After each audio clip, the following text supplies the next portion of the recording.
Hey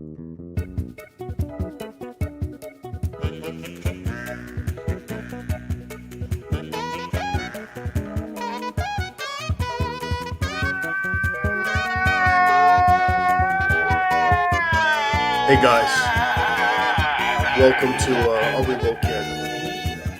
Streaming live, every night. Of course, it's me, Hayden, here, and as always, I'm joined by Max. Yeah, and it's also me, Hayden, and it's also Max. We're going to stream tonight, even though we got a lot of heavy things on our hearts tonight. A lot of heavy stuff on our hearts, I'll tell you that. Hey, guys. Hey. It's a sad night. We didn't stream last night, and you know, it was obviously, as I said, it's the loss of our Mr. Pope Francis has weighed heavy on our hearts. As a passionate Irish Catholic my whole life, devastation was something that I was not ready to confront. I've taken the time, I've given myself room to grieve, and I'm hoping that you all have done the same. I think the entire world is feeling the loss since J.D. Vance assassinated the Pope. We never thought it would come to this. Unfortunately, it has. Yep. I don't. It was right there in Project 2025. It was on their agenda all along to murder the Pope. Yeah. This is something we should have seen coming. Still, it hurts just the same. Yeah. Max, how you been holding up? I've been hanging in there. I've been mostly in shock. He was my Pope, you know, like Pope before him wasn't my Pope, but this one was my Pope. And now he's gone. Right. I think that you know, an entire generation or two grew up with him in our lives every day, and you know, the fact that he's just not going to be around anymore is shocking, really. I know he was 127 years old, but to me, he felt 32. I never thought that this dynasty, the Mr. Pope Francis Frankie dynasty, would ever end. Yeah. I do want to thank all my family who have been there for me as I've been mourning this. I've been listening to a lot of hymns, and you know, a lot of Gregorian chant. Okay. And you know, all I can say for now is hashtag for him and hashtag he is fallen, hashtag remember him. I do think now, as we're picking a new pope, we need to make sure that, as the film Conclave suggests, the new pope is intersex and also Hispanic. I think if he were not, or they were not intersex and also Hispanic, then it would be a disservice to.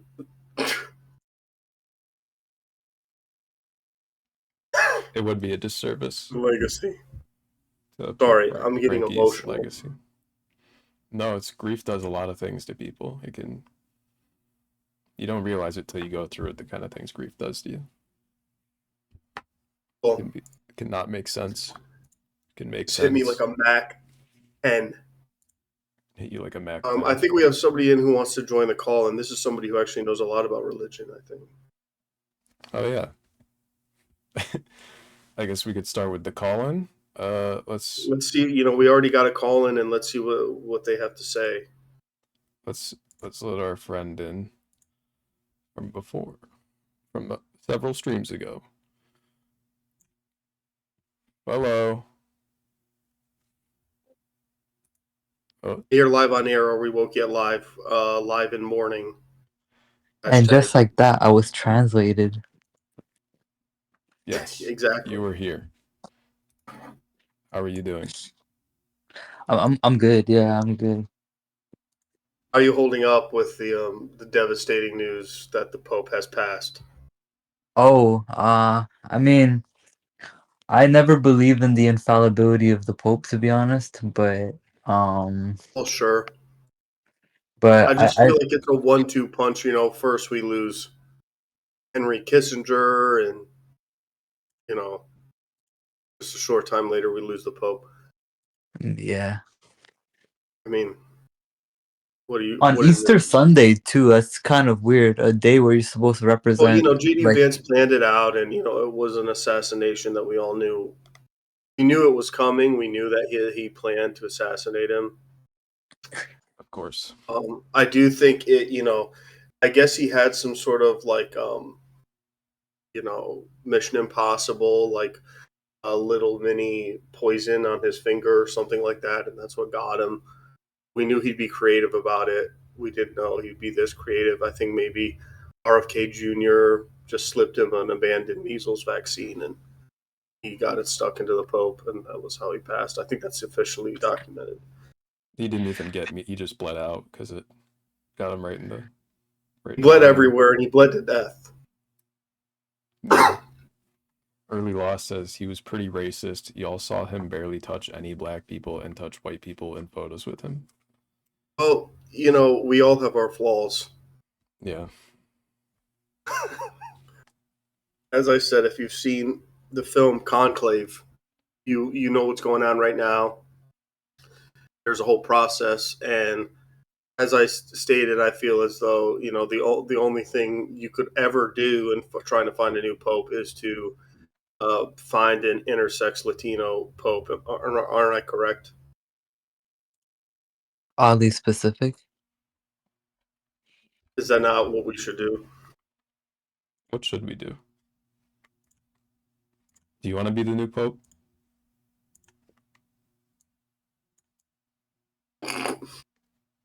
Was that directed towards me? Yeah, sure. Yes.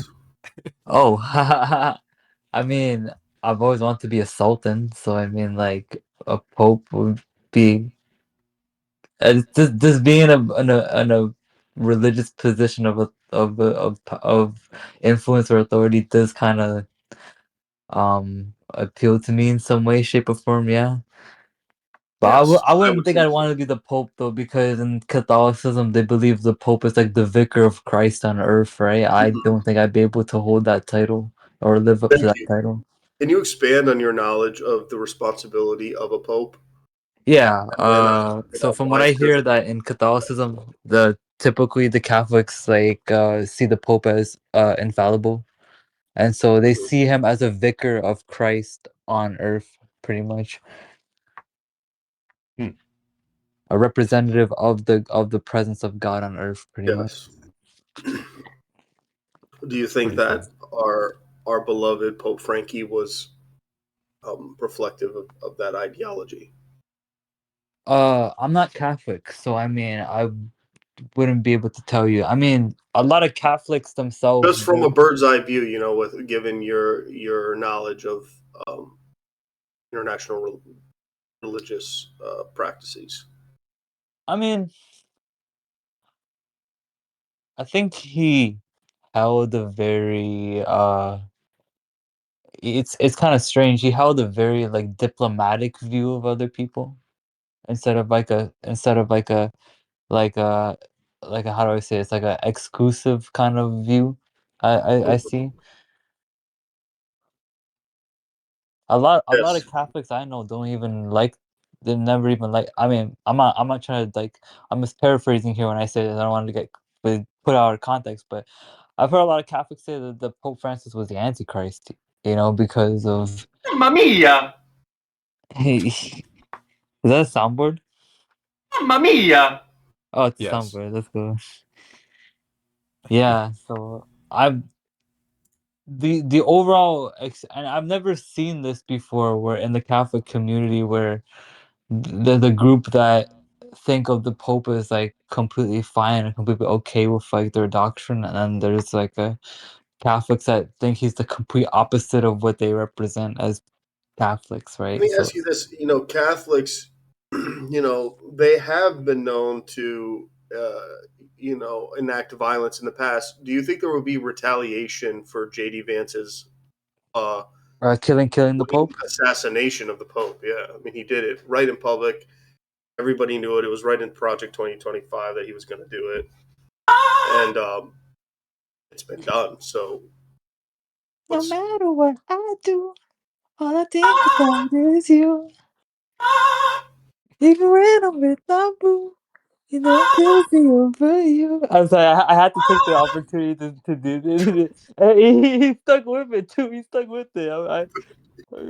Some based ass people. I actually came here. I don't know if you guys are still doing that advice stuff, or is that like another? we, Is that for? we are?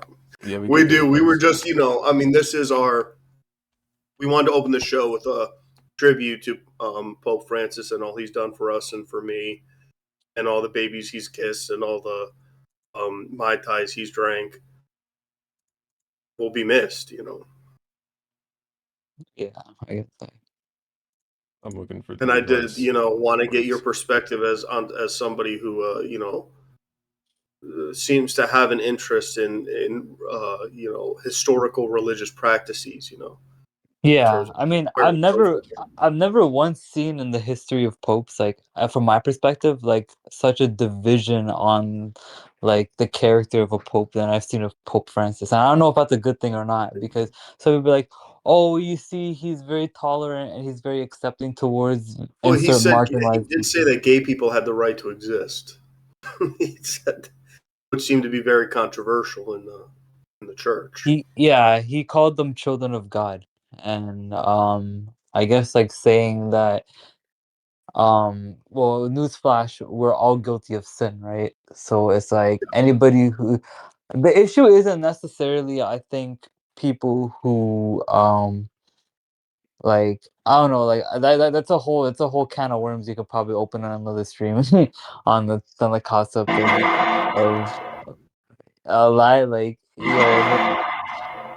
you use them soundboards pretty well. Those Sure. are there's some bass soundboards, but You're really good at I'm a that one imitating boy. could me. use some audio fixing to it, but I'm a boy. oh, I think it's nice. I think it's I'm nice a too. boy. That reminds me of Filthy Frank. That one reminds me of Filthy Frank. Interesting. I'm a boy. Well, I do. I do thank you for your take. It's great to get a professional here to I'm a talk about. professional. Yeah, a representative How does of he the say that with a straight face? A representative of Catholic. international religious practices and ideologies historically.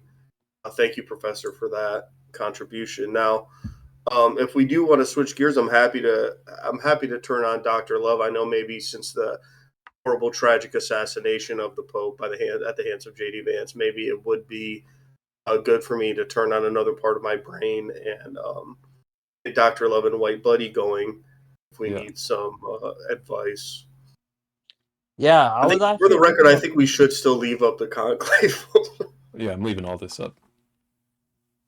Okay. Yeah, funny enough, I thought about how you guys initially said you guys are like love doctors, and I was like thinking like, you know what? If I ever felt the need to vent to you guys about my love problems, I probably would. And tonight I was just Oh, sitting here like please, come on. I was like sitting here slapped as fuck on my bed, just thinking like, yo, it'd be cool if I hit these guys up and just told them about my issues with limerence, you know? Are you guys familiar with Time to play the game. Are you guys familiar with the terminology limerence? Uh, Limerence, no, educate me. I've heard So it. I don't. limerence is a What do you? phenomenon and Ah, where I see. Yes, what? but state it. State. Yeah, Sorry, go ahead. I am familiar with it. I was hearing uh, something different, but I got you. Yeah, so I guess like I don't know if I have a direct like advice centered question to like raise and stuff like that, but if I were to try to do one, it is how can I better communicate in my relationships to reduce the amount of limerence in there? Because I'll give a little bit of If background. you're Okay. talking about limerence in terms of like the actual psychological affliction, it's essentially, unrequited, passionate, past affection for somebody else. Well, what I've heard is that limerence is you loving an idea of someone. Mm. Sure. Well, you're a borderline obsessive thought of somebody attaches whatever sort of feelings you want to attach onto them. hmm But the context I'm specifically talking about limerence in is that I don't know if I'm using limerence properly then, because whenever I ask people about a phenomenon where you're in love with an idea of someone rather than like who the actual person is themselves, they say, Mhm. "Oh, that's limerence." I'm like, um, Okay, well, then I get the idea. You're talking about like a 500 Days of Summer type scenario going on right now. Let's solve it. Let's crack it. not really right now per se, but very recently, Theoretically. very Okay. recently, yeah, I would say I kind of dealt with a few situations where I actually I'm not bragging myself in this by any means. I'm not priding myself in this way, but out of 4 relationships, I feel like all 4 of them were kind of riddled with this concept where I was in love more with an idea of them rather than who they actually were as You're people, in love and with the vice idea versa. of partnership, somebody to, share your a romantic connection. You're in love with the idea of that sort of romanticism that's shared. Yeah, and not Potentially, only that, but I'm more in love with like us, because like I'm starting to notice a little bit that when when women spend time with me and stuff like that, they don't really show a lot of like how they really feel, and unless and it's like they only show like certain fragments of who they are as a person, and it's like even women I've dated, they've really done this to me, and it's like I'm not saying I'm a victim by that's it by not any means. completely uncommon. By the way, White Buddy, can we get the Doctor Love image up to, as well? I'm not That saying real I'm a quick. victim to it by any means. I actually am kind of flipping the script here and saying that You're not. perhaps This is it's something in my form of communicating that enables that type of way of treating me, and where it's like they think well, like, Buddy, I oh, don't think you're in a completely unique scenario here. That this is a completely unique perspective. I mean, it's perfectly, and you're younger, right? You're early 20s, late teens, or yeah, I'm something. 21, yeah. Yeah, I mean, this is around that time, man, where it's like, everybody, you start dating somebody and you're presenting a version of yourself that isn't wholly who you are, maybe, and it allows room for the other person to sort of like project like what they fall in want you love to more be of onto them. ideas of them, and they build like a thought construct of the person based off of the fragments that they share with them, not realizing they're not getting the whole picture. It's almost like you making an entire painting out of a few pixels of an entire picture. I guess I would say it's like a good analogy to kind That's of good. explain. Yeah. Yeah. So you feel like you're doing that, but you also feel like you're doing that because your partners are only giving you, have in the past only really given you what you think they wanted you they to want see. they want me to see pretty much. Yes. I was just overall kind of coming towards like this. I don't know if you guys want me to like frame it in a question or stuff like that, but it's like I guess my general advice question would be is like how do I better communicate to people, um like ways in where there's less of like a confusion of like, oh, where how do I love this person, or how do I like I'll preface this and say this. I'm overall like a very like active energy in like my every day-to-day relationships. When it comes to more like I guess like love, I want to be on the passive receiving end. And whenever I try to communicate that to a woman I'm in love with, like, oh, like I'm more of a more passive kind of receiving type of energy. They think of that more, and they, Expand they on that. only What do think you of mean? You mean in terms of passive receiving, like you only want to be given No, I affection mean like a rather than feminine not energy reciprocating almost. it, or Like a feminine energy pretty much. Like I like uh I like being like in a way like okay, it's gonna sound very strange, but I like being like caressed in a way, if that makes sense. I like to sure, you're saying that your love language is more gentle, physical. yeah, exactly. It's because in my day-to-day life I overexert a lot of my active like masculine principles, right? And teaching people basic and teaching people my religious beliefs and writing books and bringing out my brand. Like I overexert my masculine energy on a daily basis, right? So I'd like it for my intimate relationships for You me like to to be able to relinquish break that a those little walls bit. down. Pardon? You want to be able to break those walls down in the context of Exactly. I want to be able to relinquish that masculinity I've put in my day-to-day life and have a turn at being the more passive role in a relationship. Because in most of my relationships, I'm the active role, right? Which I don't mind. I'm not saying I hate that. But it's just like but you where feel does as it though come your into play? desire to be nurtured is not always reciprocated in the relationships you have with Yeah, it's not even that, but it's this desire to be nurtured. It gets heavily skewed and misunderstood as, oh, he's a passive energy. I just have to call him good boy and pet names and stuff like that, and he'll like want to be with me more. Like they think them. they only boil it down to like the more sexual and like intimate parts of a relationship. They don't understand that being a wanting to be a passive energy in a relationship isn't just about like how they treat you intimately. It's all about like the day-to-day dynamics in the relationship. It's kind of like a quote that says it's ordinary to love a beautiful thing, but it's beautiful to love ordinary things. Like somebody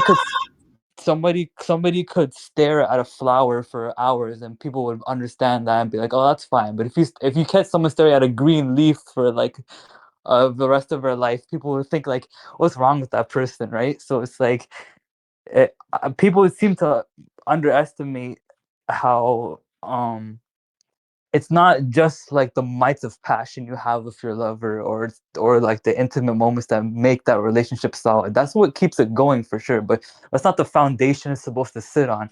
I feel like a lot of the Sure. foundations in my relationship have been based off of this in love with I'm just going to call it this in love with the idea of something kind Yes, of sure. phenomenon, and and that turns into lust, and which turns into hatred, and it's just like this cycle that like constantly repeats itself. I don't speak to any of my exes. Actually, I'm not friends with any of them anymore. Like Willingly or nature of the beast. nature of the piece. Yeah, yeah.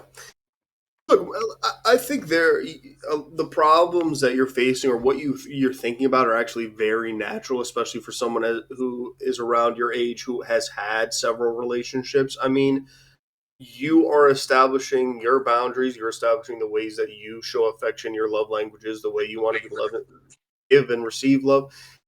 My biggest thing is always communication is key. Second of all, you have to. I think in chat said something pretty interesting where they said if you want to be served, you need to be prepared to serve, which is another thing. It's communication, and then showing that affection, and then being communicative about wanting to receive it. Yeah, I guess my general And I don't question would think be that I don't think that it's unnatural or abnormal, rather, or whoever you're dating, young women or your age, to instinctually resort to like trying to fulfill whatever they perceive you wanting sexually, because that's just kind of how 18 to 25 4-year olds think. It's not completely uncommon yeah. for that to be happening, and that's why And I don't think if it's you feel as their though you're fault. maturing beyond that, it's largely about Yeah, I just want to know like how can I better communicate to them like when to say like okay, when I say I'm the passive role, it doesn't just mean that you do pet play with me in the bed. It means that you like what I was looking for specifically is somebody who can like steamroll a conversation with me, like someone who can just talk my ear out, and I never get that in my relationships because I usually am like the more, like I said, in my day-to-day life, I'm the one typically like speaking a lot and like expressing myself overly and like out speaking myself to like get my message out there and get my cause out there, right? So it's like I would like it if somebody were to like take that turn where that I typically take, where it's like, like they get a turn at like speaking someone's ear out, like it's not just me doing it all the time. It's someone else actually like give me their peace of mind or a piece of their mind on I think this is largely about the type of partner you want. I mean, some of this is just personality. You're going to be met with people who have their own different love languages and such that may not necessarily be compatible yeah, of course. with what you And I've desire. kind of Again, grown if you're past saying like, how do I bring that up? You bring it up almost the same way you told me.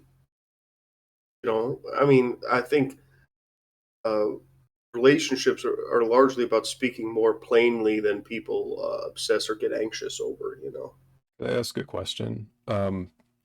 So with these people you've dated in the past, have you found out over time that what you want is a partner that's more like I guess extroverted would be a decent word, but more socially uh, active in addict. your communication, or just is that something you found out throughout the Yeah, relationships? I Like, mean, have you gone looking for that before?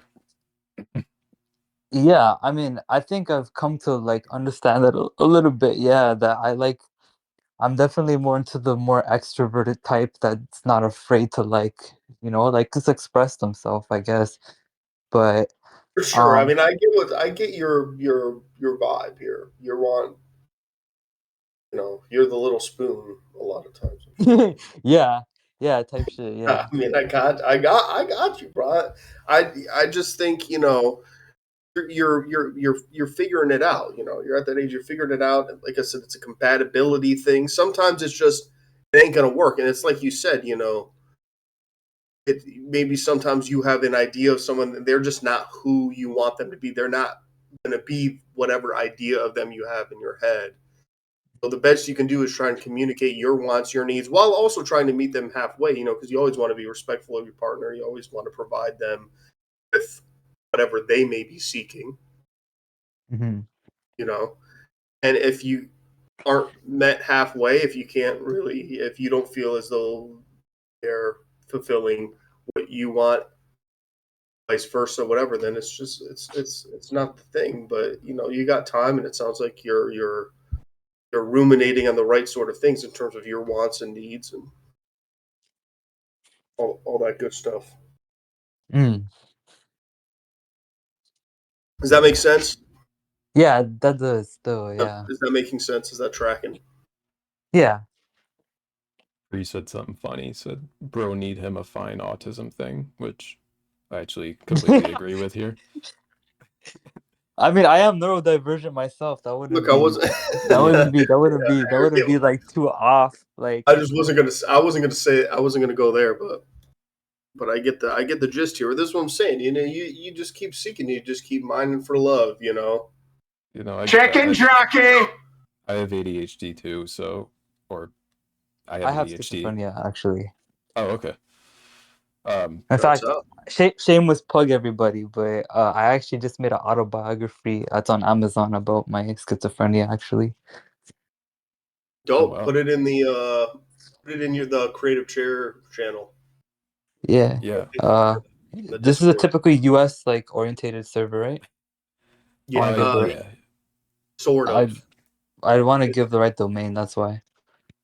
Yeah, they're English speaking at the very least. So Yeah. Okay. US stuff is fine. Throwing one up to you Yeah. crazy with that one. Yeah. All I was getting at with the ADHD thing is I understand the Baba feeling of Booey. like um not wanting to, like, if you're socially like active, you can drain yourself pretty easily, and if you want to be with a partner who you enjoy being around, sometimes it's like them taking the lead in the interaction, or just for me, even sometimes it's just being able to sit quietly with someone and enjoy that too. But both of those can kind of fill the same role where it's like I like not having to You're never think going really to hard. sit quietly with someone, right? It's always going to be Chicken jockey. Mamma mia. It's a hurtful stereotype. A joke. They already made soundboards off Nice. the Nice. Minecraft movie. Oh yeah, they did before it came out.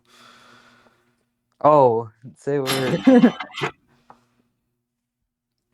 But listen, I hear it's for you. There's always someone for everyone. You're definitely not doing too bad. You've had a few good relationships, but you're realizing maybe you rushed into those. Maybe they weren't the exact person you wanted. Maybe it takes time. And like I said, don't. It's very important to have you to establish your own love language, to be communicative about it, but also to respect your partner and meet them halfway.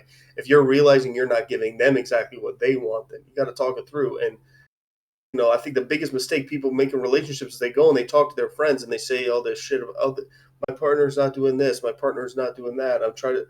It's like, fucking tell them the same shit you just told fucking homie in the fucking at the fucking Digimon meetup. Mamma mia. You know what I mean, or whatever you're doing. I don't know what you're doing socially. So, yeah. Probably the Digimon. How would you? So you're saying I would articulate it and formulate it in the exact same way I just did to you right now. Yes, I mean you would do it with affection. You would do it. Maybe you lead into it with your own show of, oh, hey, I want to have a little bit of a conversation. I want to do it nicely over, maybe over some drinks, maybe over some fucking whatever. Order some pad thai. I don't know. I mean, whatever. Make a thing out of it, but then you say it. I mean, You just there's got to see other what's on words your you can mind use. without being cruel. There's other words you can use too to describe what you're talking about that are more common. Like, oh, I want someone who's energetic, outgoing, outspoken, passionate. Like these are words you can use to Well, it's ask also, people about just saying, themselves. I Just want to be taken care of, and I love to, I do want to feel doted on in this way intimately, but I want that shown in other ways. I kind of would like you to come to show up for me in blank way or whatever. If you can't, when you're in a relationship, this is a person you're spending oftentimes winds up being the person you're spending the majority of your time with. It's not only got to be somebody who's, good, rolling around with, but also somebody who is genuinely, a good companion, someone you enjoy spending time with, who is open to hearing what you want, and vice versa, as I said.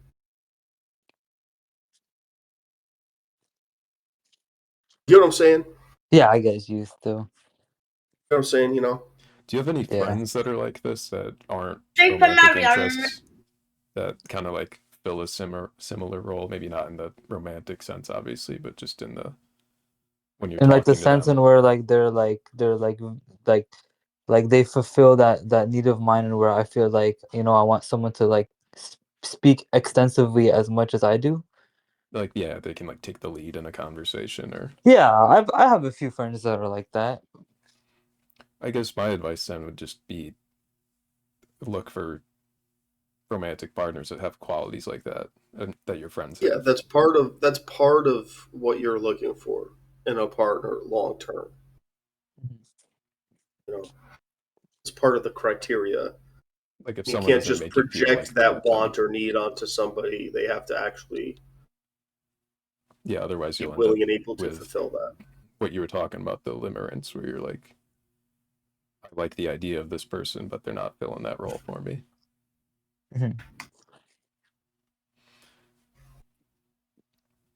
Yeah, that's been like my recent buzzword I've been using a lot is this limerence.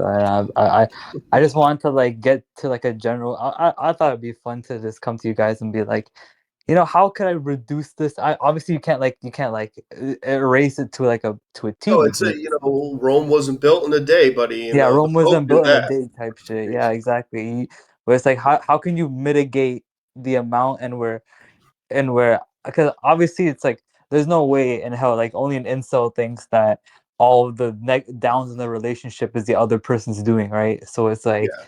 it's like I want to see like where I can reduce it from my part, you know, like what. And I guess like the best like the I guess like the biggest takeaway I've gotten from you guys is that I need to start treating people in my relationships like everyday people. I think the issue is I get overly excited, I think, and that kind of like turns off like my rationale and turns off like, you know, like my day-to-day thinking, where it's like, oh, this is a pretty girl, this is someone I like and stuff like that.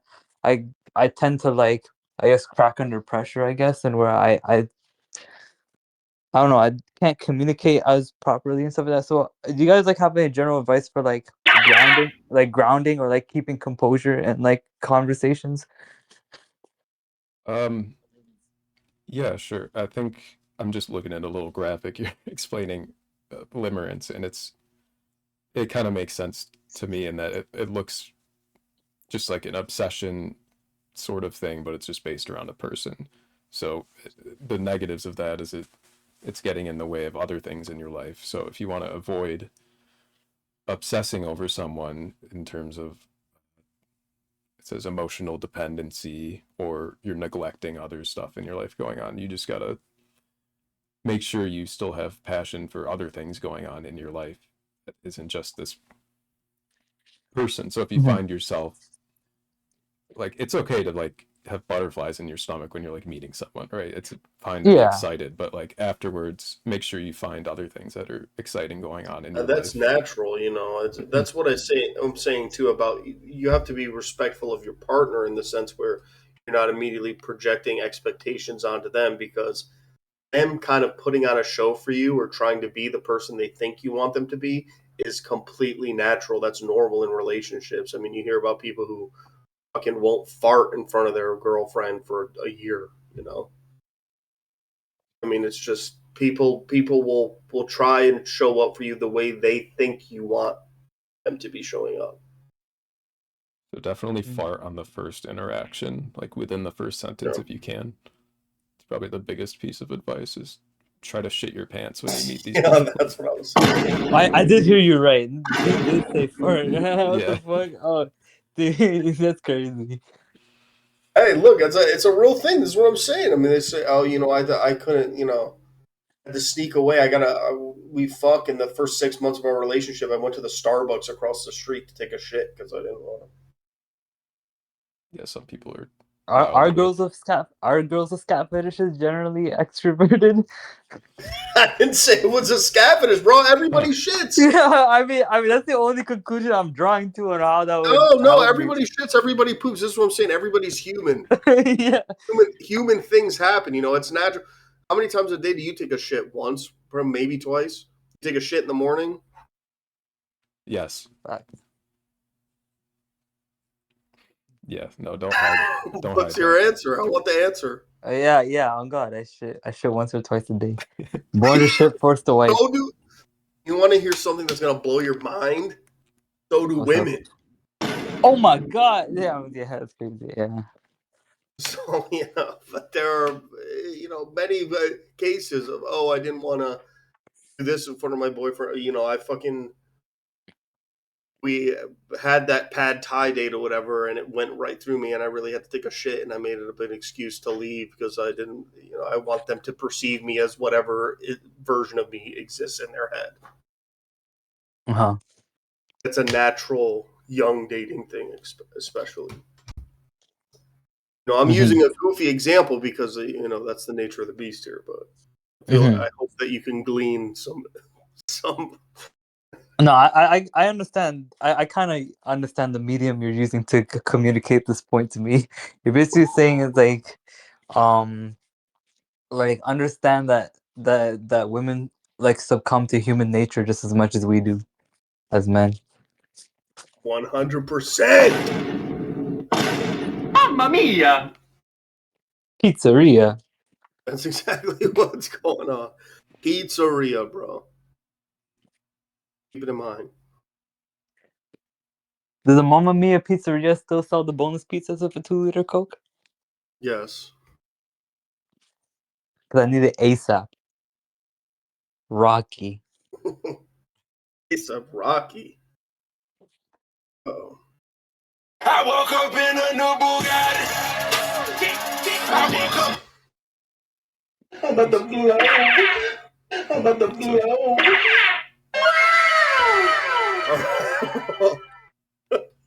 Yeah. I haven't heard that That, soundboard in a long time. that told a story in and of itself, I feel.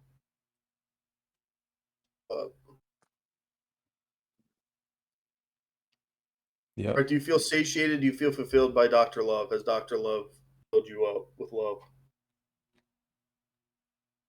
Yeah, I mean, if you're just saying that I just have to copy paste like the way I articulated this argument to you, and like just I think I can do that. I think I can do that still.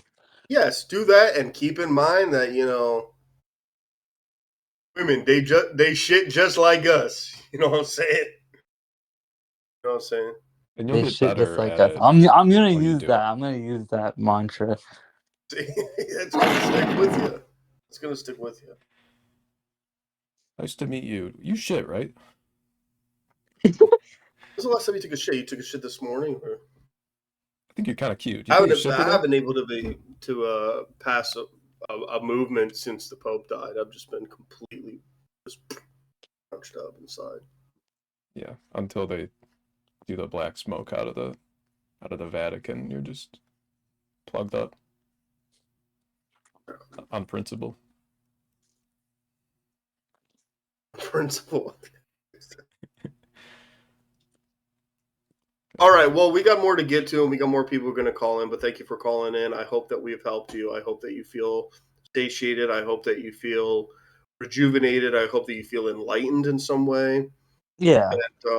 I also hope that you shared your book. Let's share that Yeah. I shared Yes, it in yes. book. Get people the. to know a little bit more about this particular brand of neurodivergence, and remember that your partner should certainly be respectful of or Oh yeah, they've always been respectful of my condition. I don't think I've ever experienced like a partner being like, "Haha, it's fucking schizo" or something like but that. hey, you got to meet them halfway too. I mean, look, you go down on women, right? I want to learn how to This is what I'm saying. The information's out there, bud. So look that up. look that up. I'm a practical learner though. I'm saying you learn by seeing a visual learner too. You You got to be know, visual. that's like the least way people learn sex is No, through no, visual. don't look up just random porn. I mean, I'm saying there are sex educators out there. They're doctors of this sort of thing. Yeah, Go, yeah. you look it up, and then you try it out. You knock it out. I think I'm gonna get banned off Twitch if I say too much here, but it's out there. The information's there. And, with everything you're bringing to the table and everything you expect to be brought to the table, go forth and definitely go forth and eat more pussy. I'll tell you that for sure. It's actually on my bucket list. That's the funny thing about it. It's mainly because I was told that if it's a very like submitting thing to do, and I'm like, that's kind of something up my alleyway. Yeah, you like it. You're gonna love it. You're gonna love it. You are gonna love it. Man's fucking hazing me into fucking eating pussy. You definitely are gonna eat pussy. You definitely got to do it and knock that out of the way. And I'm sure, listen, you get good enough at that too. You're gonna be able to tell that girl to act however you want her to act. You know what I'm saying, bro? I woke up in a new Bugatti. You know what I'm saying? I haven't heard this song in such a long time. Keep it a buck. Ace Hood, man, started playing Ace Hood in Future. Keep it a buck, and God bless and Godspeed go with you. Thanks, guys. Yep. Good luck with the papacy. Thank you. Call again. If you eat pussy anytime soon, please call in and report how. Oh, 100%. I'm keeping you guys updated for sure. I'm a regular Thank you here, so anyways. much. This is my Please do. second time being on the podcast, and I think I'm a regular here now. This is officially, Yeah, I'm officially a part of your guys' life. Yeah, for come sure. back. Come back. We'll be at the wedding. Yeah, for sure. You may eat the bride's pussy. I don't like sand. All right, on that. See ya. All right. Salute. Nice. Oh man, well you know what? That was a pretty good call, and I feel like we've changed lives. We're changing lives. We're changing lives. We're changing lives. And I really, I think it was like a premonition. It was like something in my head. It's like I knew instinctually, like you've had all these partners, you're submissive, you wanted them to do all these things to you, and yet you haven't eaten pussy? Oh my God. It's like I knew it. It all clicked right at the end. So it's not, I saw where it's just not all coming together for him, Yeah, he's got to introduce himself. Hi, nice to meet you. I'm shitting my pants right now. Can I eat your pussy? And can you I'll definitely eat the pussy. I'm still trying it out. Tell me where to go. Tell me what to do. You communicate that to me. I'll communicate what I need to communicate to you. Fuck, dude, I'm good. God damn! It can't work if you just go direct. Like, hey, what's up? Just trying to figure out how to eat pussy tonight. Help me out. Kind of submissive. God damn. That sound off. Did we just slay that or what? Yeah, dude. What the fuck? Well, look, rest in peace, Pope Francis. And that's the type of conversation too that the Pope, dude. The Pope definitely like. I hope he heard that. He's taking that with it. I felt him within me. Pope was in me. Yeah. I felt him in me. Thanks for having me on stream. Of course. Anytime. You're so welcome. No, come again, and I hope you figure out ways to make old girl come again. All sorts of creative ways to make these things happen. Oh man! Oh my gosh! Okay. Okay. Well, let's get started on the bullshit slides, I guess. If you want to call in as well, just join the Discord or call in. If you have things that are pressing you, you can interrupt the slideshow at any time. You can interrupt the topics at any time. Also, if you have anything that is either cringe or ratchet, it's time to play the game. Make sure to share those. Make sure to share those clips with us. You can throw them directly into chat, or join that Discord and throw them into our videos channel. Yes. Here we go, Max. If you want to give this quick intro, I'm just gonna grab my cat real quick and shut my door. Okay. Seconds. Yeah, let me put the Discord invite here. Join the Discord. And then I'll pin that. Yeah, are we woke yet? Stream 33-ish. I'm so close. Don't stop. Lighthearted fun. I have a gun. Not. Is Andor 2 better than Andor 1? So yeah, this last week has been kind of nuts, Star Wars wise, because Star Wars Celebration in Japan just happened this last weekend. While JD Vance was killing the Pope, we were learning about new Star Wars. The first 3 episodes of Andor Season 2 dropped. I've seen the first episode. Hayden's seen the first 2.5. We'll get to that. Got a bunch of other shit to get to. Pretty fun stuff coming up. Hayden's cat attacked him earlier today. He's got a big red mark on his chest because he was trying to snuggle with his cat, and his cat didn't want to. So give him the what for. But here's an applause. Here we go. Star Wars big balls and rip Pope Francis. # for him. # he has fallen. All right, we ready? Here we go. I am. It's my sister came to visit for the Easter weekend, and I have her cat now because the new apartment she went to wouldn't allow cats. Okay. And so the cat was around my sister for a while, and my sister just left. I feel like she's acting out. Yeah. This is the cat you lived with, though, right? Yeah. Okay.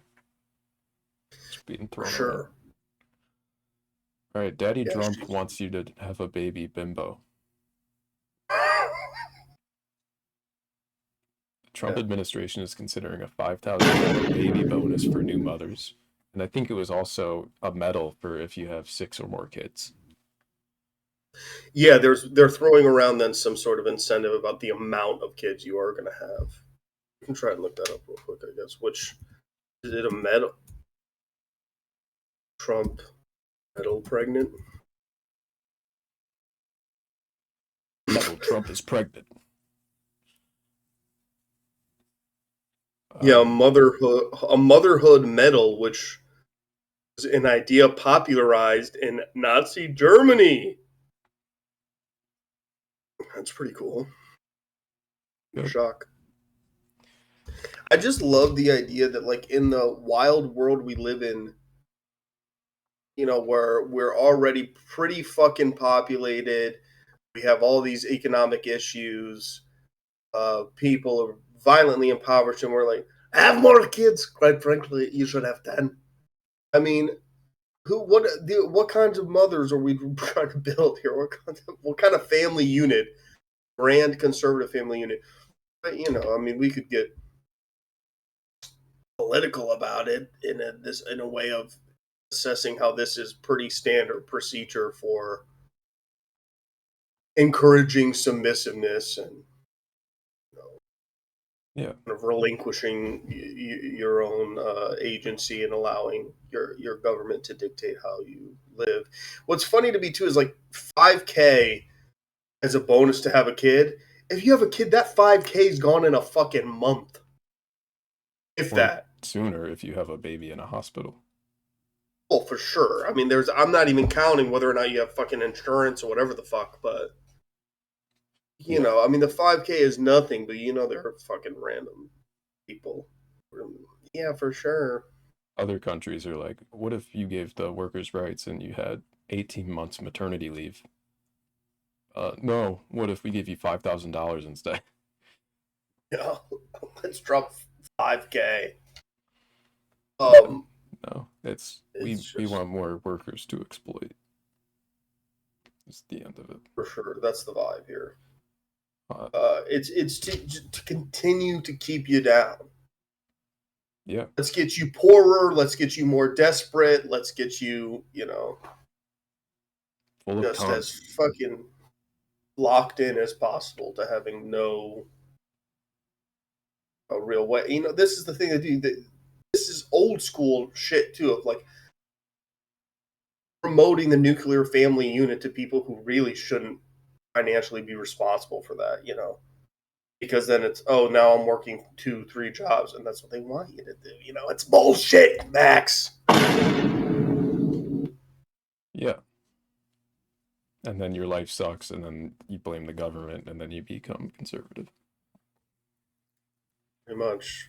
Or You whatever. blame the government, but then you also have this weird idea that the government's gonna fix everything for you. I mean, it's a real backwards way of It's a head thinking. But scratcher. You don't have time to think. You have to get to your 4th job. thoughts get thunk, though. They get barely thunk. They cross the mind, and they're gone by the time you're serving them pancakes at IHOP on your 3rd shift. Fuck, I want pancakes. Yeah. What are you gonna do? We can have a baby. 5K. More babies. Didn't I call this in my my sketches? This basically. If you did not already have a baby will be provided to you. Yeah. I basically called this a version of this. Do you think this will encourage something very unethical, but just having a baby to get the 5K and then having like a measles party? I think there could be all With the sorts babies? of real bad fuckery that results out of this. I think you'd have sex workers put in precarious positions. You could make some much fucked up unwillingly. headlines. There's a whole litany You of interview like one person.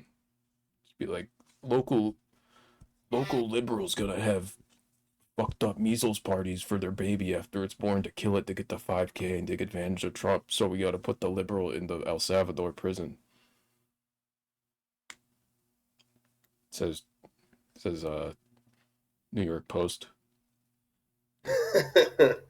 I love to. The New York Post is so good to me because it's like one New York magazine that then Trump will read, and it's it's so funny to literally see pictures of him in a limo, like reading the New York Post. Whatever. Anyway, have a baby. Have a Everybody baby. should have a baby. Quite frankly, you need one. All right. Do you want to do your sinners or do you want to react to something? Let's react to something. I don't want to get into sinners here. Okay, we'll do sinners in a minute. Clips react to.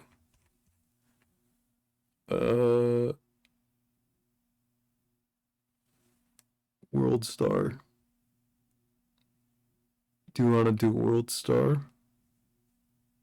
New Let's treatment, do- exciting.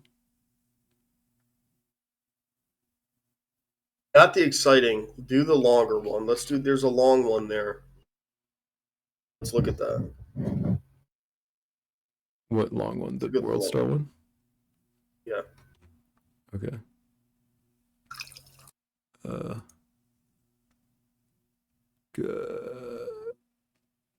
Copy link.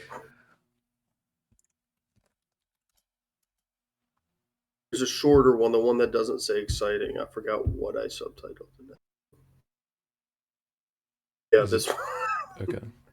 Chicago woman leads 40-mile police chase. Cops flirt with her, and after arrest, and even offer to drop her charges over TikTok clout. Body cam. Chicken jockey! Let's try. Let's check it out. Okay. A chase to the suburbs. Sky Fox captured the chase when it hit the Dan Ryan around 5:45 last night. Police say Ebony Collins was driving the car and was caught after she pulled over on the shoulder of the highway. You have the right to remain silent. Anything you say can will be used against you in a court of law. You have the right to talk to a lawyer and having him or her present, right? While you're being questioned. If you cannot afford a high lawyer, want to be appointed to represent you before the questioning if you wish. You understand those rights? All right. What's wrong with you? What happened? Why'd your back hurt? It's gotten wild. Kind of cool though. What's your name, Ebony? How old are you? You're 27? You look like you're 22. Yeah, you do look young. You don't drive like you're young though. You drive like a fucking race car driver. You drive stress-free. She drives, yeah. Grand Theft Auto over here. Done that before, or is this just a first-time skill? Beginner's luck? Yeah, I got that impression. You remember us? We're the initial two officers who tried to pull you over. When you pulled out of Alta. You dating him or something? Okay. So he let you borrow his car? You took it out, you were doing whatever you were doing. You got some warrants too. You know what I'm saying, I'm not No, I love how like on the body cam you can tell there he's just like looking at her ass and shit. Like it's so egregious. This is crazy. Yep. You check pockets and stuff. Are you wearing a shirt under here? It's nice, no problem. Don't open it, I promise you. No problem. I gotta check anyway. I gotta give you a little check over, but I'm not gonna punch you anyway. Okay, look, no problem. No, I see. Yeah, hold on. One second. You got it? The tail! You pay!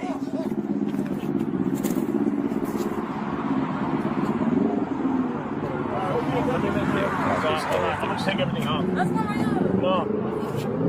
Just take it straight back. I'll sit in the back with her. You'll sit in the back? Yeah. Okay. I'll sit in the back with her. Throw her in the car. Yeah, we'll go back. Go to back. Right back. We'll be like, listen, Your Honor, we don't even think Ebony did it. I mean, she did it, but we don't even think she did. You know what I mean? That's usually what we start with because we give everybody the benefit of the doubt, and I don't even think you did it. I mean, I know you did it, but These cops are fiending to think that you got the body cam on you too, and you're just like ready to fucking go. You're about to risk it all for this. I really do think that like the high speed chase thing heightened it for them of like they just wanted it. Like she just Grand Theft Auto'd them and then Nick and they're just like, I'm in love, I don't even care. Yeah. Like 3 different designs. I'm about to risk it all right the fuck now. It's absurd as fuck. I mean, cop loves a chase, right? Something primal. Just fucking Yeah. nuts. We could maybe lie to the court if suck my dick right now, you know. Your TikTok, let me hit it from the back. Yeah. All right. What are you doing on TikTok? First of all, hold on. Hold the phone. How many followers you got? I don't know. I didn't ask you that. How many? Don't tell me 10,000. 10,000. Yeah. That's a lot. What the hell are you talking about? You got what? I do TikTok and I do Here's the deal. If it's 10,000 on TikTok, whatever, it does. It could be bots, but if they're organic, if they're real people, it's real. Spyware. I have 2 words for you. China. I love China, man. I love TikTok. It's not for cheap. So how many followers you have? What's going on? How many on How Instagram? many? What do you don't fucking Over know? 5K. Over 5K. What about you on Instagram? How many followers you got on Instagram? How many? You're all bashful. You're all like, I got a lot. I'm like, how many? You're I do a like, lot. okay, go ahead. You know what? You ever seen somebody Watch. like not answer the Jesus, question? Just like something about Instagram. Yeah. You want to talk about Instagram? Oh shit, why not? Are you bashful? You're not bashful. Are you bashful? It's a crazy question to ask. You've arrested this woman for Grand Theft Auto and a high-speed chase. No, I know it's what you're not feeling me? You're not feeling me? Like you fucking she's in the backseat of a cop car. What the fuck? Like it's just this shit is getting so egregious right now with these fucking cops, dude. Yeah. I mean, to the level of look, we can laugh at it because it's so goofy and they are acting so goofy, but at the same time, the fact that this is even happening is just so fucked. This will be used in court against her. Mamma mia! Right, and it's not her fault. I mean, what the fuck is she supposed to say? And what would you be saying in this situation? I mean, I don't know. What the fuck. Well, not if you could imagine yourself as a fine, thick woman who just went through fucking just GTA'd on the highway. I mean, I don't know. You're arrested, and they're like, honestly, though, you find shit though. Like, what are you gonna? Yeah, I don't.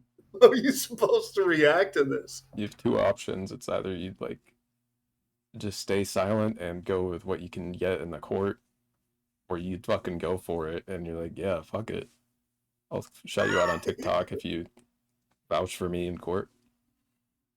Like, whatever. I mean, we're watching this on World Star. What's now, crazy so. though is that she's gonna get. I feel like she's gonna get way more fucked than they are, just by the nature of the fucking system. They'll show the. Yeah, they haven't done I mean, anything. hopefully, if there's any real justice, these fucking cops are gonna get at least suspended for this. I mean, are you kidding me?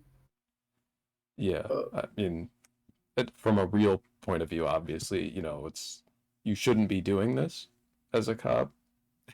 It's just a responsibility thing. There's a power dynamic here. It's like, shut me out on TikTok, right? Right? As you handcuff this woman in the back of your cruiser and you have 3 guns in the car with her, and it's like, Yeah. like, bruh, what's going on? It's the fact that there's literally 3 of them too, and they're all fiending. Yeah. I'll keep going here. See what happens next. He was just asking her if she's bashful for buying. You didn't seem bashful when you're driving. You seem like totally fine in the driveway. Just following. So, what else do you want to do?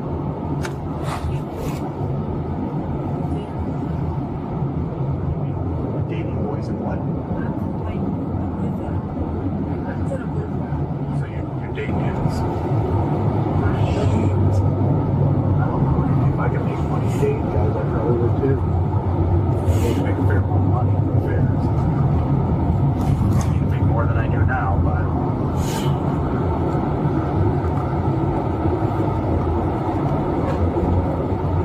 So she's saying she dates dudes for money. How much do I make well, when we factor in that 3.5%, how much is it? What's the total? Good enough. Good enough. Hell like yeah. 180,000. Yeah. Now they're talking about how much money they made. Yeah.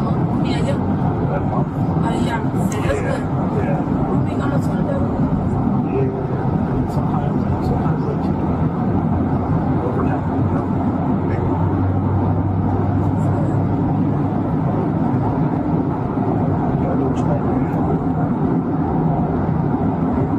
You seem like a nice person. I am. Real bummer. I told you I should just stop. You could have. Well, you could have. From when you first ran and the other 40 miles you decided not to. You had a couple. I think you had a few miles in between the average stop.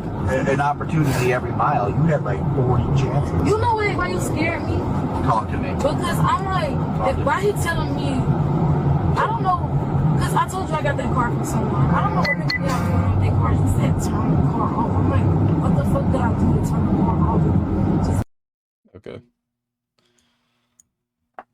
So it went from light hitting on her, and now it's just like, you start incriminating yourself. Right. Well, then it's like, I mean, this is what obviously, it's pretty much ACAB here, but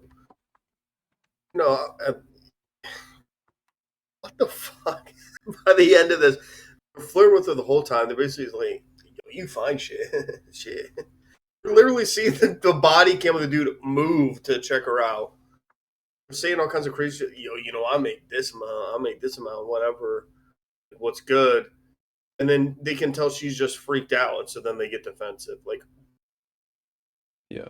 That's how I interpret what the fuck's going on here, though.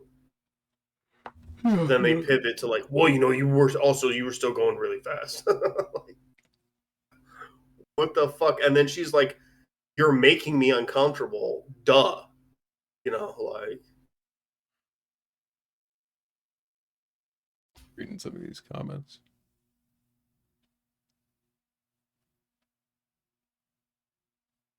It's most people just saying she's hot. Yeah, I mean, it's a degenerate fucking comment section. Okay. All right, well, I'm going to talk Sinners for a second. I know you haven't seen it yet. If anybody in chat's seen Sinners, please sound off. I won't spend too much time on it. We can get on. But I have something deeper to say. I'm not going to give like a big spoiler thing. This isn't going to be like some 20-minute tirade about Sinners. But yeah, great film. I'm not going to like go totally off about this, but here's what no spoilers. I got you. No spoilers. But I saw Sinners today, and let me tell you something. I fucked up there. Without spoilers, I would definitely recommend people like just spend the extra money to fucking see it at IMAX or whatever. There are several theaters around where I am. I knew I wanted to just see it in theaters and support it, but I went to I could have seen it in IMAX, or I could have gone to one of those, like dine-in kind of theaters, which I usually prefer. I just didn't feel like spending that much money. I cheaped out. I went to like the fucking, matinee Wednesday or whatever shit today at like a local like mom and poppy kind of theater. It was like 3 screens and amazing, fucking great movie, but the sound was like they had definitely not updated their speakers or surround sound since like the fucking early 2000s or something. I don't know, which was kind of a bummer considering this movie is borderline a musical. Which people maybe are not expecting. Again, I don't think it's really a spoiler, but I would say that if anything to just get you to fucking see it in theaters, because it's a movie about blues music very deeply, and the music is wall to wall sung. I mean, it's you need to just see it, and I definitely want to go back and see it again in IMAX, especially to get more of the experience of like the aspect ratios and all this shit that was creatively done. But look, the movie's a very, very, very solid flick. I really loved it. I think if I were to get really critical about it, I'd give it like a 4 out of 5 because there's so many check markers for things I just personally like. Like, it's a movie about vampires. I naturally like vampire shit. It's about blues. It's a period piece. It's I fucking love Fright Night, and I love any movie. Like I'm a vampire B movie kind of person, so that automatically checks some boxes. I like genre films of that nature, and then the fact that it's so bluesy and that's the soundtrack just personally gives it that little uptick for me, where it's like I'm gonna enjoy this because these are just things I fucking like and enjoy. Mm-hmm. Beyond that, it is very well constructed, in my opinion, but I think you can let audiences speak for themselves, and they have. Sinners is the first original film that's been a big success this far this year. There was one movie, Nobody, with Jack Quaid, that was opened at number 1, but it was at like the worst box office weekend in years or something. Like it didn't do that well. Right. Sinners has been a huge success. As you see here, it made 65% of its $90 million budget. With $90 million, I think is a big budget, but not like insane like you see. It's not 300 plus. Right. But it made it back in 48 hours. People are loving it all over the board. You have this Rotten Tomatoes here. Tells you 98% on the meter, 97 audience. On Letterboxd, you got a 4.4. I think right now maybe it's a 4.3 as of today. But on Letterboxd, that's fucking pretty crazy. Like, yeah, Letterboxd is full movie. of asshole cinephiles who make movies. So this is a good movie. Importantly, it's a fun movie. This is a fucking vampire movie. Again, no spoilers, but it's basically, and you can kind of glean this from the trailer. It's From Dusk Till Dawn, but like way more conceptual. It's as though Ryan Coogler was like at a film studio and they said, "Hey, can you remake From Dusk Till Dawn?" And he said, "Well, sure, but I'll just make it like way better." And I say that as someone who loved and grew up with that movie, From Dusk Till Dawn. I love that movie with Robert Rodriguez, Quentin Tarantino, George Clooney. Fucking really great fun movie. This is like taking that concept and giving it a lot of texture across the board. So yes, it's clear where some of these ideas were derived from. Interestingly enough, the big rumor that's been going around for a while was that some of the ideas that are in this film were from Ryan Coogler doing a draft on Blade, like years ago. As we know, Blade has been in development at this point for like fucking 8 years, fucking Marvel. And it was like his kind of maybe way in on Blade maybe at one point, and then they weren't going to do it, and he totally kind of revamped it and made it his own thing. Mm-hmm. Again, I can't confirm that. That's just a rumor. But this is a movie that's a huge success, resonating with audiences, an original IP, writer-director. It's not 15 writers. It's not, whatever. And it's having this sort of success. And revamped it, yeah. Exactly. Fun. Nice. Baba Booey. Here's the thing. I find this movie to be the perfect example of why sometimes I feel like alienated from or ashamed to be in the filmmaking community. Because there's this weird fucking thing right now where all these like indie filmmakers have these opinions. Apparently every movie is supposed to be like a fucking 1970s Cassavetes film. That every movie is supposed to captivate you in a way that's like, oh my, what an emotional roller coaster. As though a major studio is supposed to spend $90 million on a character drama. And some of these film bros are getting increasingly insufferable, I think, as studio films are getting crazy. Like I feel like it's understandable that with studio filmmaking in the place that it is right now, with like the Nepo baby boom and the concentration on big IPs and superhero movies and all this shit, and the way that like smaller film studios are being swallowed up by Amazon and all this, like it is in like this crazy kind of desperate thing. But the way that some like really pretentious film bro cinephile people are showing out for this movie right now, to me, is the perfect example of why like we can't win. You know, like some of these guys can't even accept a genre based blockbuster, like as though this is like some new foreign concept that like E.T. never existed or Jurassic Park or whatever. You know, like a movie that's like meant to be a crowd pleaser. Movies can still be original and then be a crowd pleaser, and then that's a win if it's a writer director who made a crowd pleasing movie. But I have this review here, and I'm gonna rant a little bit about it just because I do want to maybe splice some of this off and put it into a video essay later, because there is a filmmaker who I do have respect for, who's an indie filmmaker and like makes several films a year and puts them on his YouTube. And I've even sent you some of his shorts. They're pretty famous. Some of his shorts are like Joel Haver is his name. Some of his shorts are like, this is Joel Haver. Yeah, and you know who that is. He's basically a YouTuber. But Yeah. his opinions on film are becoming increasingly, to me, shallow. As though every movie that this guy wants to see is a fucking mumblecore Mark Duplass movie or something, which if you know what I'm talking about, you know what I'm talking about. But it's like, you want every movie to be about middle-class white people sitting in a room and talking about how bad their last relationship was.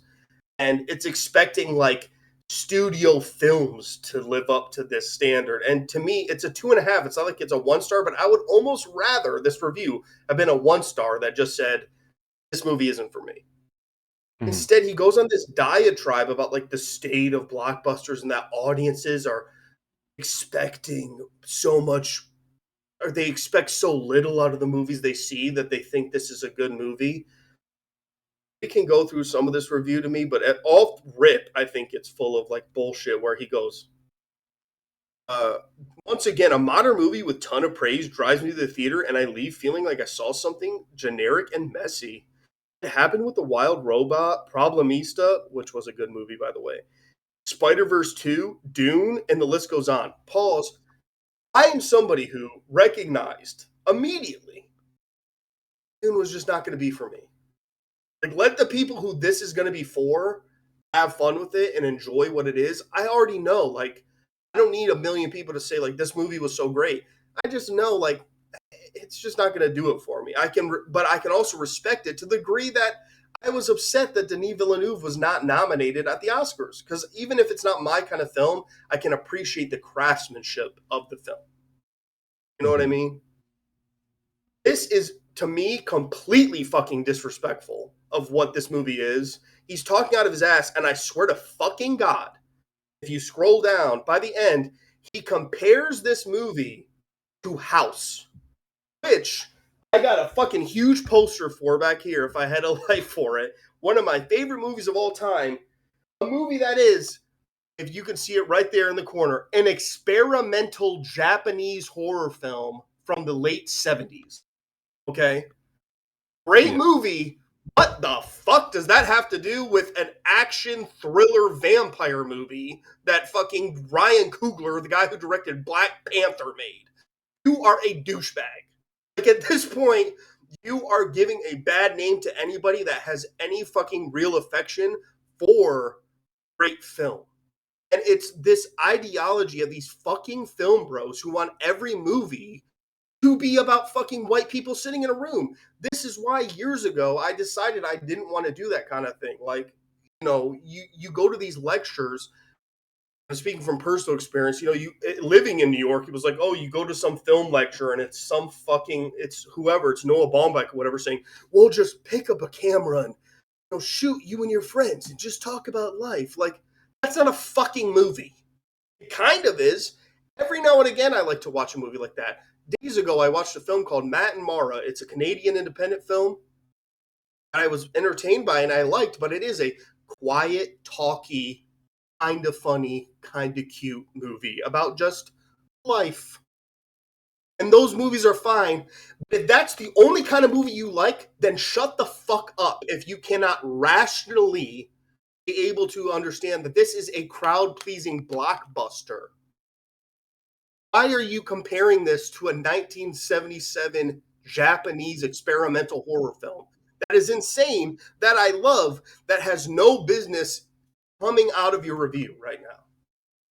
It's insanity to me, and it's the way that these fucking cinephiles make anybody who's a casual movie fan like scan through their opinions on things and then think every person who does like, look, I love all kinds of shit. I'm a huge fucking like French. I love fucking French film of the 1950s. I love Jacques Demy and Agnes Varda and all these fucking people. But I can also understand when I'm watching a movie that's an homage to Agnes Varda, and I can also recognize when I'm watching a movie that's a fucking From Dusk Till Dawn. You know, I mean, what the fuck are we doing right now? And to me, it's like this bitterness. It really comes from a bitterness of like, he's a guy who's an indie filmmaker who makes these quiet films about white people talking in rooms, who's pissed off that a studio won't give him $50 million to make a movie about white people talking in rooms. And it's like, if you applied that energy, maybe fucking write an action comedy and see if that sells. Like, the studio system it's all changed and it's all different, but it's not that fucking different. The difference is we have different mediums now. Yes, people saw John Cassavetes films in the 70s and went to theaters to see them. But now, they would see A Woman of the Influence or something and be affected by it. But now we also have fucking Hulu and all this shit, and you can watch that Michelle Williams Dying for Sex show, which is a very, a drama about a woman dying and having sex. And it's very, you can think about it, you can have fun with it, you can feel all these sorts of ways. The biggest thing for me, too, is for this guy to have the audacity in his review to talk about, like, oh, well, the themes, they hit the nail on the head. The themes, they don't come together. To me, if you're making a blockbuster movie and you manage to fit in ideas such as, the weaponization of religion and how that relates to conservatism and complacency, the power of music amongst disenfranchised people, the inevitability of consequence. These are ideas that are presented in Sinners, which is then also just a fun fucking vampire movie with cool blues music. It's giving you some ideas while also trying to fulfill the goal of just entertaining you. What the hell is the problem with that? How is that an issue? I think the last part of this review is actually kind of funny in how it just seems like disconnected, where it says, I worry that both the industry and audiences have become complacent in the medium. Rather than wanting what's next, they're happy to get another passable serving what they've seen 1,000 times. I'm happy people are having fun, but I do feel genuinely perplexed at the disparity between the praise and quality of what I watched once more.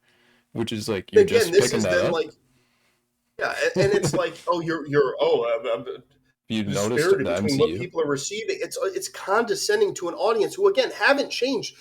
He's acting like B movies haven't always existed. That, what the hell is Jaws? What the hell is, what are all these like big entertainment films that have always existed in the zeitgeist? And the fact of the matter is, Ryan Coogler had a huge win. This is a crowd pleaser, cool movie. And the fact that he talks about it so flippantly, like, oh, that's clunky and all this, without referencing what really works.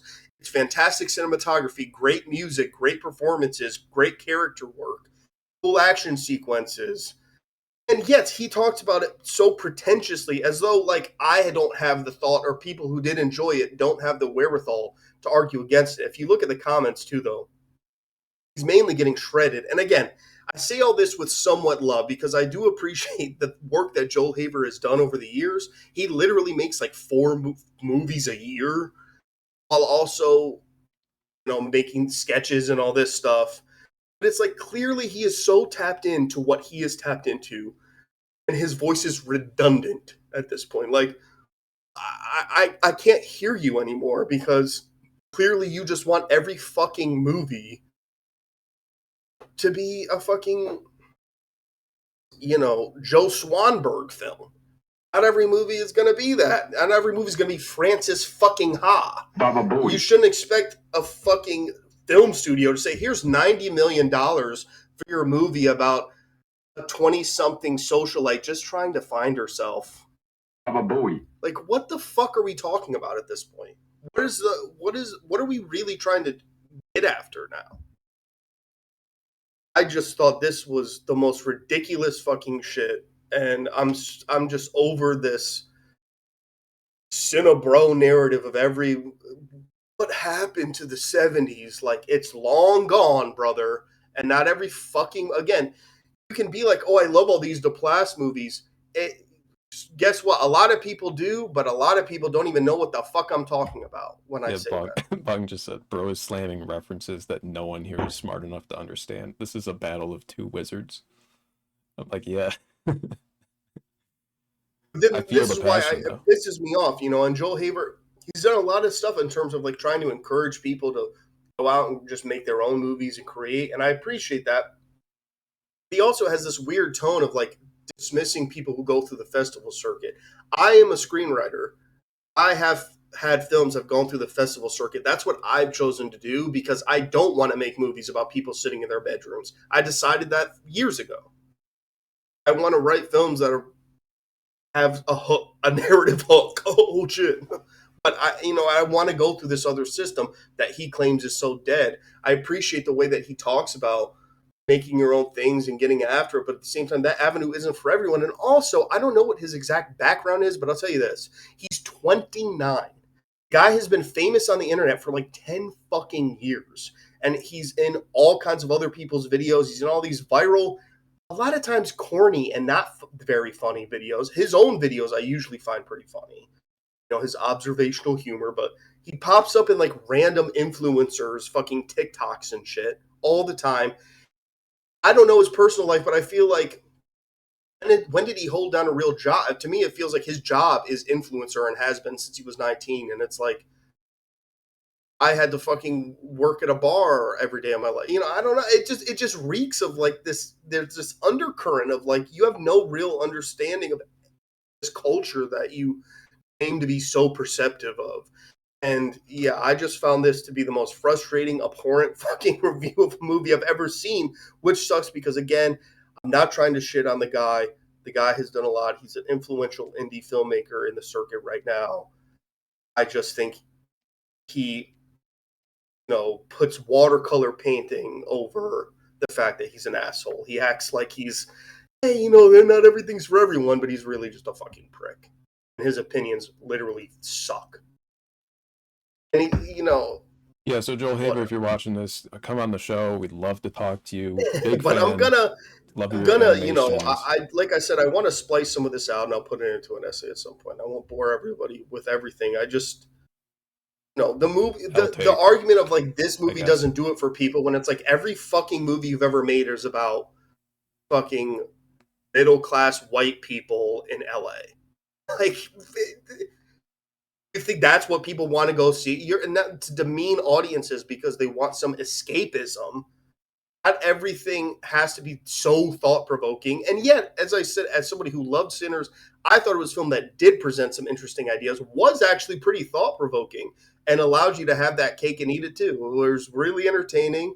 And at the end, those were some interesting concepts, some interesting ideas were posited to this film. And it wasn't just about somebody who's mad at their daddy because they didn't fucking pay for their grad school or whatever the fuck.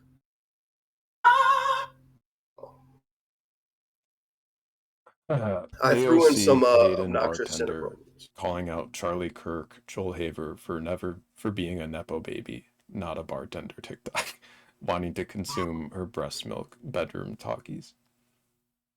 Baba Booey. Yeah. Look, if you don't know what mumblecore is, it's something that is interesting and yet extremely overrated. You can look into that. I mean, it's a whole movement of film. I guess. Yes. Okay, it's a dialogue-driven film, but it's a lot of focusing on a conversation or a series of conversations that's trying to get the acting to be as human as possible without naturalistic. Yeah, naturalistic acting where the story unfolds via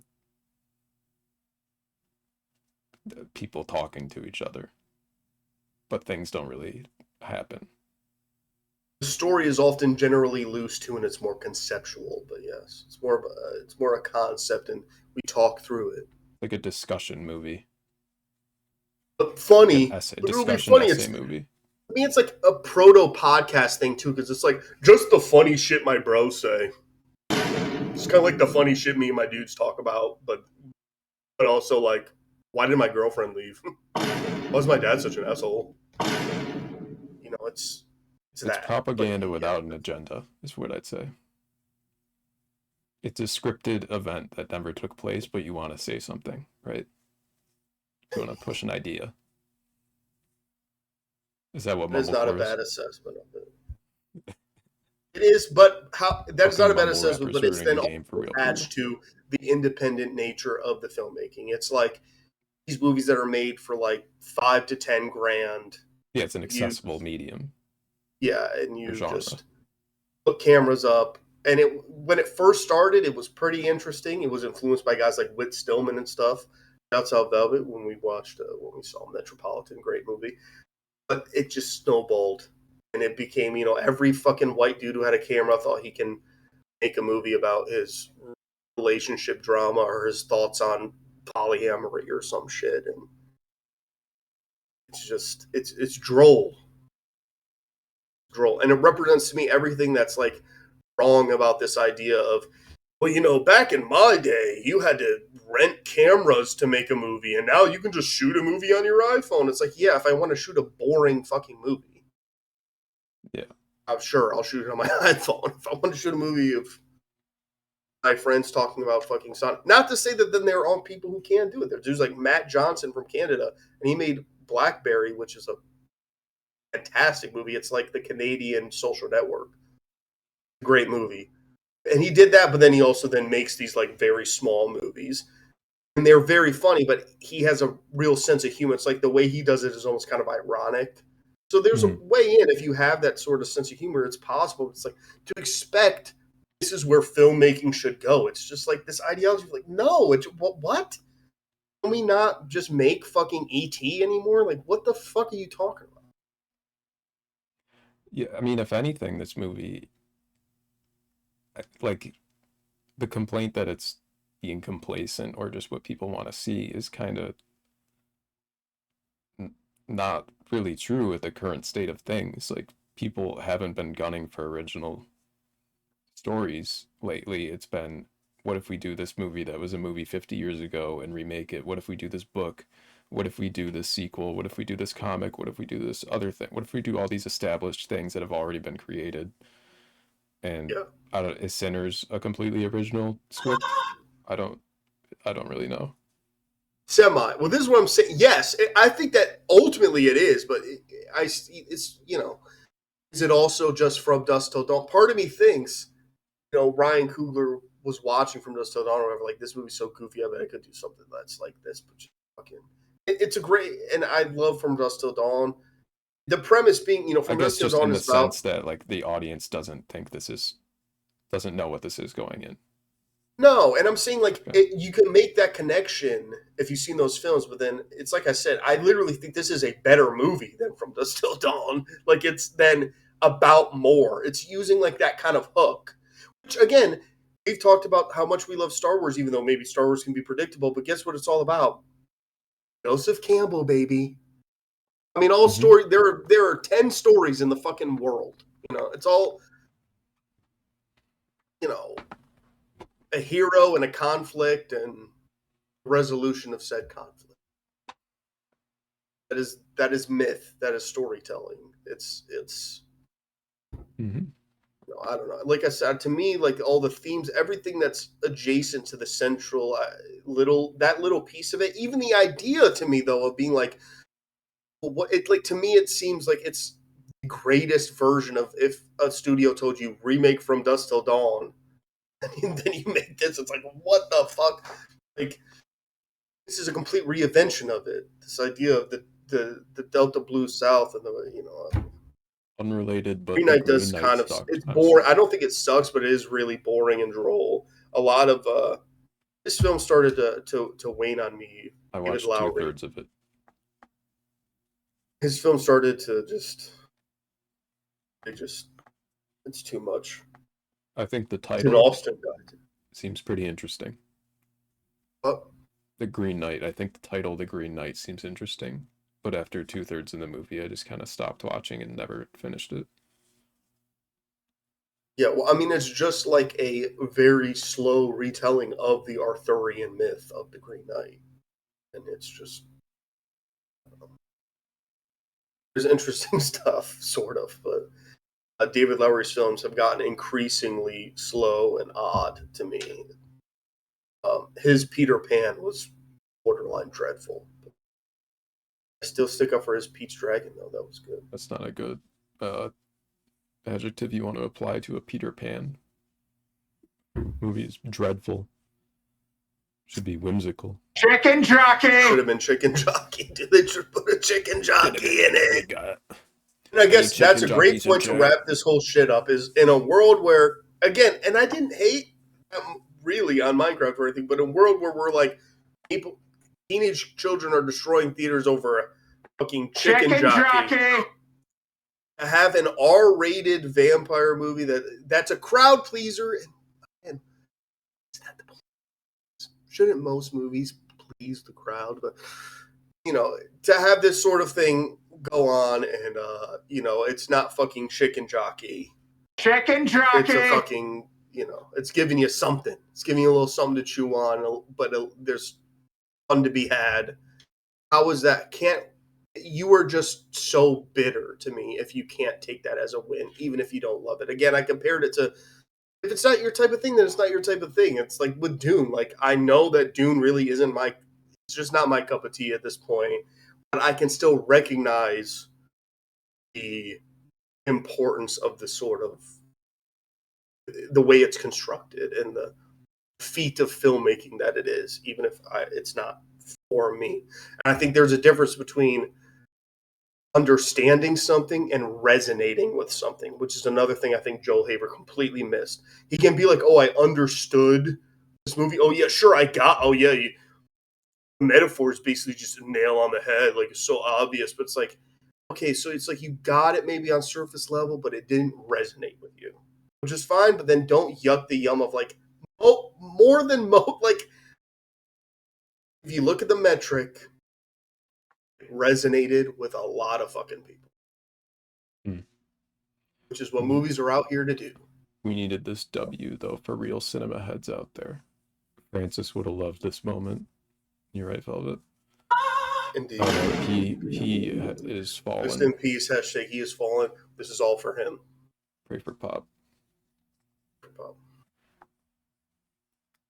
Yeah. I was looking at his Letterboxd while you're talking. He has not watched the Minecraft movie either, so. You know what? Here, I just want to give another shout out to Ryan Coogler, though, of just why I love him so much. First of all, he's not a Nepo baby. He's a guy who really came up through this shit, like just loving film. And yes, his luck meter is ding, ding, ding, ding, ding. Like, he got very lucky many times. And he talks about that and admits that and says that in interviews and everything. But also, he's the type of guy who says, like, oh, yeah, I was influenced by fucking Belladonna of Sadness or whatever. And then he goes, yeah, also, I really, and I won't spoil what it is. He's like, oh, yeah, there's something in Sinners, and I just basically stole it from Puss in Boots: The Last Wish. I loved that movie, so I just ripped it from the Puss in Boots movie. Like, that's goated too, though. Like, it's the ability, if you're a real creative and filmmaker, to me, it's like you can watch movies too that you don't necessarily love, but like you're always looking something usually works in every movie, even if it's one thing or two things. Let me ask you a question. Do you think Beetlejuice or Spy Kids 2: The Island of Lost Dreams is a better movie? I would say Beetlejuice, but I would bet Joel Haver says it's Spy Kids 2. Joel Haver rated Beetlejuice 2.5 stars and did not like it, and rated Spy Kids 2: The Island of Lost Dreams 4 stars and liked it. Just thought that was funny. Well, there you go. it's his subjectivity clouds his objective judgment. I feel like to a degree that it becomes pretentious and obnoxious. Like you're not even giving anything a fucking practical, real chance. Just fucking go home and watch your fucking bullshit on Cassavetes movies and just shut the fuck up. Until fucking Mark Duplass makes another movie about his girlfriend and she's terminally ill and whatever the fuck. Yeah, it's one thing to just like if you watch this movie and it's like not what he wanted, it's whatever. That's fine. And you could even leave a review saying like, I really wish this was something more than it was. But then like giving it 2.5 stars and saying just like it was bad because it's not what you wanted is just, and then going on. Again, this is the Dune of it all I bring up because like when I saw Dune, I literally did not like the movie. The first Dune, like I literally was like, this doesn't do it for me. I don't like either. However, I walked away going, the cinematography was pretty fucking insane. The visuals were great. And the mixing was great. This is a well-made film that isn't for me. That to me is an immediate 3. I'm just like, hey, you know, it's out there. It's a movie. And then it's a resignation of I probably won't watch it. I didn't like. Yeah, like I watched Dune and Dune 2, and I just didn't really care that much for, you know, either the plot or like just things that you like in movies I didn't like in Dune, but I recognize like, wow, this is a feat that this movie came out, and I know it does a lot for a lot of people, and that's not even part of why I think it's a good movie. It just kind of is. It's a blockbuster on its own. But I haven't, like I was saying, I haven't seen Sinners obviously, but I have seen Spy Kids 2, and I have seen Beetlejuice, and just based on that alone and how he ranked those, it's obviously subjective, right? And that's fine. You can do your letterbox like that. You can do subjectively. Like, I liked this one, blah, blah, blah. But if you write a whole ass review saying this isn't pushing the industry of film in a good direction, people are getting complacent, like, what are you doing? Is this a subjective thing, or are you actually trying to say something about the industry here? Because if you're trying to say something about the industry and you give Spy Kids 4 stars out of 5, again, I just feel like a lot of it comes from this bitterness of like he has his cult following of the people who follow him on YouTube, and he has made a couple pretty good little movies that, but again, to me, they are like little movies. They're little blips of cute. I watched them like, oh, that was cute, that was fun. And I feel like there's this like anger or resentment that like Hollywood isn't scooping him up, and then all he does in his like USC kind of esque videos on his one channel is just then, you know, he tries to encourage people to make stuff while also then just being like, but Hollywood is stupid and it's a show. But then it's like, did you ever like it? I think you're more of like a playwright or kind of a whatever the fuck you are. I don't think you like movies that much. I think you like a very specific type of movie, which is okay. But then at this point, I'm going to need you to just shut the fuck up. Because you're giving any person who ever has enjoyed a John Cassavetes movie, but also likes The Goonies, a bad name. Like, this is dumb. When it gets to a point where the industry is in a place that it's in and you can't even recognize a win because you're so pissed off that whatever, Sony didn't buy your script about 2 dudes with cancer on a road trip in Portland or whatever. Like, I don't know what to fucking tell you. The weird bucket list. That would be the title. Bucket list weird. Anyway, Velvet, you said you liked part 2. Honestly, that's what I hear. I'm gonna watch it at some point when I'm just and I mean it'll be like 4 years from now when someone in my family dies and I'm at some huge Christmas gathering or something and I'm just killing time and it's on HBO and I just leave it on in the background. Yeah, they're not like, we agree that they're not bad movies. It's just like it didn't do it for me. Like I'm also not a Hans Zimmer fan, honestly. Like, Yeah, me obviously either. he I did the find his scores, scores like super obnoxious, so I just can't. but there are. I mean, Unlike Sinners, by the way, Sinners is a fucking. Again, though, it's like you can't even recognize that this score is fucking sick. Fuck off. I will say for Part of Dune though, filmmaking. the hook of Dune is pretty iconic. But like the thing we don't like about Hans Zimmer is just like what else is there? It's just like that, and then you forget everything else that happens in the 3.5 hour movie, right? Yeah, it's booms and bangs, and chugs. Yeah, it's just like a crescendo that lasts 90 measures, and then you get to the part. Like, Lisa Nagaib! Lisa Nagaib! The worm is here! I'm gonna ride the worm. And then Zendaya's gonna ride my worm. Jason Momoa, no! No, Jason Momoa! But I get that also, like, I love Denis Villeneuve as a filmmaker, and I literally have liked all of his films that I have seen. I think there's one or two I'm missing. Greatest movie he ever made, by the way, if I can give a real quick that I'm forgetting the name of the movie because I saw it like a year-ish ago. It's one of his earlier films. But I was like, holy fuck, this movie is insane. What the fuck is this movie? I can't even pronounce it. I'm gonna get made fun of, I guess, because it's so good. But it's called Incendies. I doubt that's how the fuck. Incendie. Okay. It's insanely good though. But that was before he was even making English. Right? It's a very good movie. But Dune has a lot going for it for me, but I can understand why it may not be engaging for some audiences, which is the whole thing about a movie, right? If people can't sit through it, does really do its job. I mean, I definitely sat through it, and sure, yeah, I'm saying it. like, but I guess this is what I'm talking about with taste. So I think a lot of what film comes down to is subjectivity and taste. And if you're somebody who watches a lot of film, I would think and hope that you can write something while then understanding it's just not my cup of tea. That's what Dune is to me. Dune movies. It's like this is very well made, and like when I talk about Denis Villeneuve, it's like he clearly just fucking loves Dune, like the books and shit. So he's doing this shit, like making it. But to me, it's like Star Wars universe. It's like this is kind of I mean, got it.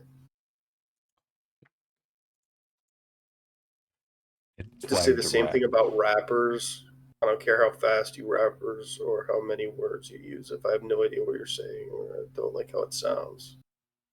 Tech 9. Tech 9 catching it right. Yeah, I hear you for sure. I mean, I would agree with that. Like music in general, lately, I find it's like I used to be very diverse in the music I was listening to. Now, the older I'm getting, I feel like I still listen to new music, but it really has to be scratching the itch of what I like. I can listen to something and recognize this is pretty well made art punk, whatever. But then I think, am I going to be listening to this art punk all day? Probably not.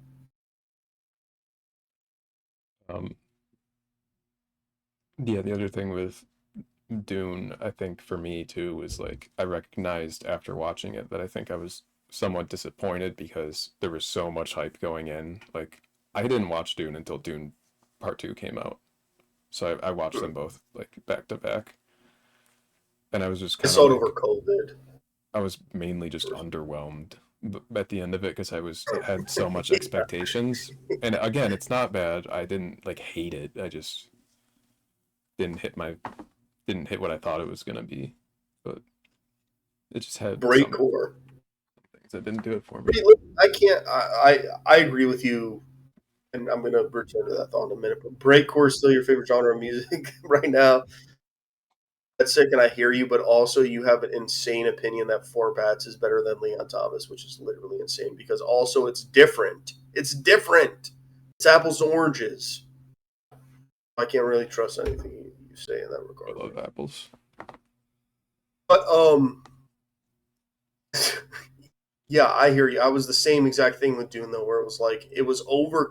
I feel like because Dune came out in the COVID time, it was like, you got to see this insane plot twist. Like, put on the fucking mask and go to the theater, and see the fucking Dune. And then it was like, I watched it and I was like, okay, so yeah, it's Dune. Like, because I've seen the original David Lynch. David Lynch is probably my favorite filmmaker of all time. I've seen his Dune from the 80s, which is like probably his weakest movie. Still a pretty fun and good movie though, but notoriously was like, this again bringing up this Joel Haver shit, like studio interference and all this shit. It's really nothing new, but that was what happened with David Lynch when he made Dune. Was like the studio was just riding his ass and totally re-edited the movie. So it's his weakest movie. Still pretty entertaining though, and very cool in terms of how world building it is and everything. But again, I'd seen the original Dune and I've fucking seen Star Wars.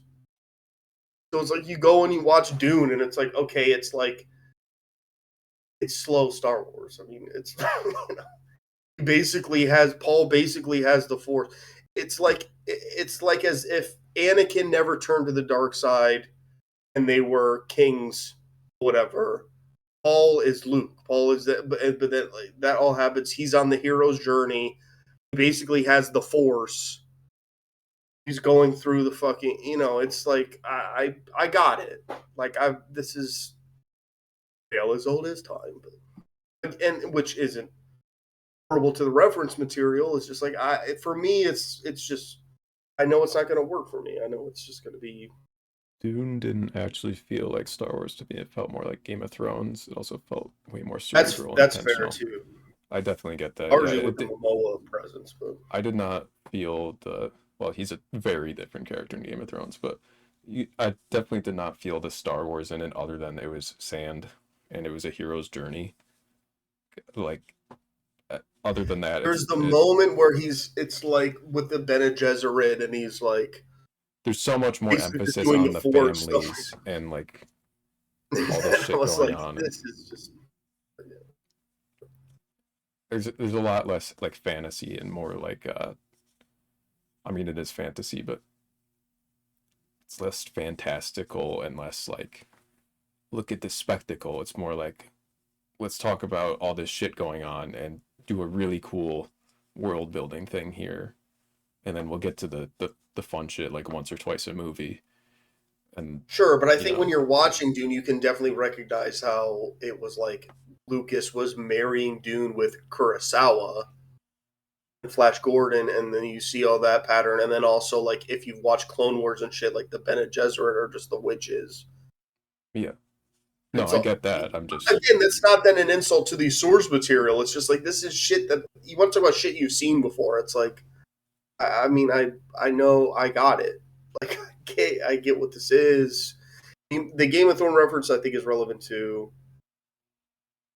like that. That was aesthetically definitely there, especially just with Momoa in the movie. But yeah, and it all just the fights with like blades and shit too. Yeah. Also felt way more cerebral and intentional. Look, I get that. Again, I don't really yuck anyone's yum when it comes to Dune. Unlike other movies,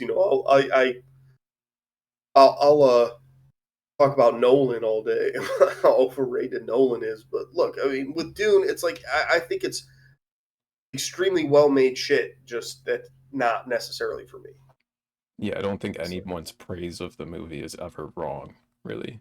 It's like this is definitely doing something for you that it's not doing for me, but I see what it's doing for you, and I think that's cool. There's like a whole generation of people that are like, you think Dune? I would agree, Dune is better than Avatar. Actually, 100%. And you talk about shit that's not for you. Max has tried to get me to watch Way of Water for years, and I literally refuse just because I think James Cameron can suck my nuts. I just think I don't give a fuck. James Cameron can suck my nuts. Avatar, it was so heinous. You want to talk about the way that the film industry has gone since Avatar? It's like, bro, no, I don't care. I'm sure it is like actually kind of good, but like it took you 10 years to do it or whatever, 15 years or whatever to be like, here's this fucking CG movie. I don't know, dude. I am a hater when it comes to Avatar. I'm a hater. I drank the haterade. I know. I'm not spitting it up. It is what it is. We know. Here's what I think when it comes to doing an Avatar. I think.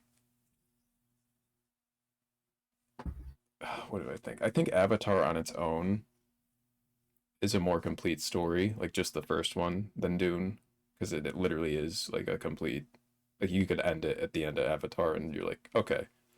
But sure, it Dune literally 1 and 2 is. together is about better derivative than storytelling. That movie is literally Pocahontas. It's literally Pocahontas. It's literally Pocahontas. Beat for beat. I'm sorry. I know you're like pissed. I'm sorry.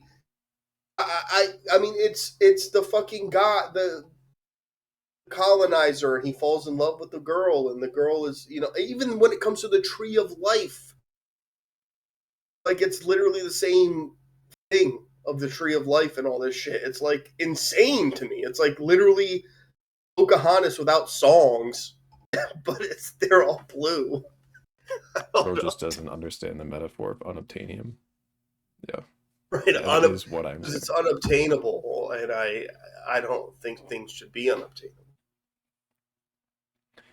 No, I think Dune does a better job with its sequels. I think Dune 2 is a better sequel than Way of Water.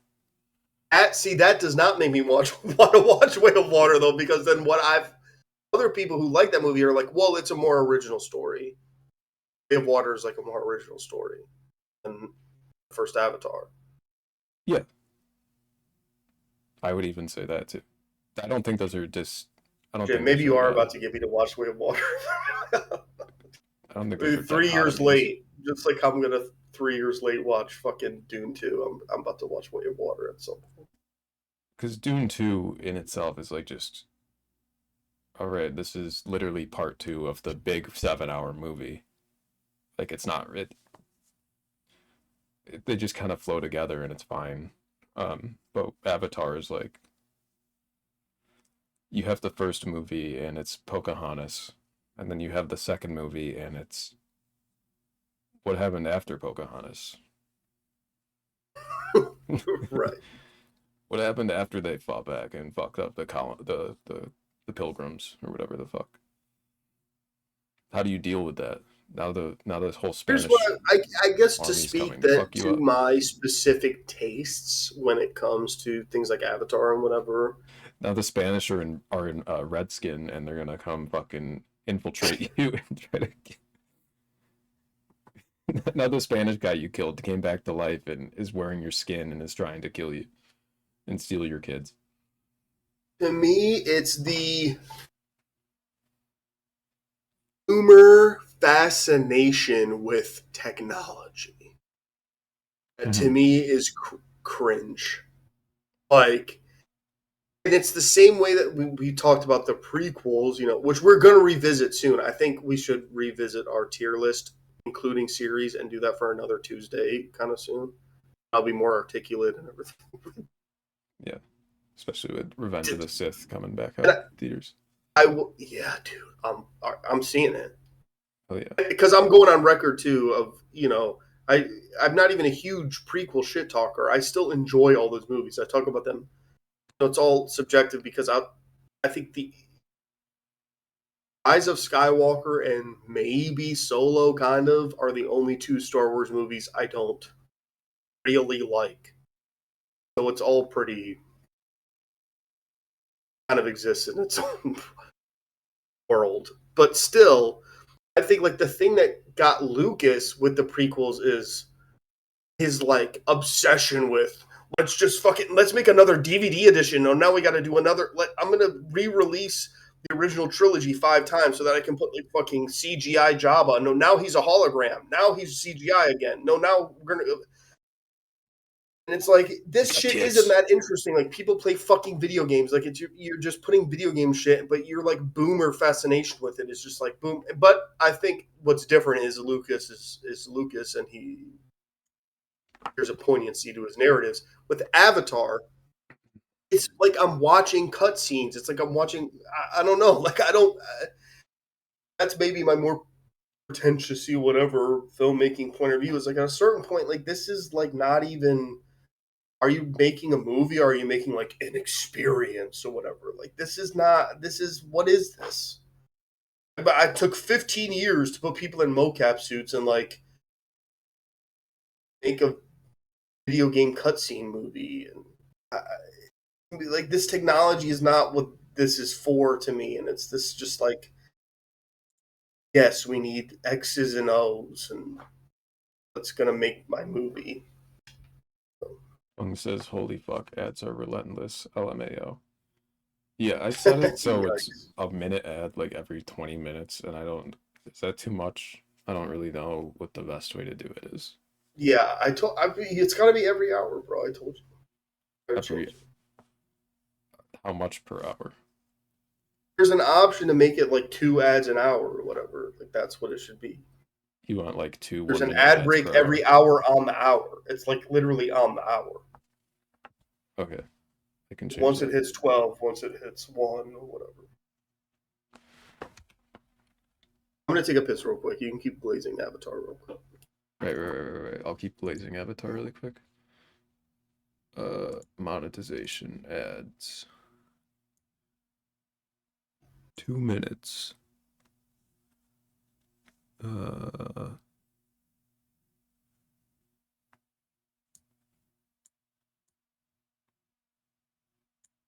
a 1 minute ad break. Run a 2 minute ad break every 60 minutes. There we go. How about that? And then we'll shut the fuck up during the ad break. That makes sense. Yeah, so Avatar. Fuck. Am I right? When they're blue, they should have put pussies on the avatars.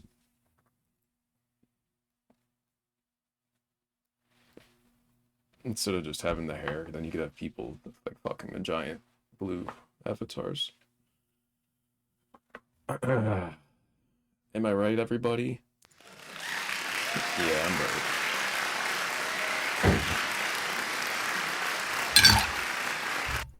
Uh-oh. He's got piss in a bottle.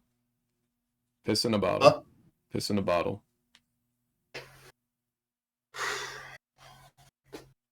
I was saying you have piss in a bottle. You don't have to pee into a bottle. Oh. You're telling me to piss in a bottle. No. Okay, I changed it so it's 1 2 minute ad thing every hour. There you go. Chilrani says please for some reason. That's fun. Sorry, I mean ads? I don't see ads because I'm subbed, because I got enough bread to spend on quality content I enjoy. I love supporting Ariwoki at stream, on and off stream days. Did you know I send clips all the time to Max and Hayden titled Ariwoki and they never make it on the show? Yeah, I'm doing my part. I'm going to respond directly to this by saying that I am amused every time you do that, and I think you should continue to do that. The reason it doesn't make it every time, listen up. Post it in the Discord. How many times have we said it? In the videos channel or in the creative channel? It's got to go in the disc. You know, bro. Don't worry. I'll open up TikTok on my phone, hit forward, and then hit copy link, and I'll go on into the Discord app on my phone, go to RWokit, and go to the stream text channel, and then I'll hit paste, and then I'll hit send, and then I'll go into my computer, go over to Discord here, to the stream text channel, and I will copy this, not just click it, because if I click it, it'll open up Opera. I don't want to do that. I want this in Chrome, so I'll copy it, and then I'll go to a new tab, paste, hit enter, and then I'll hit pause, and here we go. Now it's a TikTok.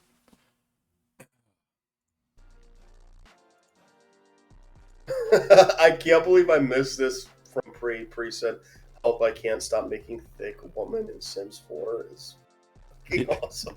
I want to add to, I'm not fundamentally against AI, and I mean, AI, Jesus Christ. I'm not fundamentally against CGI in film. No, It's that'd be just like insane. it's a type of thing. It's like a kind of it where it's like this. What do You we? just don't like What's the goal? 3D animators. Not true. You don't think animated movies should hold the same weight as real movies, as you've told me before. You don't think the artistry is there. Out of context. You don't think acting is real when it's animated. Never said that. And That's motion about captured. Chicken jockey. Motion capture is extremely You think very matte difficult. paintings are form of better acting. than I've never said any Unreal of that. Engine world creation. Daily Mail. President Donald Trump has hung another self-portrait in the White House, this time right next to Hillary Clinton's picture from her time as First Lady. It's hung from a prominent location in the White House, just outside the East Wing where the First Lady Melania Trump has her offices. Visitors taking the official White House tour pass by that location. But unlike the first self-portrait Trump hung, this one did not appear to displace any previous painting. Instead, it appears to be squished on the wall between portraits of Clinton and Laura Bush. A White House staffer called the new painting another iconic portrait and told DailyMail.com that President Trump was reelected after 2 failed impeachment hoaxes, dozens of criminal charges, and multiple assassination attempts. He can hang art wherever he wants. Can I say that actually it's funny that this is the first one that Max went to because Bung, I actually did this. I'm pretty sure I did put this in clips actually. Oh, good. This is like the one I think I was like, yeah, for sure. It is the fact that like this is some shit you see on somebody's bumper sticker riding through Virginia Beach. You know, like this is like. Yeah, this is. I thought it was fake. I was like, this is fucking fake, and then I was like, I guess no, it's not. It's also the fact that it's not in a frame, and it's just like a stretched canvas on like an internal frame. No, it's like some shit you get. It's like the way you buy art it's like from a cool TJ Maxx. poster in someone's room, right? It's like not a portrait. It's a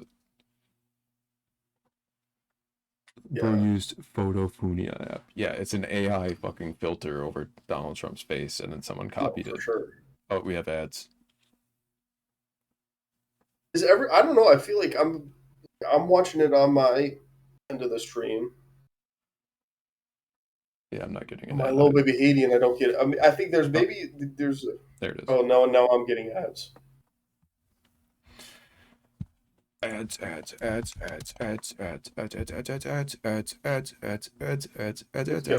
people do playback though, and then they don't have ads. Why are we getting the ads though? Because it's 2:45. I guess it doesn't go into effect until next stream. It works. I don't know. Why would I know that? Figure it out. How about you give? Let's figure out our money too. How about that? Let's. Cash me outside. How about that? Cash me away. I think we're back for some people. We're sort of back. Is your brother calling me? Hold on, your brother's calling me. Uh-oh. I'm gonna pick up. This could be a horrible thing though, but I'm gonna mute you. I've muted Hayden.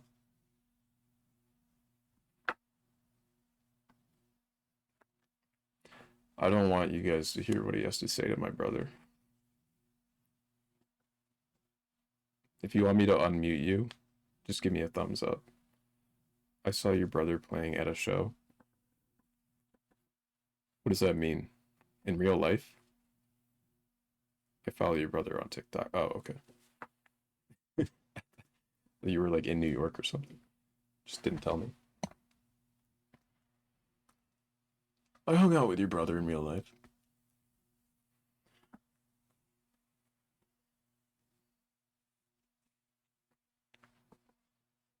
Trying to figure out what this conversation is without hearing it.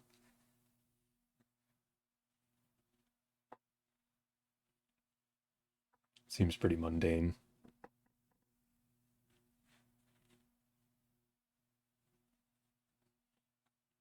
Feels like my brother just asked him like a question, and now he's doing it. I was in New York, but then you reacted to my diarrhea with soup emoji.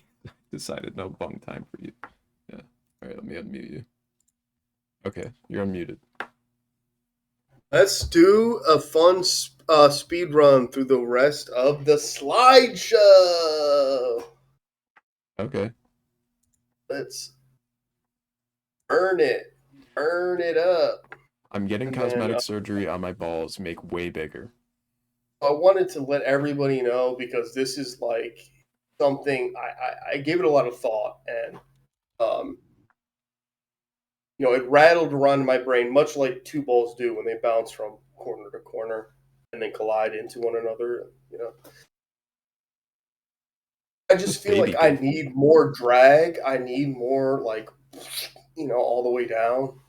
I need more like gravity pulling me downward, sort of thing. Yep. And I want to make that happen. Is that Alpha Quite M? honestly. What? Is that Alpha M, the YouTuber?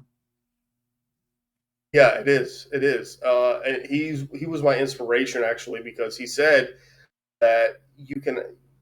When he said like it was possible to like grow your balls, I was like, this is something that I need to do, and I need to fulfill it as soon as possible. Like I need it like my balls are tiny. So I'm getting after it and I'm going there.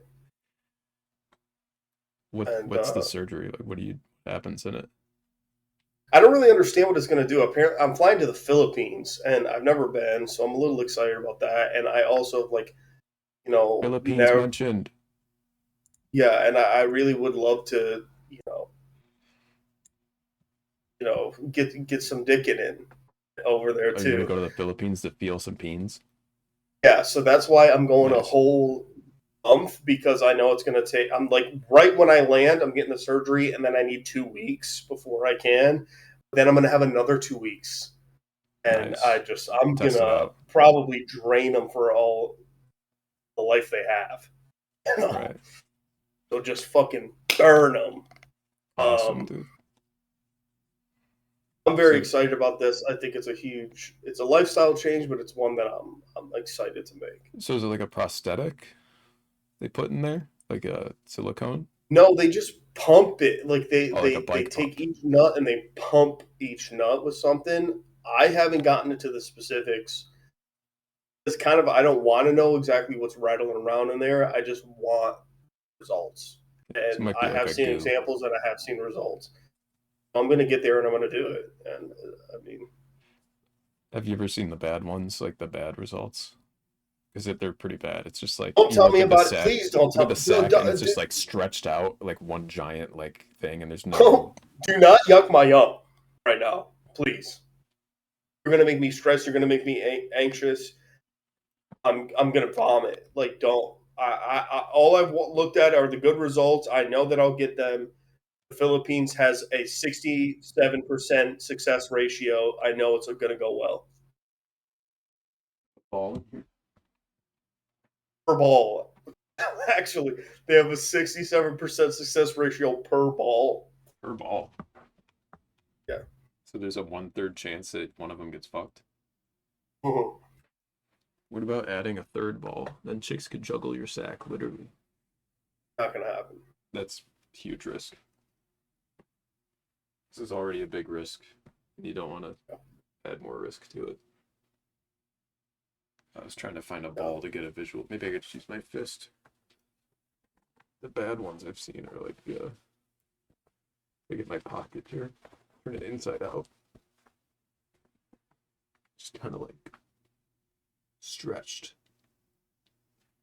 Yeah, there you go. Just hang. All right, so we're going through. Let's speed it up. Let's go through. Robin thinks I have a third ball because they think nuts are spear shaped. They're not. They're like cubes, really. Well, you should get ready. I feel like you're gonna have you're Andor came back. Came back. Get ready to host the second half. You're gonna sub in for me for the second half of this show, by the way. Speaking of Robin, can I get birthday jack-offs for them today? Because it's their birthday for the next 9 minutes. Happy birthday to you. to you. Happy birthday when I birthday. Happy square day when I do. You. Happy birthday, Robin. We love you. Happy birthday. Go jerk off onto the toilet.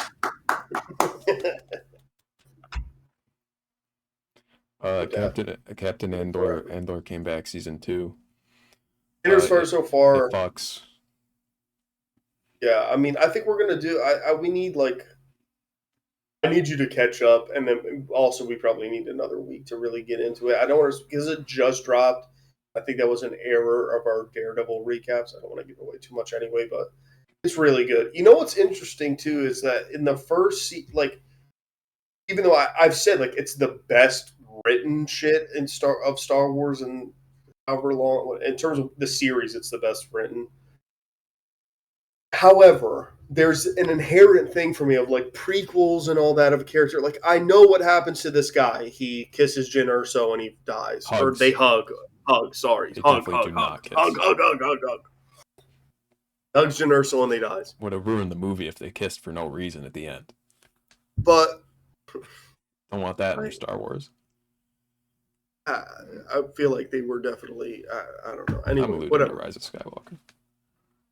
Regardless, we know how it all ends for this guy, so it's like that's the one thing about some of it where I'm like, it's a little like it's interesting to see this, but like the stakes when he's in some high mission or whatever, it's like, well, he's not gonna die, I know where this is going. Season 2, they did a pretty good job of this throughout season 1, but season 2, especially so far with these first 3 episodes. Like, I'm really fucking into even the guy. Like, I wasn't totally invested in season 1, but the Imperial dude who Catherine Hunter, who's a great theater actress, plays his mom. He has like the horrible mother Imperial dude who just hates Cassian. Mm-hmm. So far, I'm like totally invested in his character arc. I'm totally invested in Mon Mothma's daughter, which I did not expect. Whatever. So like at this point, it's like. Andor stuff is really well done and really good, but then it's like I'm also just really enjoying everything else going on, all the characters around it, existing at this time. All the original characters in it are all very good. I mean, technically, Mon Mothma is an original, but it's her family is. Yeah, and that world. That universe we're seeing, like we know from the end of last season her daughter's betrothed or whatever the fuck. So we're seeing like how that is materializing and like the way they're doing it. It's all like it's great to see these worlds and how they exist. Well, not to open this can of worms with Last Jedi, but it's like the things that I liked in Last Jedi was like I did like the casino planet and everything because it was showing you like what these people live like what this is like. What what this reality is for them, and we're seeing that with the Mon Mothma storyline, like how deep this really runs in terms of like how lavish this lifestyle, this fascistic governmental lifestyle is in comparison to the way everybody else in the galaxy is living. You gotta strap in and watch Andor. Yeah, I would suggest when you're watching season 1 of Andor, because I don't think you've done that yet. Just do 1 episode a day. I mean, you can binge it, and you're probably someone to binge it, but at the same time, I think you'd enjoy it more if you go 1 episode a day and don't, like, do other stuff while you watch it. Like, just try to get into the show and pay attention, because then you'll probably, like, just enjoy it more. Because I know you said you just got, like, bored or something the first time around. Yep, season 2 just came out. The first 3 episodes. I watched the first episode. I will also say it was like season 1, but especially so. The first episode of season 2 was shot phenomenally. I think there was a lot going on to make it, and parts of it felt like the parts with Cassian were like grounded. Like you're with Cassian, you're in the shit with him. The parts with Mon Mothma's family were like that whole first shot on whatever planet they were on. It may have been Alderaan. I can't remember. No, it was whatever the fuck planet they were doing the wedding on. It was just like a one shot, But it was like her going between all these so people. good. It was a That was continuous nuts. shot. That was so great. Yeah, that was really great. And it was just Even like it's kind of just the writing capturing the too, whole though. like Like the way these franticness people of it. converse and talk, the way he's able to. I feel like it's thus far. There were maybe a couple moments in season 1 where I was like, "This is a little weird," the dialogue. But like season 2, Tony Gilroy is so locked in on like the dialogue still feels very much in the universe of Star Wars, while still feeling like originally conversational and just the pace and the movement of entertaining you just through conversation. I mean, he's one of the GOATs.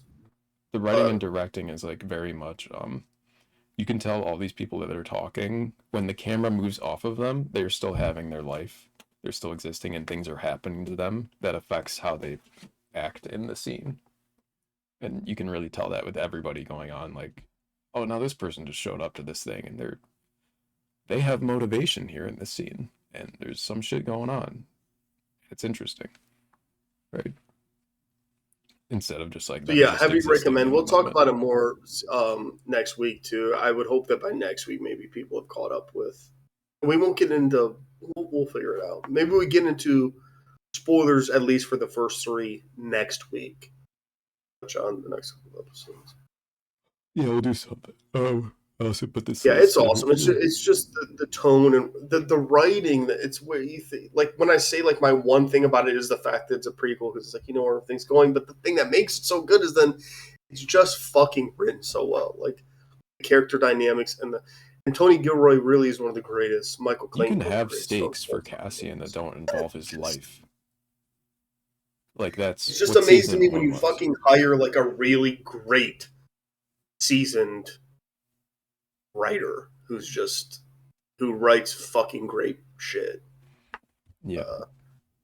It's Like just the stakes in season 1, I know you said like, oh, it's a prequel, so you know he's not gonna die. But the stakes are like finding out like why does he hate the Empire, right? That's season 1, like learning yes, what's going to happen to him that's gonna make him into a rebel. And we've talked about this before, but they then also make it work in terms of like the 3 to 4 episode arcs that then gets propelling you to the next thing of just not only just are you interested in Cassie, but the world around him. Oh, what is this leading to? What situation is coming up next or whatever? And the first season takes place 5 years before Rogue One, and then the second season at least starts 4 years before Rogue One. So there's still a lot of time. Like the stakes could be he's in prison for 4 years then. Apparently, still this is or the some last shit. season. Like I expect maybe in like a couple episodes it's going to do another time jump and then maybe another like little time jumps. But episode it will 1 at the again, end. no I bet the spoilers without end of giving the too much show. away. Sorry, what are you saying? I bet the end of the season will do a time jump to like just before Rogue One. Maybe it'll end with him in the world between worlds and he's talking to. So they could save his character for another show, and then he'll see Palpatine doing Sith alchemy, trying to shock him through the world between worlds. And then the Lost Wolf will show up and try to guide him You're my away to dad! Ahsoka. Anyway. My name is Cassian Andor Skywalker. Yeah. No, hell no, he's not doing that shit. I am all digital. Thank God. Mon Mothma stuff is really so far this season though. I'm like, this is ass. The Mon Mothma storyline. I'm like, I'm so in on this. Anyway, yeah. So watch it, and it's good, and Andor's back. And Put this little thank God thing for here. good writing, and thank God again another kind of mini fuck you to Joe Haber. But sometimes if you're just a great filmmaker and a great writer, you can work within huge IPs and create something that's original and dynamic and engaging. Must be a shock, but 140 sets across 7 stages, 2 backlots, 700 costumes. For principals, 150 creatures, 30 droids, and 4,100 VFX shots. There you go. Numbers. And Bung says, by the way, you read it. Should get to we're just gonna glaze over Clamtown this week. I feel like just show it real quick, and yeah, I don't think anything really happened. I do have to go real quick. I'll let everybody just look at it and watch. Oh, this is So we can get to what Bung's saying. Oh, by the way, we're going to talk about this in depth next week. We're going to have a teaser for this situation. Max and I got involved as you know, Scare Tactics has been rebooted by Sci-Fi. We're doing a reboot of the reboot, which we're super excited by. Tracy Morgan's coming back. I negotiated this whole deal, and Max and I are producing it. This has been a journey. It's been an amazing journey. We do legally have to get out of the way the fact that someone did, there was an accident that happened on the set of our new version of Scare Tactics, the scare-based prank show. Yep. Somebody did pass. Legally we can't get into it too much. We do have to mention it, but we can't get into specifics, at least just yet. Not until it airs. But it's coming, and it's coming fast. Tracy Morgan, Spoiler. he does show gut, and there's a lot of nut kicking, and there are a lot of tears, but a lot of laughs, hopefully, from the audience. Like I said, we went very extreme, but I feel like that's the only way to go nowadays, is just like super XXX. So this is what we've done. Yeah. I'm excited to Okay, Bung, I'm skipping over that because to even acknowledge it would maybe be to give away too much of what we've already done and are maybe in legal trouble for. But again, we're going to get to that. We are rebooting Scare Tactics. We're just literally going to we're just literally making people piss their pants and potentially want to, die. And that it's been a blast. Yeah.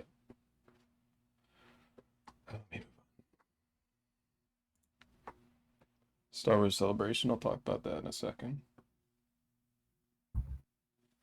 Yeah, maybe you can wrap that when I maybe tap out. Bunk can call in. I do have to emergency presumptually maybe tap out of the stream for a bit.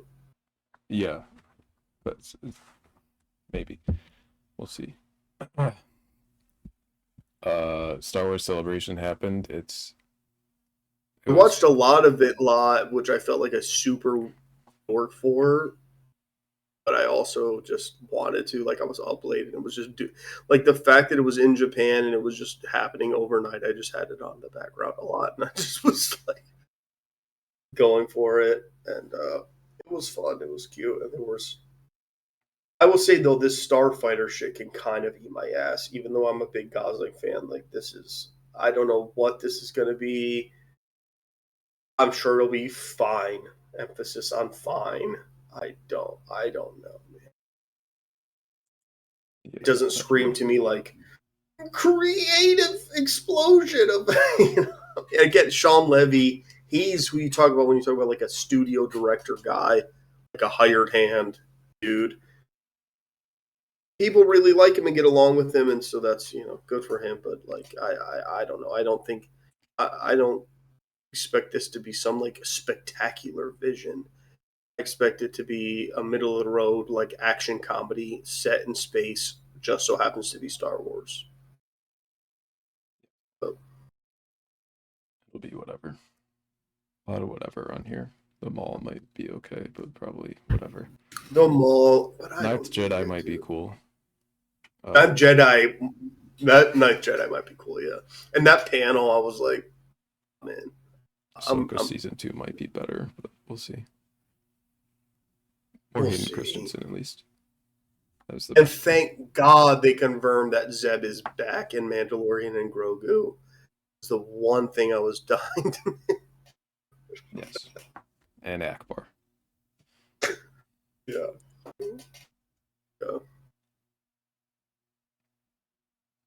I can now have cute friend on phone. Thank you, Elon and Zuck and Big Tech. If you haven't seen this, now's the time to take a look. Let's click that link. It's Black Mirror in real life. You to just remind me why we can't be together. I can imagine how frustrating it is to hear from him again. It's important to remember how he hurt you in the past and how that made you feel. I'm a Tolan. I'm here to find a new best friend. There's one of us for every one of you. You can talk to us about whatever. Did Ethan reply to your text yet? Lana Del Rey. Is that a place? You've never had boba with lychee jelly? And we get to know you, so we can help you with anything. Again, I have nothing to wear. Wait, that blue top is cute. It's all set up. Yo, super clean. Study for a bit, then play? Bet. No matter what's on your mind, there's one of us waiting to meet you. Get the app and meet your Tolan now.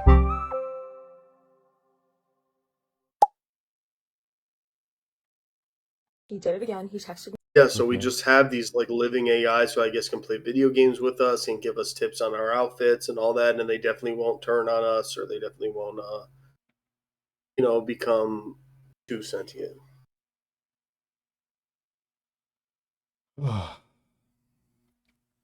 Bung says super clean, study for a bit, then play. Ugh. God. Next thing, oh, here's the clam town, whatever. The only thing that's changed is this thing's here now. No one really knows what his deal is. He's just around. He's been showing up on Clamtown things. We're investigating what that is right now. He might be a big deal. He might just be a little guy. Everything else is exactly the same with Clamtown. Let's piss. I mean, everything, pissing on everything and pissing all over the clams, the contamination of the clams through piss. They confirmed it's a piss guy? Yeah. Okay, well, we've dealt with that before. Here's the Daredevil. We finished Daredevil Born Again. Okay, here's what Bung said. Oh, by the way, just to have discourse, and I was gone last week, the last episode of Daredevil taught me that women need to shut the fuck up. Therapist, girlfriend, and lawyer co-worker were lasering Matt. Oh, he's got a gaping hole in his chest. Also, if Matt is still fucking that broad season 2, he's washed. Facts. You know what's the funny thing is I've talked about how like the last season of Daredevil wasn't my favorite.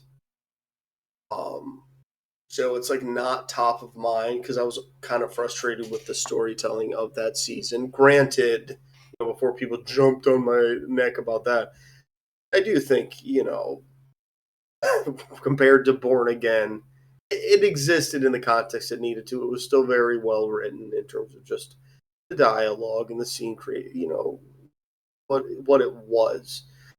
That said, like, I forgot the severity of the end of the season of like all the FBI agents getting arrested, and when Fisk got arrested, the Nadeem, that FBI guy, like his video, I'd like totally forgotten about, and then I was like listening to somebody. I forgot what even the context was. It was just somebody casually talking about Daredevil, and it just came back to me. I'm like, wait a second, yeah. And to me, it just adds insult to what we had already talked about in terms of the therapist of like, what the fuck are you on? Where it's like, your boyfriend is like, I took this fucking dude to court, sent him to prison. The FBI was like, yeah, he's been paying us off. Whatever the fuck. And you're still like, I don't know why you got a problem with him. Yeah. Like, huh? He's a bad guy. What the fuck? Yeah, like, and she's just like, honestly, but vigilantes are bad. Yeah, the bitch is Walsh for sure, Bone. Right. She's dumb. Overall, since you finished it, I mean, look, my thoughts, I talked about this a little bit last couple of weeks, but it's like, it's the fact that this was a cleanup season. This whole season could have gone better had it not existed in the way it exists, which was like having to repurpose and utilize the 6 or 7 episodes they had in the can. And then 1 and 8 and 9 are completely new episodes. And then it's like new scenes peppered throughout. I think that team did a great job doing that. I just don't think that, like, it does make, in hindsight, those middle episodes a little messy. Still, I think they did a pretty good job with most of them. Like, the White Tiger arc really worked for me. And I've said a million times the bank robbery episode to me is just fucking dumb, but everything else at least functioned. And then there was the Muse episode, was like overdubbed and felt rushed to just get him off the board. But by the end of it, it felt like this new team is trying to reset everything and make sure, look, we worked with what we had. We're getting to this new place, so now we're gonna do Daredevil again, and like we'll do it, and we don't have to keep repeating these beats that you guys have seen 3 times. It felt like Mario Scarpone, who was the guy who was the Punisher showrunner, was basically just fucking annoyed by the premise of the new season anyway, and was like, we need to get it to a place where we're not doing this again. Of like Daredevil being like, am I Daredevil or am I not? Like, he's fucking Daredevil. We're gonna get him back there, and then we're gonna. Oh, Yeah, but we've seen enough Daredevil to learn the tropes of Daredevil now, because this is the 5th or 6th season of something that Daredevil has been in. When his character arc does the same thing so many times, it's like, all right, I get it. Can you just be like Batman now and think you're Daredevil first and then Matt Murdock second, just to make everything easier? That'd be nice. So we can move on to other characters. Can you use your lawyer powers to talk to Sony and get Spider-Man in your fucking show, please? Yeah, that was the other big thing. As much as I enjoyed seeing the swordsman through all of it, and I actually thought he was like very cleverly utilized as like a side vigilante. He was like, how are you not then acknowledging all these other guys? Fisk is also a Spider-Man villain. Like, they're shared a little bit. Fisk kills Spider-Man in the first Spider-Verse movie. Like, let's think about that for a second. But also, yeah, no, I read something the other day that was, I didn't confirm it because it just seemed kind of like someone who didn't know what they were talking about heard something and was like, yeah, I kind of hear it. Apparently, at the end of the last episode, when Matt is talking to Karen at the dock, apparently you can hear the Spider-Man theme slightly when they're talking about getting an army together. Okay. But I haven't confirmed that, and that seems just kind of like random, even if it is, because obviously he's not in it. We'll see what they're gonna have to do for fucking, the way that's all gonna work out. But I feel like that was just more of a motif that whoever composed it just kind of borrowed from, if that's even in there. Yeah. It's like, how do I make this sound like MCU? Very well could be. Look, season overall, I'm giving a 7.5 out of 10. Yeah, because some of it was awesome, some of it was mid.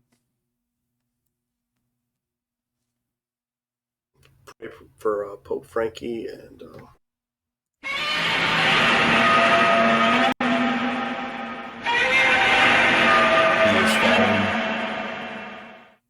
Pray for Frank.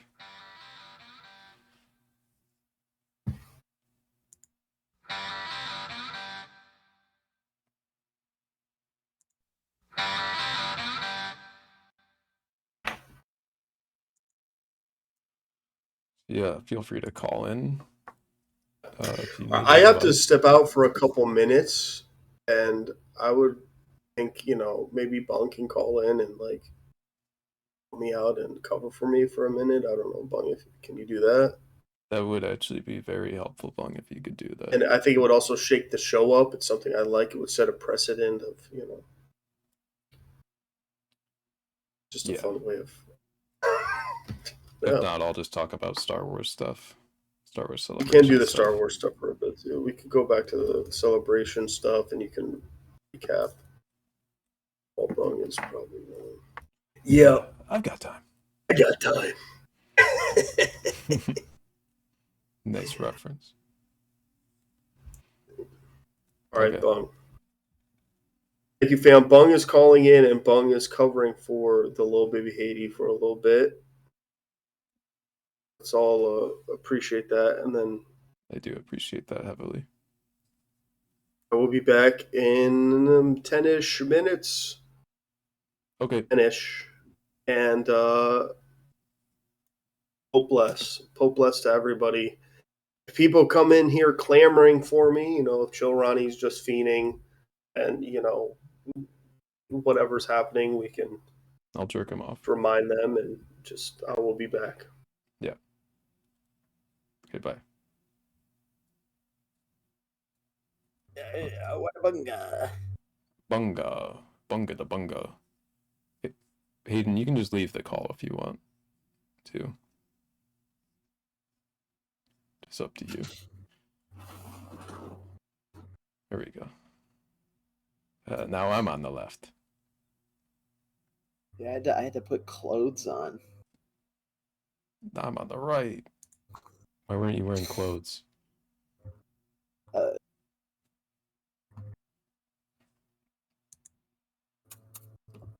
Finger.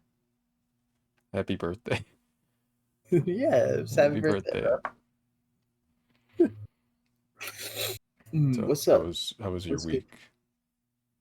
Good? It was good. Where have you been? I was out. I went to Coachella Fest. Oh, you went to Coachella. Yeah, I didn't see the shows. I didn't go to Coachella Fest, but I went out to Coachella. Oh, you just hung out outside of Coachella? Yeah. Okay. Kind of did you hear it? No, because I wasn't there the days Coachella performed.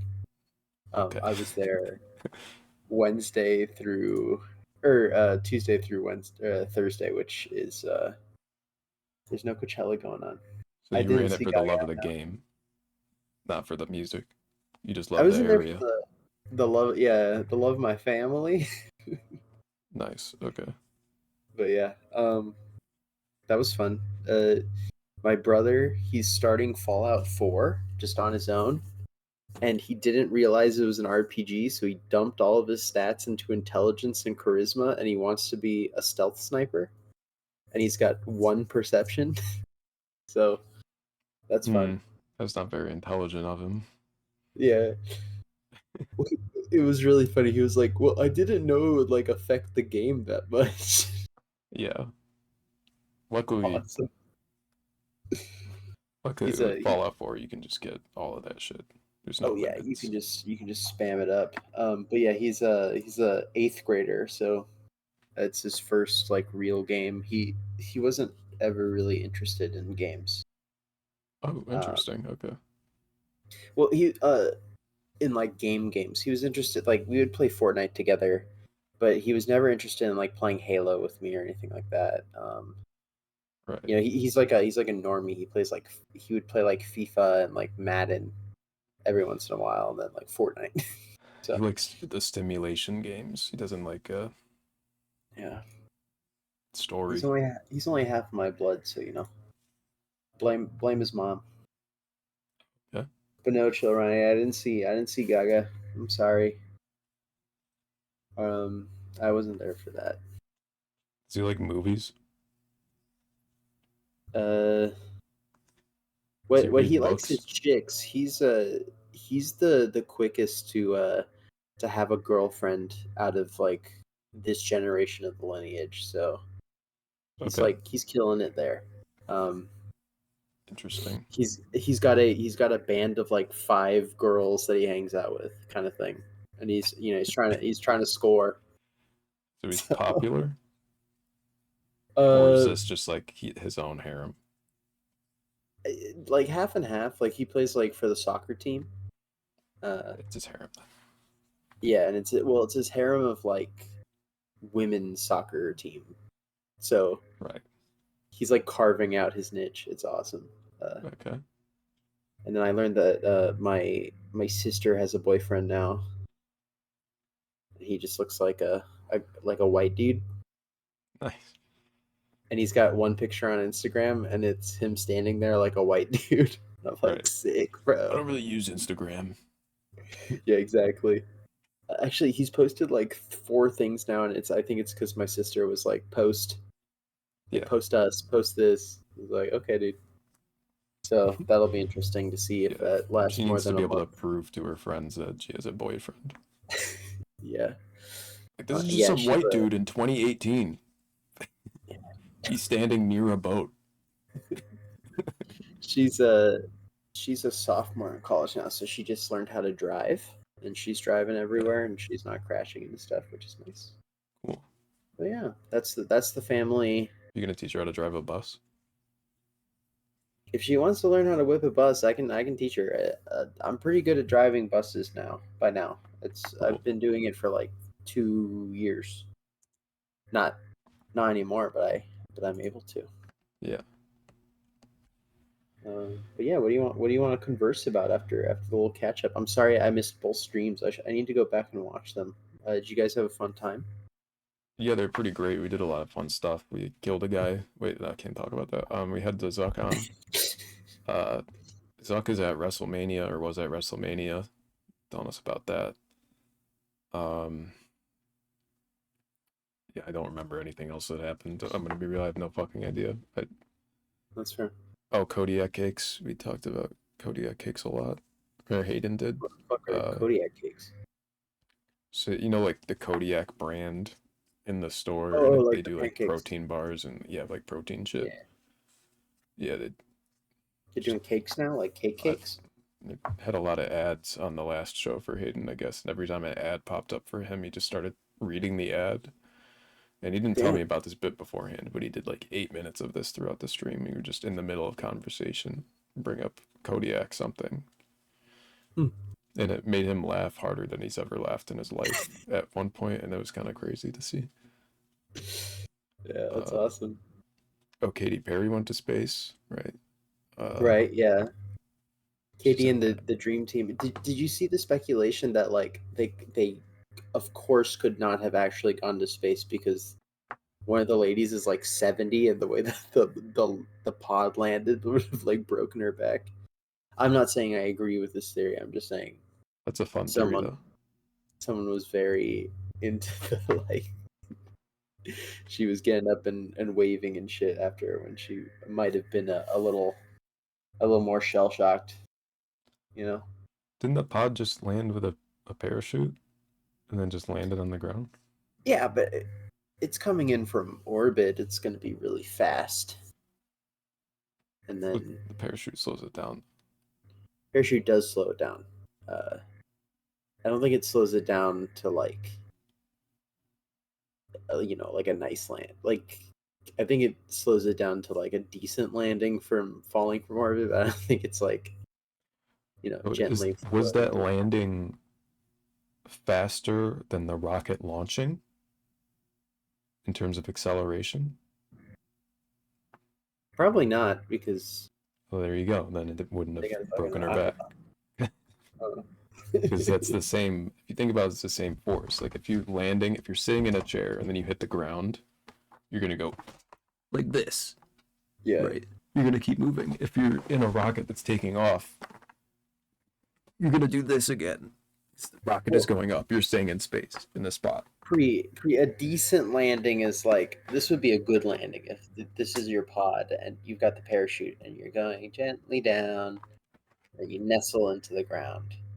A decent landing is like you got the parachute and you hit and nobody gets hurt and nobody dies, but you did not land at equal. Decent landing sounds like when you hit the ground and everybody makes that noise. Yeah, exactly. Like this is gonna get a little rough, guys. Yeah. It would be hilarious if one of them did like snap their neck on the landing just because they're old. What do you think? Should I play Nubby Number Factory or Dark Souls 2? Nubby Number Factory has been kind of hitting it up on stuff. I don't know how much they got on Twitch. I guess I could look it up. I don't know what that is. Nubby. What do you think about Maul Shadow Lord? Oh. We could be the top streamer on Nubby's Number Factory right now. I'd almost rather not. I'm not sure that's a niche we need to fill. That's fair. I don't know how that meta would work out. Maul Shadow Lord. When the fuck does this take place? This takes After place. the events of the Clone Wars, but is it before Solo? I'm guessing it's probably during? after Solo. I would guess. Uh-huh. Or But we see Maul around the die. same time. We see Maul die. Yeah, he dies in Rebels. Yeah, but he dies like before A New Hope, right? Yeah, probably like 5 to 10 years before A New Hope, because Luke is still just like a kid running around in the following scene. I didn't watch Rebels. I'm gonna be honest. It looked kind of, the animation changed and everything looked kind of woke, and I was like, I'm not touching that. You know what I'm saying? Yeah, the first season, it's the same shit as Clone Wars, where the first season is like jank as fucking weird and stupid. Yeah, and then it just gets better. The Lothal cat. Yeah, it's like it looks cheap. The first season, especially. I think I watched like 3 episodes of the first season because I was like, I'm gonna get into Rebels, and it was like, Yeah, no, it looks, the beginning is bad, and it's dumb too. Like all the designs are dumb, and they get better after that. Like his little blaster lightsaber thing is like, oh, that's a cool idea, but then you see it shoot, and it's like a yellow electricity ball that shoots out and just kind of like, ow, hurts you a little it's just bit. a yellow electricity ball out of a circular hole that you would think like a tube of light would go through. Rather, like it doesn't look like the launcher that would launch the projectile. Yeah. Luckily, though, I think by the end of the first season, Darth Vader cuts that lightsaber in half. Damn! That's a and then hook for you. and then he's forced to get a normal lightsaber. Yeah, he's forced to like. Is that where Kanan goes blind as well? Yes, I think that's where he goes blind. Why a Yeah, Maul show though? the team is weird too. It's like you got Ezra, that's his name, Ezra. Mm-hmm. You got Kanan, his mentor. You got Zeb, the like, the Chewbacca of the group. Mm-hmm. You got Hera, who I feel like has the least personality, at least in the first season. Mm-hmm. She's like no nonsense pilot. You got Chopper, who's R2D2 plus Jar Jar Binks, and then you got Sabine, which is like the fuckable one. Yeah, but like we want children to goon to our content. Sure, the Raven of the crew. Yeah. So I do not find Sabine fuckable. I'll just say that, given she's a teenager. Oh, why? Because she's got blue hair and pronouns.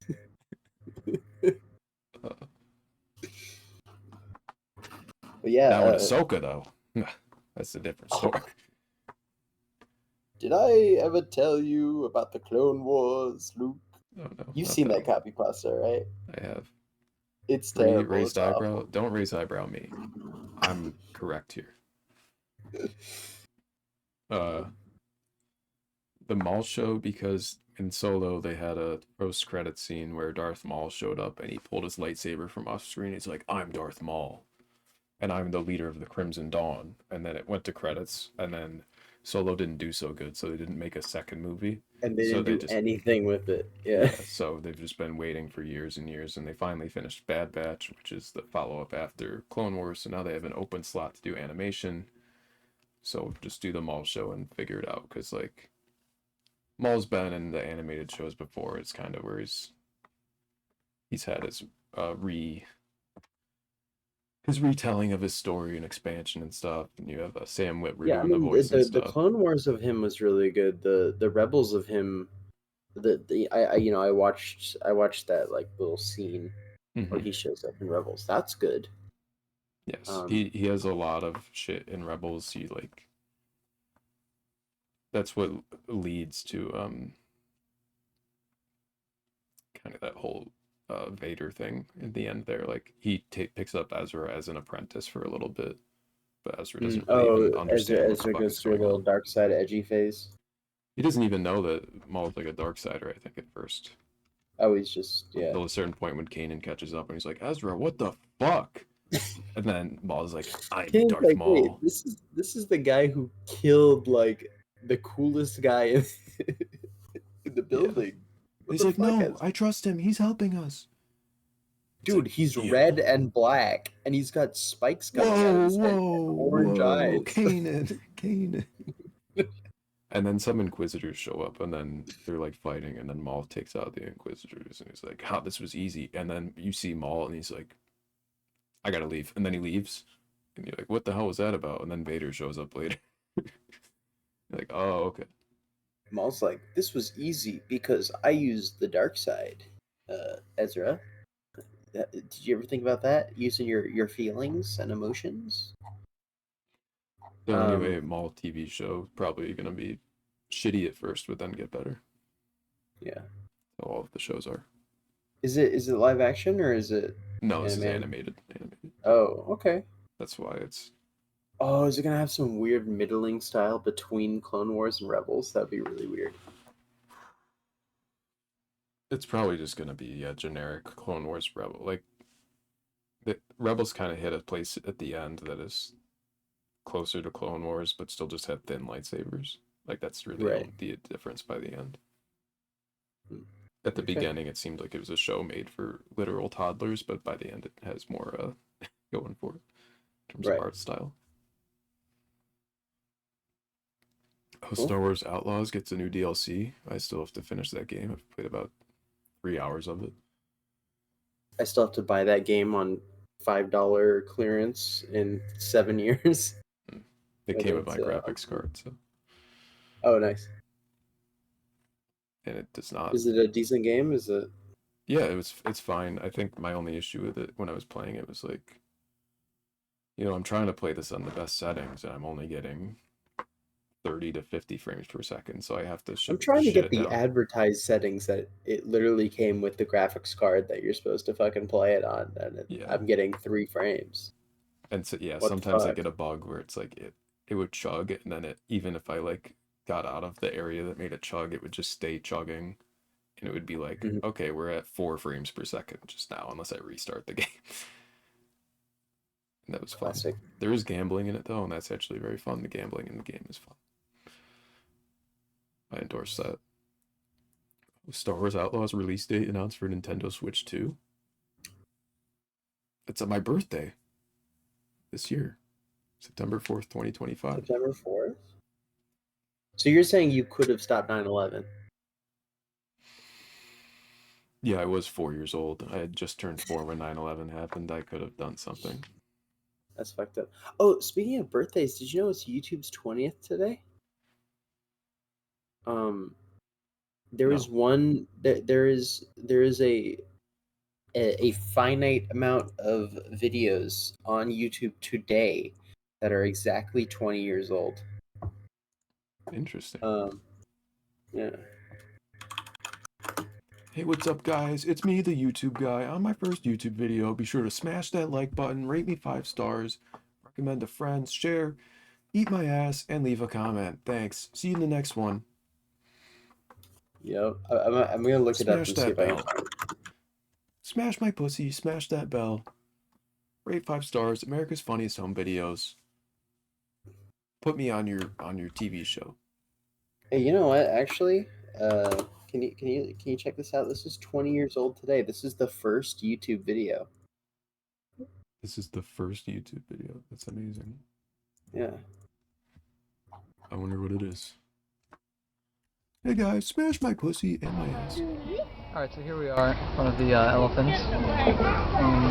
Cool thing about these guys is that they have really, really, really long trunks, and that's cool. And that's pretty much all there is to say. It's a terrible video. I mean, I think it tells a lot about stuff, because he's like, elephants have really, really, really long trunks. That's a little bit too much reallys for what he's describing. Like, it's not that long. And then second of all, he says, that's all I have to say, which shows like his lack of education on elephants as a whole and like other stuff about them. He didn't talk about their Elephants as a ears. He didn't talk about their tusks. He didn't talk about that they're two they're one of 2 remaining, species of elephant. Asian elephant, African elephant, the illegal ivory trade, Yeah. Poachers, stuff like that. I like this description here. Microplastics are accumulating in human brains at an alarming rate, and then it links to a different video. Yeah, I mean, bro is definitely getting on his soapbox, Here's some realizing that he's got a 20-year-old video. Yeah, I mean, he's come back today, and he's liking stuff. It says, happy 20 years of YouTube, and he's liked that. He said 5 minutes 4 hours ago. What the fuck does that mean? Has he released a second video? No. He's still All the comments are in this me at the zoo description update was not on my bingo card. Yeah. Also, by the way, this is if this is what I think it's talking about, it is an alarmist study that was conducted poorly, and the results aren't really what they are. If this is the study that says every brain has like a plastic spoon amount of microplastics in it, the way they did that study is they melted brains, and then they found the compound that would happen when you melt the plastic, and they weighed that. But it's also the exact same compound that happens when you melt like the fat in the brain. Right. So they just I put thought it they all would have. together. I thought they would have just stuck a spoon in every brain. No. Like, does this fit? Wow. Well, you know what? I think this really does fit into me at the zoo, because this study doesn't really know very much about the subject that it's talking about, and it kind of skips to this conclusion when there's a lot of other factors in the conversation. It's exactly how at me at the zoo, he says elephants have really, really long trunks, and that's all I'm here to talk about. That's all that matters. It's the same thing with the microplastics in the brain. It's a type of person. They learn one fact and they think they're the masters of the conversation. He thought that it was so important to tell us that elephants had really, really, really long trunks, which, by the way, has been debunked. Doesn't need to have really, really, really. Okay, it just needs one really. And now he's sharing microplastics scare tactic stuff. So crazy what happens when someone learns one fact and then becomes the master of the conversation. Exactly. I mean, this is Elon Musk. Also, I'm looking at it as follows, and one of the people that he follows has the Studio Ghibli AI thing on. So. Oh, nice. Oh yeah, Chad Hurley. Chad Hurley, you piece of shit. I That was hope 8 you people. die. Yeah, here, I'm gonna fix my hair. My God. My hair's a mess today. I went Rock and I roll. went to the dentist today. Yeah, to get some cavities drilled out of my head. I haven't been to the dentist in 8 years. Oopsie. I'm a little afraid of the dentist. Not really a big fan. Not like shaking in my seat afraid, but like do not enjoy my experience there, especially when they got the drill in my mouth. When they're like, when they're brushing my teeth or whatever, I don't give a fuck. But I'm not a big fan of the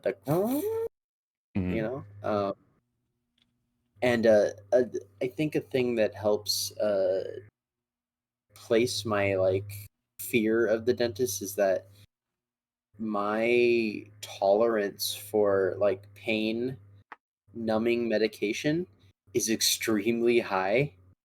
So I had to over the course of this one drilling for 2 cavities on teeth that were right next to each other, I had to get 4 shots of Novocaine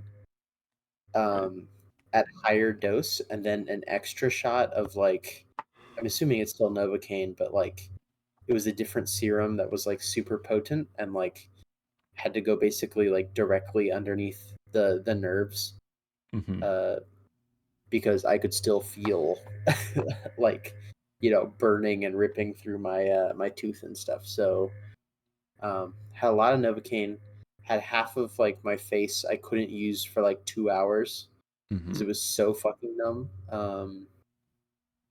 And I got to go in and get a few more drilled, soon. Plus a root canal, which would be fun. So, well, other than that, we're going through the dentist adventure, and yeah, it's technically better than not doing it. Technically better than not doing it, but if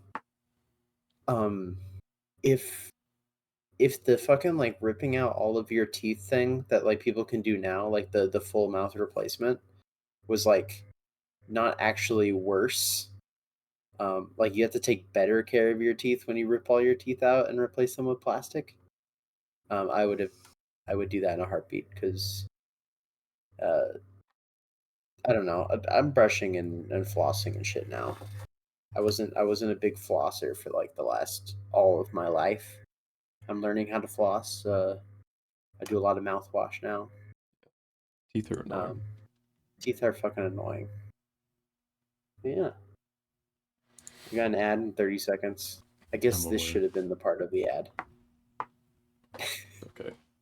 That would have been some good premium content. Yeah. What did we talk about? The popes? Dentist. The Pippity Pope. So do you have that gene that redheads have where the anesthesia doesn't work super well?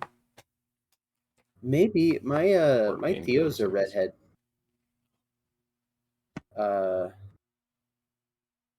So maybe. You ever had any other surgical procedures where they needed to do local numbing? Yes. So every time I went to the dentist ever as a kid, same shit happened, right? I needed a lot of Novocaine. They needed to do multiple syringe hits. When I was going down under for my surgical, life-saving circumcision in 4th grade, it took me like 4 times as long to go down under laughing gas than like the average person. I remember being on the table as like an 11-year-old or like a 10-year-old, and hearing one of the surgeons go, all right, let's get into this, and I just started freaking the fuck out on the table. So I was like, no. No.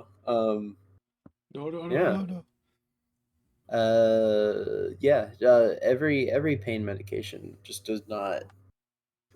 Either I like metabolize it like slowly or something, or I don't know. I think that is a gene thing. Then I've heard of it. It's the same thing. I think it's the same reason. Can you tolerate spicy food really well? In high school, I did the hot chip challenge, and I would like douse all my soup in tapatio and stuff. So, kinda. I got really into it really quickly. Like throughout senior year of high school, I went from like I could tolerate a bag of hot Cheetos to like literally I would just be eating death sauce every day. So yeah. Okay, I think you've got ginger genes then, because those are both ginger things that can happen. Like when Conan did Hot Ones. I don't know if you watched his Hot Ones, but he was just fine. Like he was on like the final one. He was just like yeah, and he had it all over him, and he was just he didn't need milk, he didn't need shit, and it was crazy. That's awesome. But in the comments I was reading, like people were like, oh, it's because he's a ginger, he probably has that gene. Bro was doping for the the Hot Ones challenge. Oh, by the way, look what I picked up at a swap meet. This is I got this guy for $2. Definitely got scammed. I don't think he's worth $2, but he's my goat. I could pay $2 for that. It's just an action figure, right? Yeah. And he doesn't move at all. He doesn't have bendable joints or anything. Yeah, it's he's one of the. He's got 2 little nubs in his feet for like a stand, but he's sick as fuck. So he's sick AF. Yeah, he's pretty sick. Are any commenters gonna talk? Get me to say shit. I'll be an open book. I also got this. Got it from Robin's dead grandma. This porcelain figure would be worth like a good $40 by itself if he had his second ear. Yeah. But since he doesn't, I'm keeping it for myself because he looks tough. Mm-hmm. I think he's fucking awesome. So he's also at my desk. MAGA Mickey. They get me bricked. Thank you, Chill Ronnie. I also got a Skibidi toilet. This is the speaker head woman from Okay. Skibidi Toilet. She appears in like episode like 77 or something like that. Her first appearance. I've seen her. I've watched the show up to like episode 80. So Okay. I have her. Yeah. All right. Do you want me to put Nubby Number in the background just for fun? Even if we're not Monopoly gonna Go X Star Wars official announcement trailer. Okay, who hates Nubby? Wow. Oh, it's like Funko Pops, but worse. Yeah, I'm not giving. Don't play Monopoly Go, please. No one out there play Monopoly Go. So what is Monopoly Go like Pokemon Go? No, It's just playing Monopoly on mobile. it's just Monopoly with dailies. There's dailies? I've never played it. You know, I own like the Star Wars Monopoly where you have the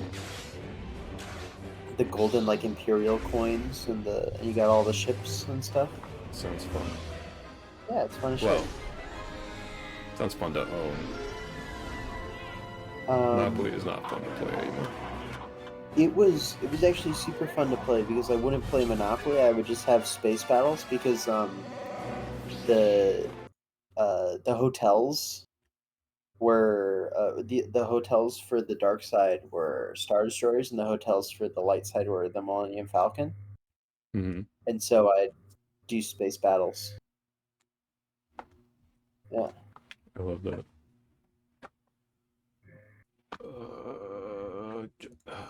Joyhaver. Oh yeah, I missed the beginning of this. So Joel Haver's just kind of going. He's fallen off the wagon. I don't know. Hayden's a hater now. I agree with what he's saying about I these mean, reviews. They're kind of insane, but like, I mean, I'm a fucking hater after that review. That review's like literally crazy. yeah, I still appreciate him for what he's doing at the very least. Like, I don't But like, like Good hate Long him. P the movie, come on, 5 stars. That's his The best movie. thing, yeah, the best thing he's ever seen. Come on. Mickey 17, 3 stars. What do you say about Mickey 17? Make me mad. Make this my fucking cross to bear. For better and worse, Mickey 17 is one of the most interesting studio movies that's come out in a long while. For the first third, I was delighted by what felt like a return to the committed whimsy of Terry Gilliam's sci-fi. And gradually the movie abandons its most interesting premise in favor of a retelling of Avatar with flimsy Trump allegory on top. The moral dilemmas raised around expendables and multiples are fascinating, but the second everything is established, they never come into play again. I could envision a movie where Mickey 18 is the villain and Mickey 17 and him keep killing each other and being... What the fucking ad? Jesus Christ. Keep killing each other and being reprinted with their respective romantic interests held. Yet even that potentially interesting love quadrangle is abandoned entirely. I had a better idea for the movie, but they didn't do it. I have a better idea for the movie that is not like the book at all and is kind of stupider and more obvious. I'm gonna try to do a Joel Haver impression. Before the movie's released, there were rumors that Bong Joon-ho was fighting for final cut on the edit. It felt absurd that a director whose previous film was such a monumental success wouldn't be trusted entirely. But that's just the way this industry works. A bunch of brain-dead executives calling far more shots than they should call none, while simultaneously being proud that it's the fucking ad. Lost my spot. Being proud that they found an uplifted true artist and let them do their thing. until said thing got a little scary and risked the bottom line. Since then, Bong has denied these rumors, insisting he got final say, but nonetheless, the movie feels tampered with by the end. Whether it was Bong's overthinking in the writing process, or wanting to make something more universally appealing because the huge budget, or Warner demanding it so, things just didn't click here. I was hoping for something more focused and medium scale from Bong. The final act turns into blockbuster size events piece, and I really don't think it needed to. The impressive clone interactions were far more interesting and the story around them far more compelling. I can't help but feel some limitations, but have gone a long way to make this movie great. Bro just said, I like the idea of what I thought the movie was going to be in my head more than what was there. And then that was all he said. We're just like, okay, man, whatever.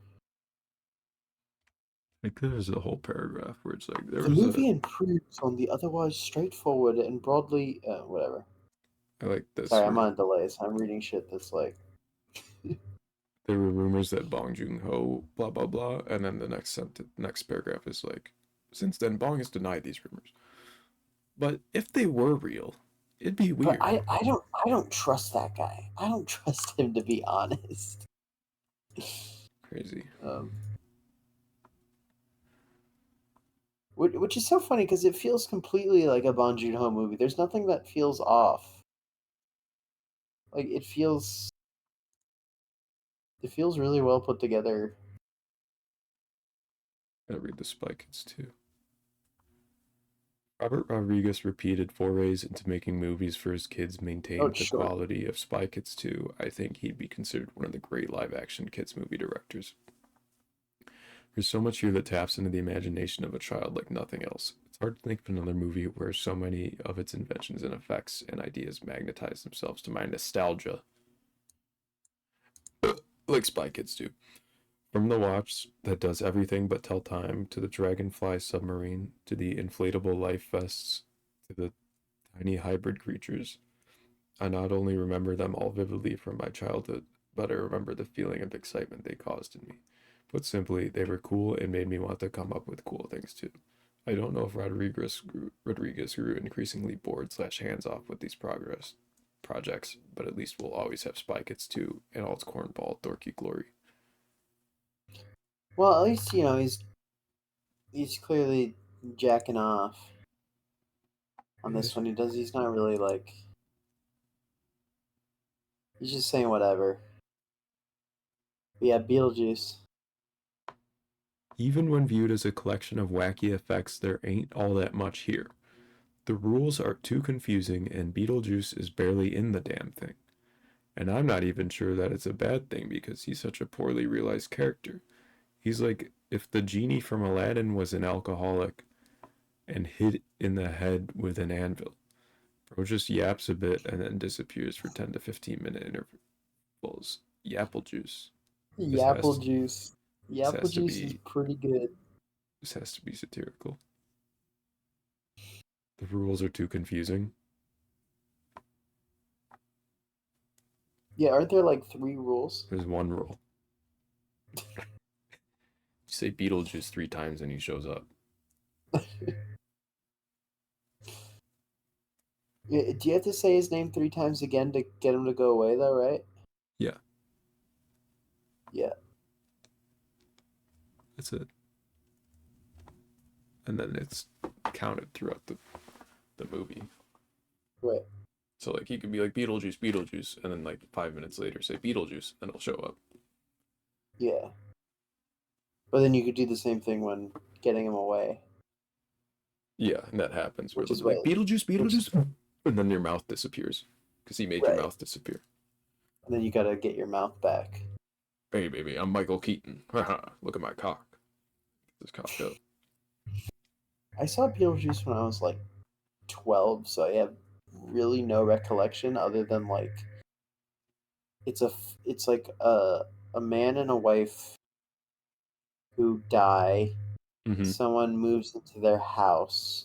Mm-hmm. They have a daughter. The people in the house have a daughter. She's like Beetlejuice wants to marry her to be like the evil king of hell or whatever, Mm-hmm. and then he turns into a snake. Yeah. Okay, I mean, The man and woman that died are ghosts, and they help Winona Ryder, the daughter. right? Well, yeah, they summon Beetlejuice to like get them the fuck out of the house, and then they go, oh wait, Beetlejuice is evil. Yeah, and this kid's kind of chill. Yeah, and this kid is like goth and shit. And then the Yeah. movie ends with them.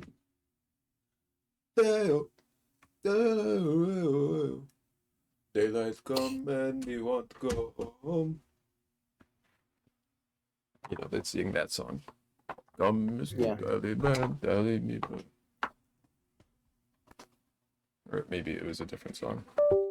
It was something. The fuck sound did my computer just make? Sorry, I'm just yapping.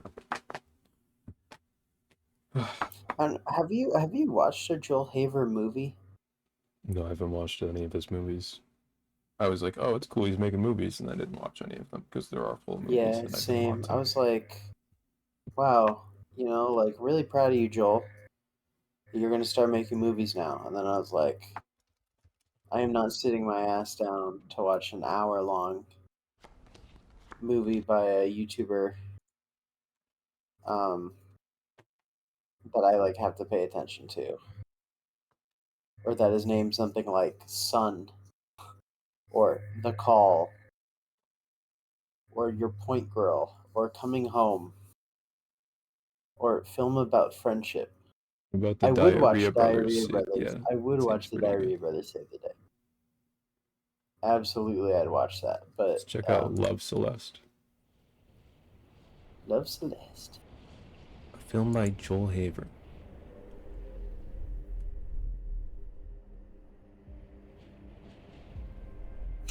Fat. I love how he's fat. He has a hat on. Under Armour? Wow. Riz. Gibbity. Gibbity Riz. He was looking and the music swelled. I don't really get the rules. Oh, Hayden's here. Exactly, that's exactly what I was saying. I don't really understand the rules here with this one. Boat. Bitches on a boat. Boats and hoes. Boats and hoes. Exactly, and actually facts.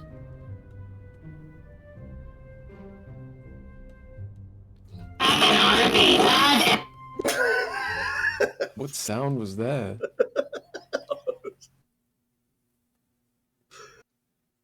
Hey, you're putting out a Joel Haver film is crazy. I was just clicking it to see what was going on. I'm skimming through it. I'm telling you right now, he's not a horrible filmmaker. It's just a specific. Well, we were talking about it, and we were both like, yeah, we really liked the Joel Haver stuff when he was making the shorts, because the shorts are great. And then we were both like, yeah, that's awesome. Like Joel's gonna make movies. That's fucking sick. And then we just never watched one. And then we were He talking literally about makes like 5 a year, like yeah. but through the mumblecore method. But you know, I was like, ideology. I don't want to watch a movie called, you know, Your Point Girl or Son. And then we saw a movie called The Diarrhea Brothers Save the Day, and I was like, you know what, I'd watch that movie. And then we didn't watch that movie on stream. We watched another movie that had a dumb name. Anyone else but me is pretty good. So just being a movie that is a movie. It's still you can literally see the way it looks though. You know? This fucking guy. I hate this guy. Dax, No offense Dax to is in him. a lot of this shit. No offense to Dax And Shepard as also, a this human. is part I of my just hate point the when dude. it comes to Joel. Is like, as much respect as I want to give to the whole like everybody create your own thing. Is like, am I supposed to believe it's some happy accident that You think she would read it? you were like 19 and moved to LA and then met all these like internet people who were then gonna be in your just like internet looking movies? Like, I mean, I don't know, man. He made his rotoscope animations. It popped off, and then he started talking to people in the crew, and he's like, "Hey, you want to collab and make a thing?" Like, yeah, we'll make a thing. And then he made them spaghetti. You go on his Instagram, every post is just him making spaghetti for people. He had a bunch of friends, and now he's hanging out with Dax Shepard, doing bullshit. Dax Shepard is crazy. Whatever the fuck his name is. Nobody chooses to get kidnapped. Whatever. I don't want to talk to you anymore. I do like Trent. I don't know if you've ever seen his solo stuff. Yeah, Trent Latursky. He's in like most of Joel's movies. Yeah. He's also in most of Joel's skits. That was like his day one. That was his friend before he got big. Yeah. He had shit going. Yeah, him and Trent were making movies in the beginning. Trent's I went to every McDonald's in the country video is fucking great.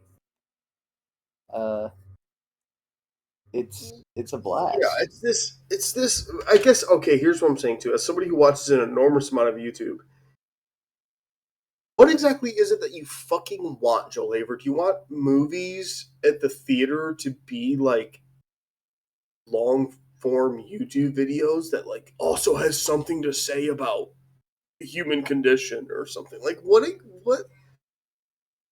don't know.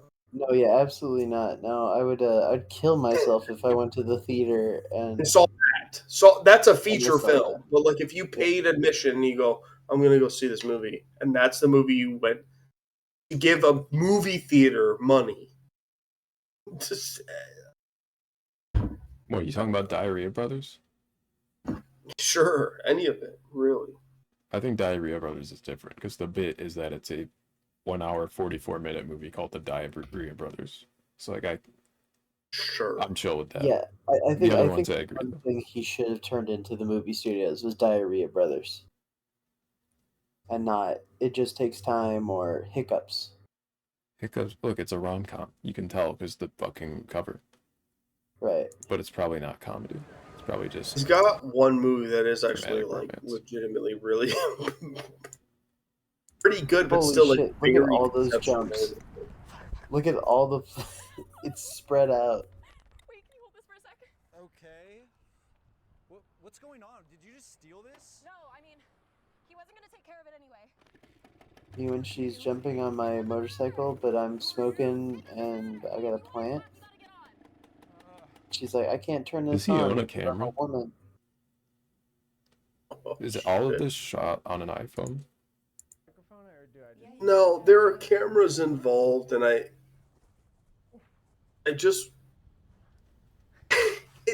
this is the reason where I was like being critical of Joel, where I was also like, hey, use whatever you have. If you really want to make films, like make movies, like it's awesome. Just be like, I'm gonna make a movie and fucking make the movie. Like that is sick, but don't talk to me like this is something that I should have spent $15 to see at a movie theater. I don't know, man. Look there. Yeah, you knew how to frame a shot. It looks symmetrical. But I mean, and it's decent and good, but I support people just making movies for the shit of it. But why do we then have to be like Ryan Coogler should fuck off because he decided he wants to make Is this review a blockbuster type bit? movies? I mean, Is the what Beetlejuice the review a fuck? bit? No.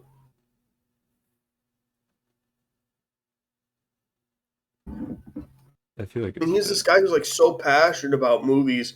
His opinions on movies actually suck unless they are character drama films. Like he loves John Cassavetes. He loves fucking just. Oh, Max, Joel wrote this 2 days after you were born. Wrote what? This review. Yes, 2 days and 27 years after I was born. No, 2 days. 2 days after you were born. Nice. Well, Robin's awaking and is pissed. Uh-oh. She have Not you at have me, clothes on? at nerve pain. Yeah, pissed at You know, but the everything. epic. Yeah, it's not your And you have birthday all 5 anymore, stars. Robin. I can wear clothes all I want.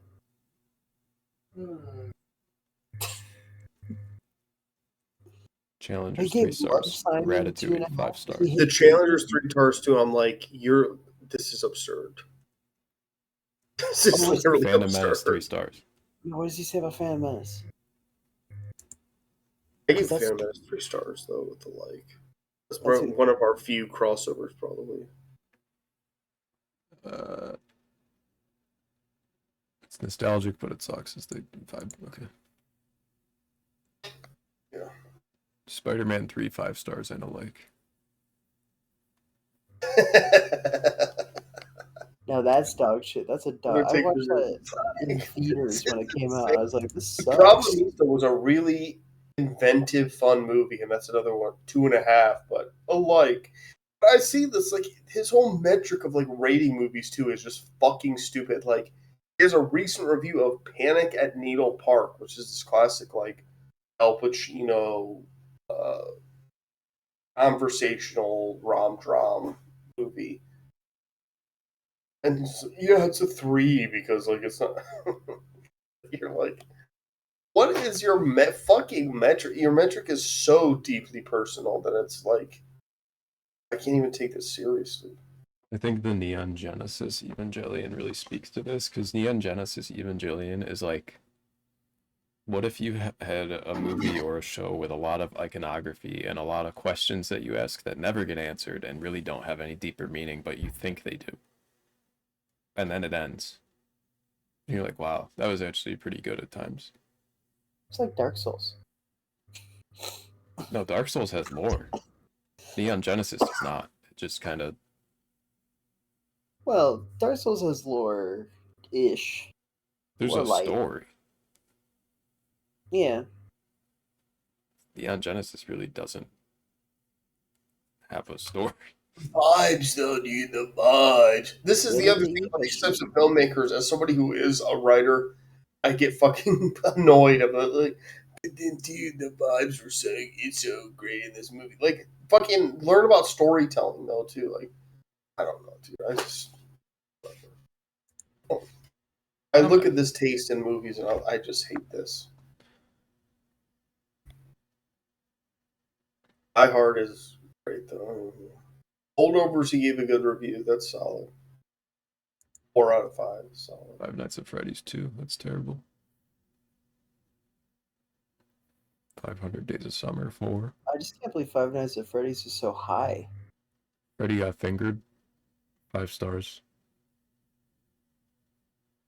Freddy Got Fingered is awesome. So, I mean, I wish I spent 5 nights with fingering Freddy. You know what I'm saying? I wish Frankie would get fingered, but Frankie's dead. all of this makes sense, but then he gives Barbie a 3 out of 5. Wait, what's a pink heart mean? Gay. Because A it's heart Barbie. means you like it. It's like giving It's it just a pink 'cause heart. it's Like, I Barbie. like it, but it's like he gives most Barbie of it. just gets a pink heart? Yeah, because it's gay. Because it's Barbie. I was gonna say because it's gay. But Oh. No, just because it's Barbie. I think it's pink. The SpongeBob SquarePants movie, 5 stars. Wait, why did you not like Asteroid City? I just want to see that one. What? I actually was in the minority, I feel like, of really loving Asteroid City. But I also still find Wes, like, totally fucking cool. Oh, okay. I thought there was no review, and then there was. I don't know. I'm not even reading it. Are you reading it? Wes Anderson was one of the most, if not the most influential filmmaker of my, like, very young years of life. And then, Early like, in the movie, 4 kids find out their mother passed, and instead of using this as a genuine moment to connect us with these characters, it's played for a quick laugh. That's funny. right, it's called a joke. But That's then so this fucking. is the thing, like he writes these reviews too, and he has these stances. And if you look at his like review page, which is Joel talks about movies, he talks about these things as though he isn't like a fucking TikToker. Like, that's basically what the fuck he does now. Like he will be in like some random LA girl's video about like my toxic ex-boyfriend, and you'll see Joel Haver show up like, oh no, and it's just a goofy, dumb piece. Like it's as vacuous as you could possibly be. But then he's assessing these films like, I don't know, man. It's Do you want to He's get a a Joel background Haver character in a Sven canceled? Johnson Aiden? video. no, I don't, because like I said, I actually also No, somewhat but get listen, along with him in real life, and also I'm like, dude, you want to make movies and you love movies, and that's great, but like maybe it's time to like shut up about what it is you do and don't like, whatever, like, because this is washed. But we can make a good point because first off, he says in Asteroid City nobody smiles. Well, I There's also think women in there. He's telling women to look at smile. if you want to get legit about it, if you look at the comments in Sinners, he gets called out for his like take on it being like, oh, this is obvious or whatever. There were people who are like, well, your taste in movies generally seems dismissive of the black experience. And he got kind of defensive about it in the comments of that review. And then other people were defending him where other people were then like, no, like you literally clearly don't get it. Which is You're done, kind of bro. You're what I've done. argued for a while. Of like, Wait, Hayden, was that you in there? yeah, I wrote a bad review of this. I commented on this. Yeah, that's me. I swear to God, Joel doesn't like anything unless it's some middle class white people mumblecore bullshit, which is fine, I guess, considering taste is subjective. But at this point, he should probably just stay home rewatching his Cassavetes Blu-rays forever until the next Duplass movie drops. There you go. It's a very niche comment. It's a very good roast if you're a film bro. It's a very good roast. Yeah, nobody's gonna like your comment because nobody knows what the fuck you're talking about. But it's I can Like it tell that on there's Letterboxd, but people have relayed the things I've said since though. Like there Yeah. are other things that were like, yeah, literally. So wait, where's the Joel defensive comments? He has one that's like to the people who you got to just find it. There's one where he says, "Here it is." I just saw it. Oh, he removed it. Wait, hold on. I don't see anything that He's in here. There's a Joel of he says to people criticizing me about. He's talking about like a specific scene at the center of the film, but no, he argues like one could understand it immediately if you even have a brain, but it just isn't followed up on. But it's like if you watch the film, it is followed up on. It's the impetus of the entire. It's the centerpiece of the film. Okay, here at the bottom, Joel Haver to some of you, right here, to some of you. You see? Of course, I understood the symbolic significance of the middle scene. It's about as subtle as a hammer to the head. The problem is the movie proceeds to do nothing with those themes, and by the end mixes metaphors and jumbles things to the point where that any clear point is lost. That thing he says, and there are Joel, people that I was also confused argue. about the rules in Beetlejuice, Haver. Yeah, so there are then people who argue kind of against that later, but it's like he goes, it's about as subtle as a hammer to the head. Is it, dude? Because to me, you're implying that you're a fucking look, and no even shade to being a well-off white kid, but like, stop being so aggressive about these narratives. But like, this is what it's implied to me of like, you're this well-off white kid who goes, oh yeah, the idea of it is as obvious as piss on my shoe, but also like. It's never followed up on. Yes, the fuck it is. Because you know what's the great gag? And again, not spoiling Sinners, but it's not necessarily all about race. It's about oppression. It's not about race. Specifically. It's about ideologies as a tool to oppress people on a larger scale. That's what ultimately, by the end of the movie, you're like, oh, okay. And vampirism is a metaphor for woke, like culture it's a metaphor for like being a culture vulture, but how that like even idea of being a culture vulture is like not unfounded because it's people seeking uh, refuge somewhere because people culturally otherwise do not understand them. It's like there are definite themes in this film that he's so dismissive of, where it's like the fact that we're even arguing about themes in a $90 million studio movie that was a blockbuster movie should be enough to be like, at least this movie is a movie. Like, I don't know, damn, like, you're an asshole. You're just acting like a dick. Considering we were just talking about Minecraft movie, which again, on movie, but I'm just saying, like, in terms of the landscape of this is the second highest grossing movie of the year so far, and it's an original movie. Like, can we not give this movie some hours, even if you don't love it? And that's the way we were talking about Dune or whatever. It's like I don't have to personally love this type of story but I at least acknowledge, it's doing something for cinema. Like, give me a fucking break. Be that cynical about a movie that was a crowd pleaser, that it asked some questions and that. Yeah, as you can see, there are definite comments that are critical of Joel. I hope Joel learns from this though and just realizes that becoming anti-woke is just easier. Yeah, that's the solution. I don't know. I just feel like, you're making Good Long P the movie. Why are you you're roasting a fucking dude from Compton who managed to fucking make it and makes a movie that's a crowd pleaser, and then you're upset that it is that.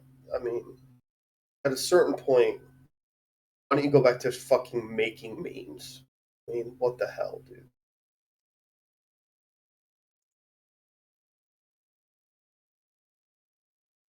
To bring up your point earlier, Max, of like the Sven Johnson background character.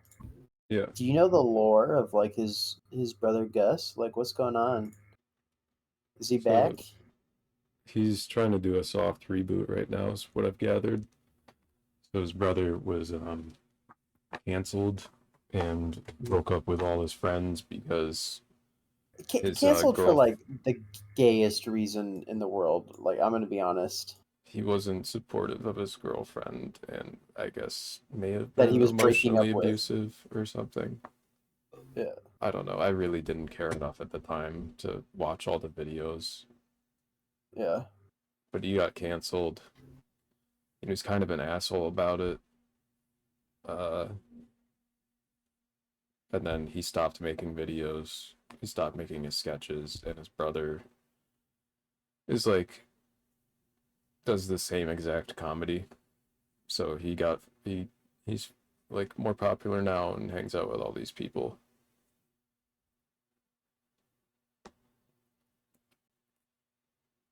That's where Eddie Burback, they used to have a podcast together. Right. Yeah.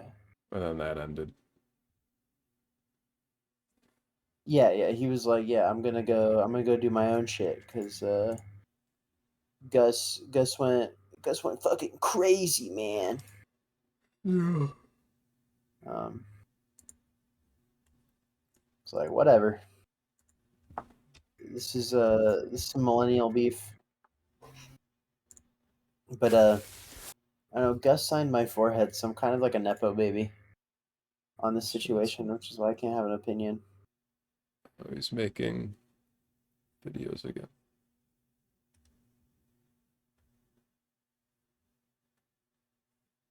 Has he just been making videos?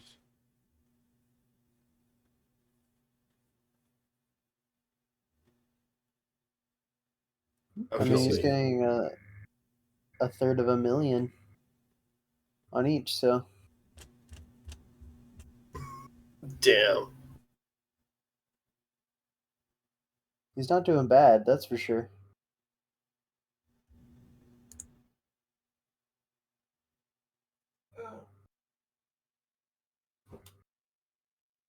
I want to find the video where he's like, I'm giving up. I'm leaving.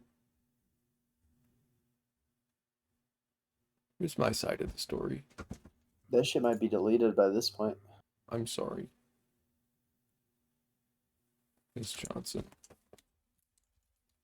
Apology video.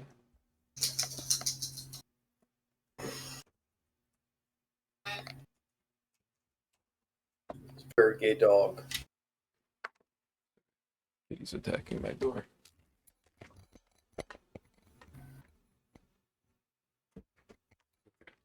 Gus Johnson's apology be like. Let's watch this. And I just feel incredibly regretful for just the dumb stuff that I said.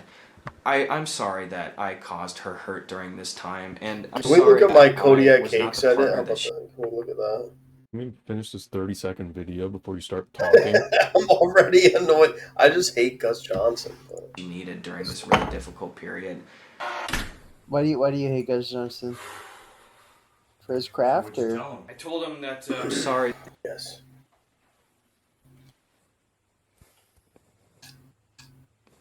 They just ate it right up. They didn't even care. What does that even mean? I don't know. Okay.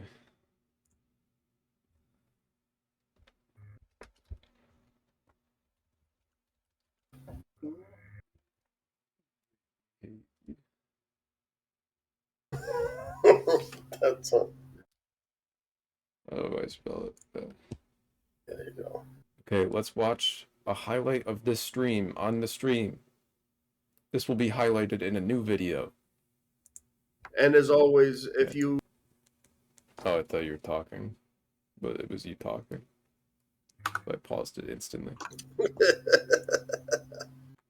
2 likes, 1 comment. The people deserve to know that this was over the course of 3 whole hours. Okay. Who have never tried Kodiak Cakes, go ahead and try them. They're real hot and flavorful. You can shop now. 100% protein packed. What? Apparently, some people are getting Kodiak Cake ads. I did it. You're a VIP now. My nut went off. Thank you so much, Risen. And just so you know, if you're not aware, Kodiak Cakes, they now have gluten-free options. And that includes Power Cakes, the flapjack and waffle mix, of course, that has a raspberry lemon flavor. That sounds pretty good. 100% whole grains and protein packed. Look what I found today. So yeah, with his build and we are gonna energy, I enter- definitely don't think he starts his day with Kodiak Cakes, but I was hitting that sitting down. You know, it's all about just, you know, starting your day off right and having a good breakfast. Like this morning when I had a plant-based flapjack and waffle mix, a pancake from Kodiak Cakes, 100% whole grains, protein packed. I've been bringing up Kodiak Cakes all night. I don't know what that's about. I'm dead serious about my Kodiak Cakes, now available in cinnamon oat. I'm unfollowing. Meh. It's unfair. That's really unfair. Yeah, you're punishing Hayden too. I didn't say. I've just been sitting here hitting the smees, you know, and enjoying my thoughts of the Kodiak Cakes, which, as I said before, now 100% whole grain and now have birthday cake flavor. But look, there's a lot going on. We figure we've had Zuck on the horn many times before. Why not get him to call in and try and clear some of this up? These guys, you know, they're so ripped. They got so much on their plate. And you know what else they have on their plate is Kodiak Cakes in the morning. All in when it comes to ingredients. No shortcuts, no workarounds, and most importantly, no bleached flour. A great way to start your day. 40 grams of protein, depending on your serving size, and now available with Power Waffles as well. Well, all right then. I hope those are treating you well. You know, I'd consider you boys making a trip out soon. That would be awesome. That would be awesome. We'll definitely consider that. Um, I know what I'll be packing for the flight. A suede robe, right? No, not a suede robe. He's talking about snacks. No. Oh, I'll the be Cody packing. cakes. Yeah.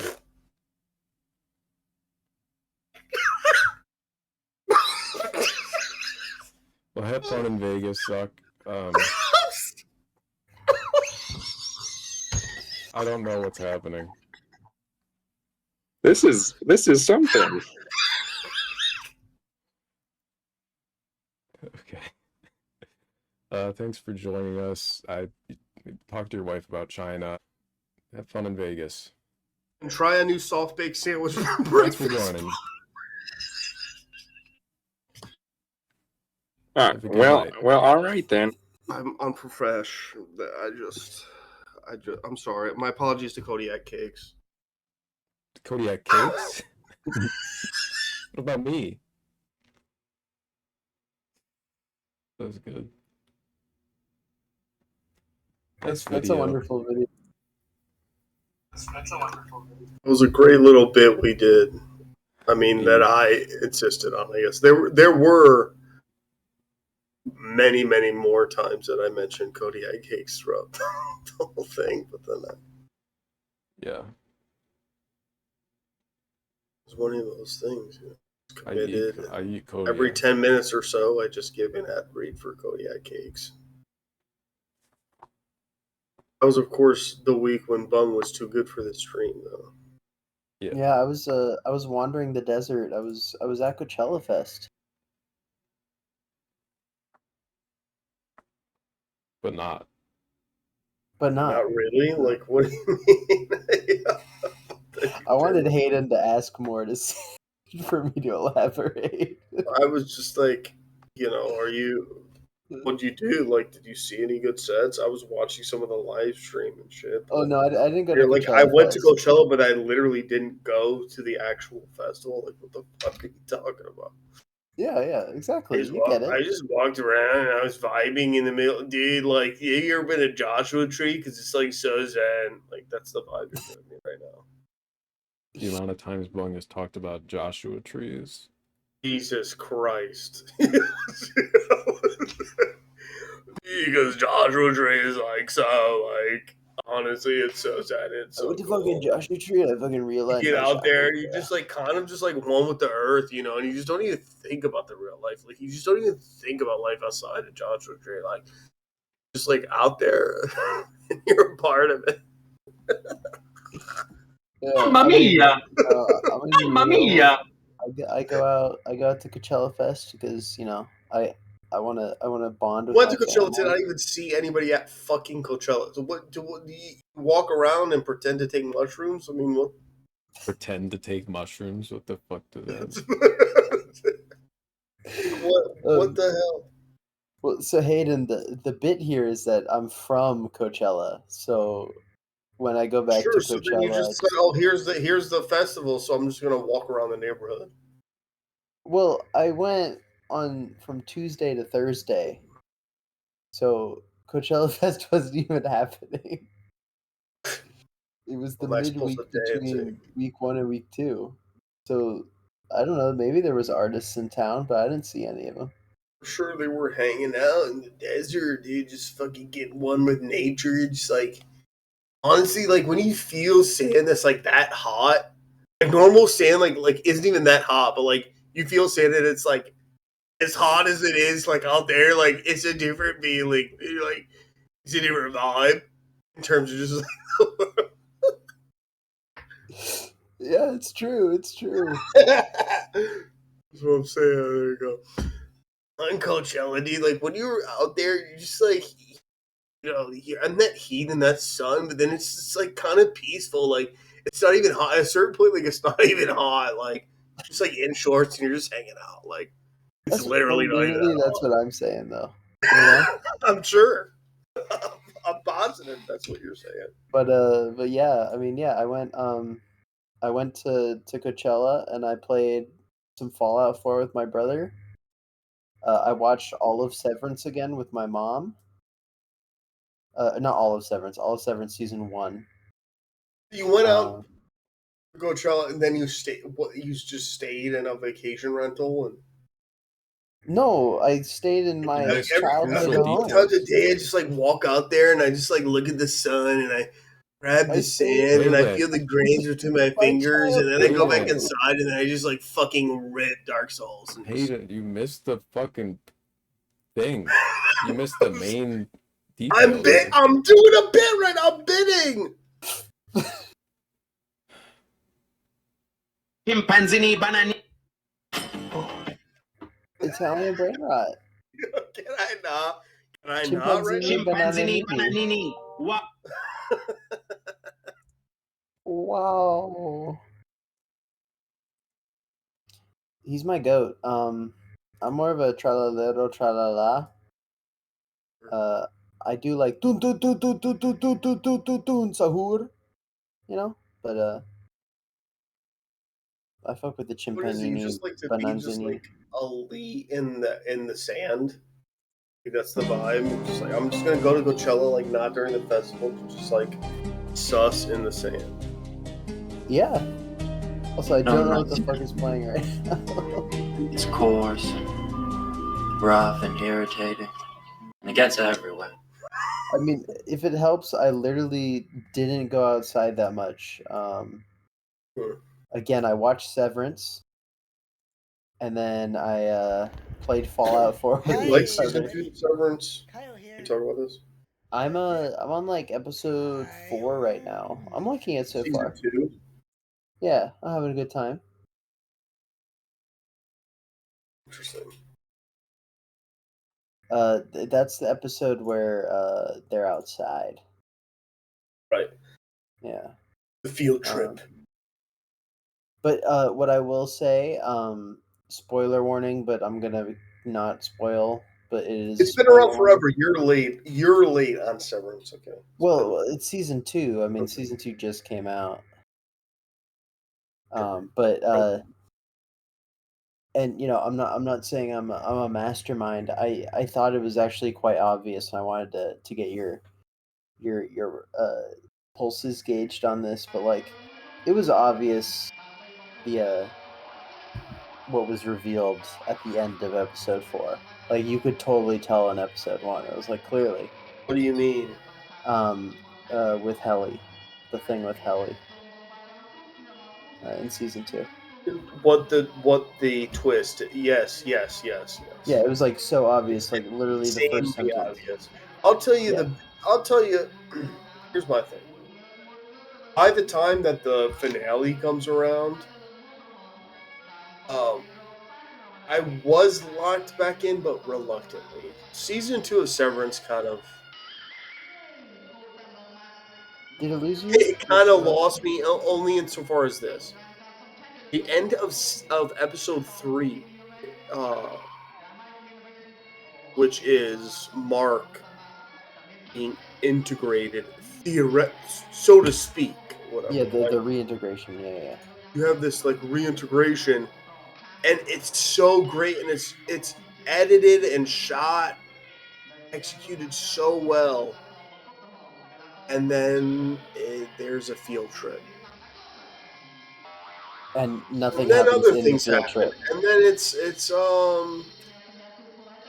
here's something about the show that to me personally is kind of frustrating of like there's so much that's great here, but the show really fucks with the idea of like momentum in a show, like narrative momentum, and no spoilers, but I was satisfied with the season 2 finale. Getting there was for me a slog. It was After taxing. episode 3, I was like, I was in through episode 3. Episode 4, I was like, okay, and then we get to episode 5, and it was like getting to the touchdown zone was a lot for me. Yeah. And I have narrative qualms that I think are somewhat valid.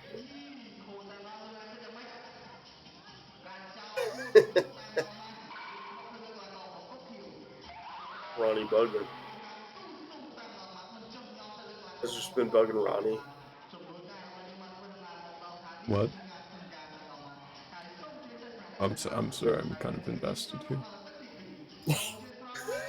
Yeah. It's the orangutan fights. You can't. Orangutan actually does not have a G at the end of the word, so it's orangutan. You know, I say windmill, alright? So I don't think you can make fun of my disability. What disability? Would you be upset if I made fun of your disability? Yeah, I would. Lol. Snowflake. Third ball haver. I don't have a third ball, by the way. Robin just thinks I do. Why does Robin think you have a third ball? Because Robin has felt my ball sack and has, again, not invested in the fact that balls are not perfect spheres.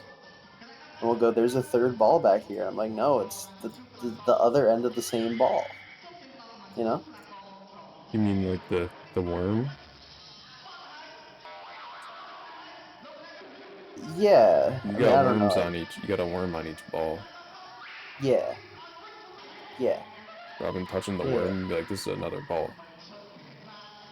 Again, I'm not really a fan because it doesn't feel good when the worm is touched. So no, I'm not really, captivated on what is actually being touched. But When the shit worm like is that. touched, I mean, listen. You know what worm I'm talking about, right? Hayden. Maybe I don't. Vas deferens. Yeah, it's the dude that is attached. Can I just look up testicle anatomy on Twitch? Is that okay?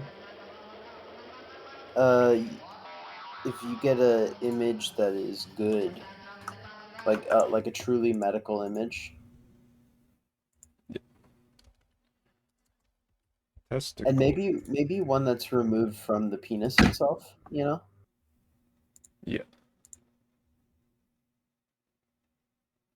Get it like really. Here we go.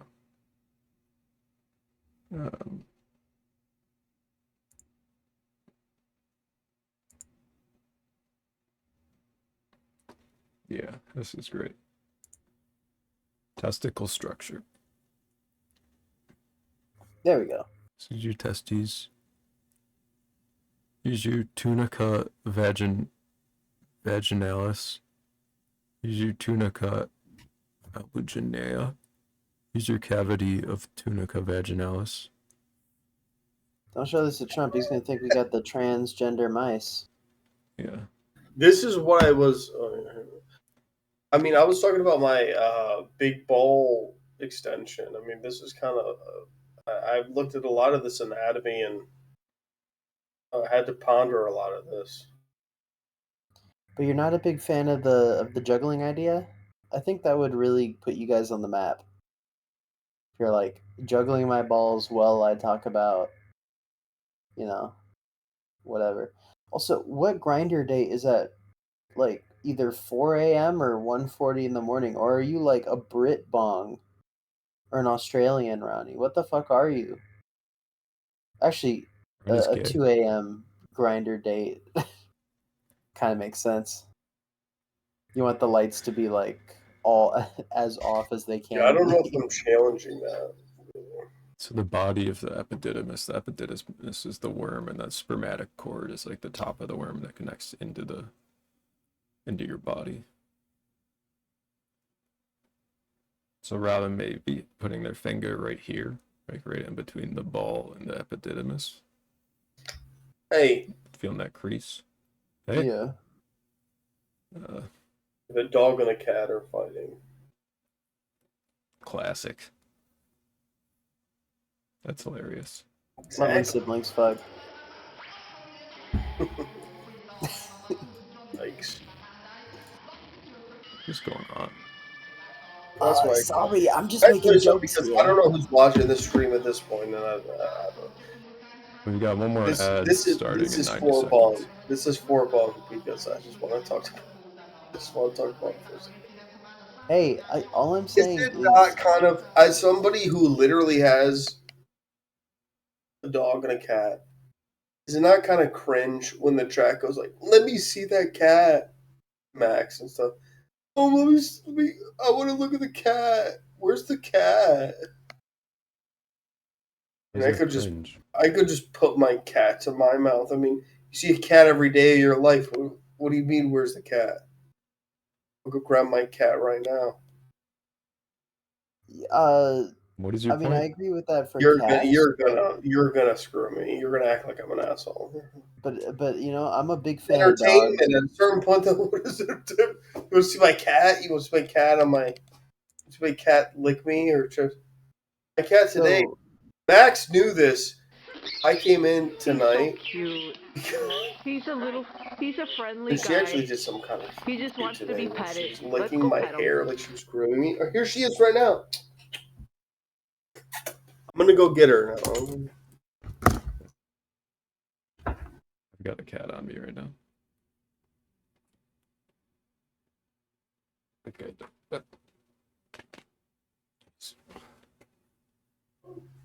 Isn't it so cringe when people want to see your cat? They want to interact with you and say, "Show me the cat," because you're not saying anything else of substance that they want to interact with. you know, uh, are y'all invested in like TikTok creators at all? Probably not. But there was this one guy who was pretty big for a while, and then he got cringed out. But his name is Yuval. Yes. And he blocked me because he made this series of Got videos my about face like because I'm screen because she's screen shy. So fuck me. but yeah, he made this series of videos about like don't go up to people walking their dog and be like, "Hey, can I pet the dog?" Because that forces the dog walker into a position where they can't say no because of social like expectations and contracts. And I was like, that's fucking stupid. As somebody who walks my dog a lot in public, and I'm totally fine with people approaching and asking if they can pet my dog. And then he blocked me. And I was sure he like, I just have a has cultural autism. victory. And then you've all got canceled for talking about black people in a not so in a not so educated way. So who really won here? You know, cultural victory. I knew it. I sussed it out from the dog tweet that he was a freak. You know. People shouldn't talk to people with dogs because I don't want to have to talk to people when I'm outside. I just want to make my TikToks where I talk about things. That's true. So please don't talk to me when I have a dog. My dog is here for my mental health. You are not, okay? Don't put me in the social contract where if you say you want to pet my dog and I have to say yes, even though I can just say no. But I don't know how to say no because I don't like the confrontation involved in saying no in real life.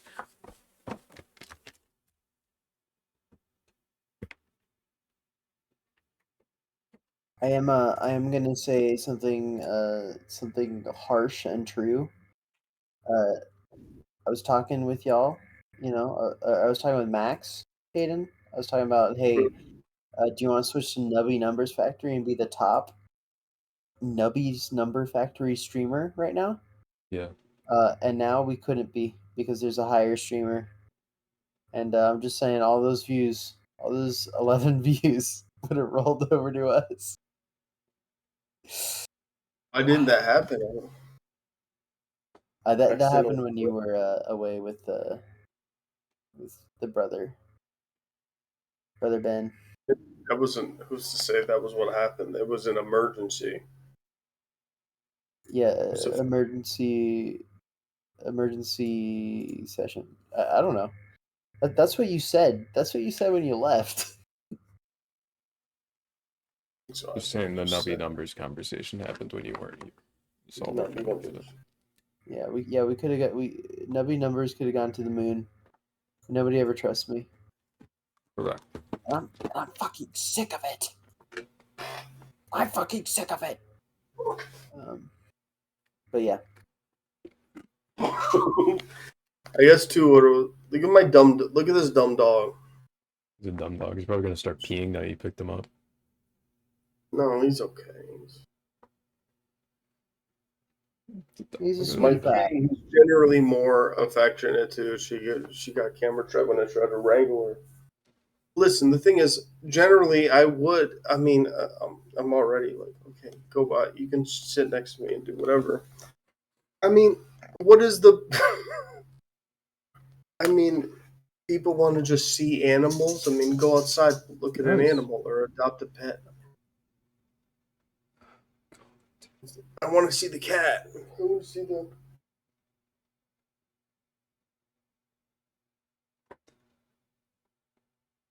Hayden when You people find- show interest in him. What'd What you is the say? point? Said Hayden when people show interest in him. You know, it's a little Not self-deprecating. in them. It's like, let me see the cat. Why didn't they leave a comment when I was talking about art films? They really just want to see my fucking cat instead. Facts. This is what's wrong about the stimulus that people need nowadays. This is what's complete. People can't connect to me when I talk about niche bullshit, but now when I have a cat on the screen, they're like, "Well, I actually do like that, and I want to interact because I still like you as a personality. I just can't connect in a way. So when I see a way to connect, I try to connect, and then when you fucking talk shit on me later about."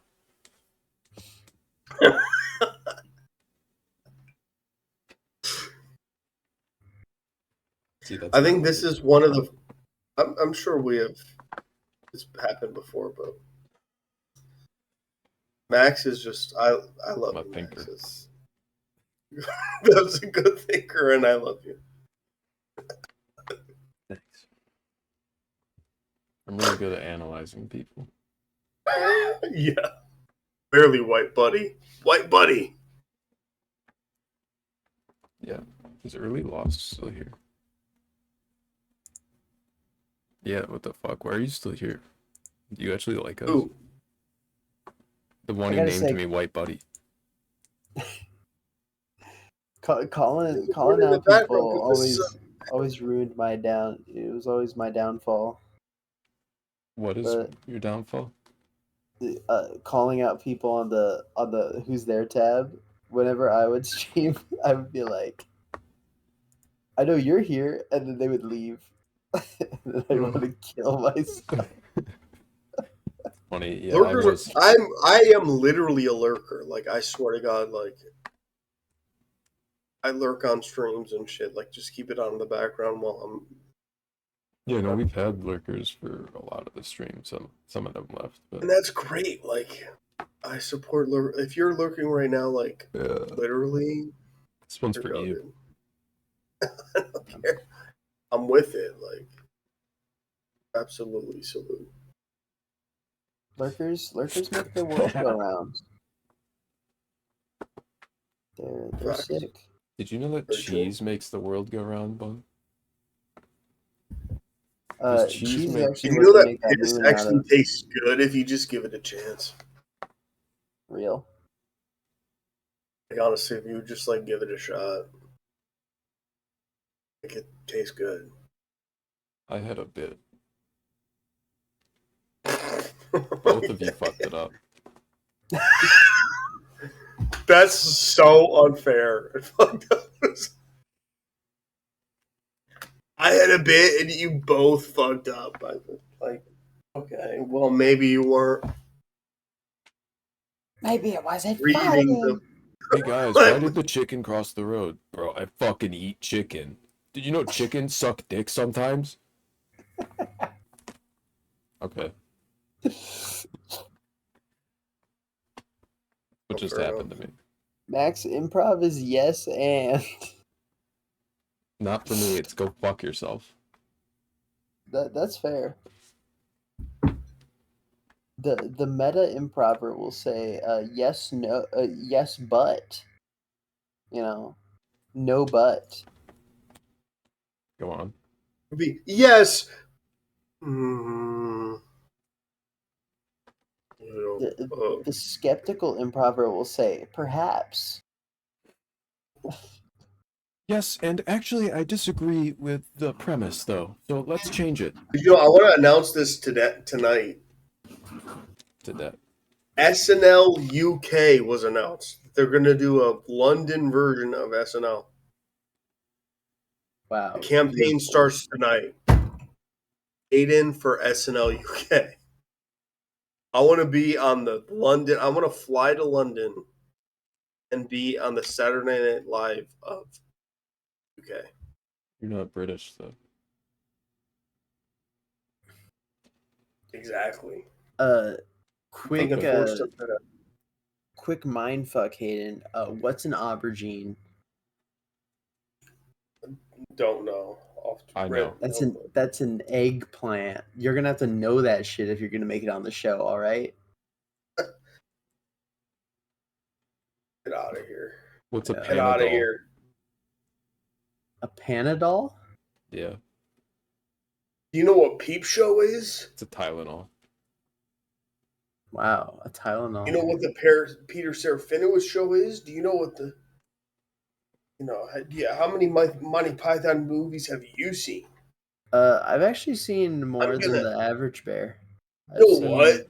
I've seen all. Honestly, I don't even give a fuck. I've seen like the 3 big ones. I've seen because whatever amount that you've seen, I already have memorized in my day.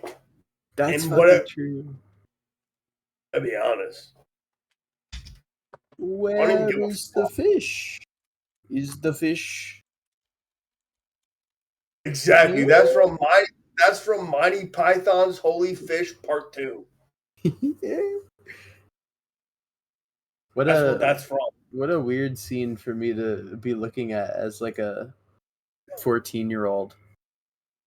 And I'm just like, do adults get this? And then I watch it and I'm like, oh no, not really. It really is just absurdist. Adults get pegged. We should watch. That does happen. You should watch porn. It made a lot of things in life make sense to me. Really?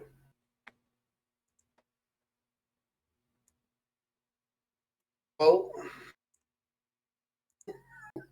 Conclave. So shouts out to that first. I think you did miss it, Bone. That was great. Off rip having that fucking. Yeah.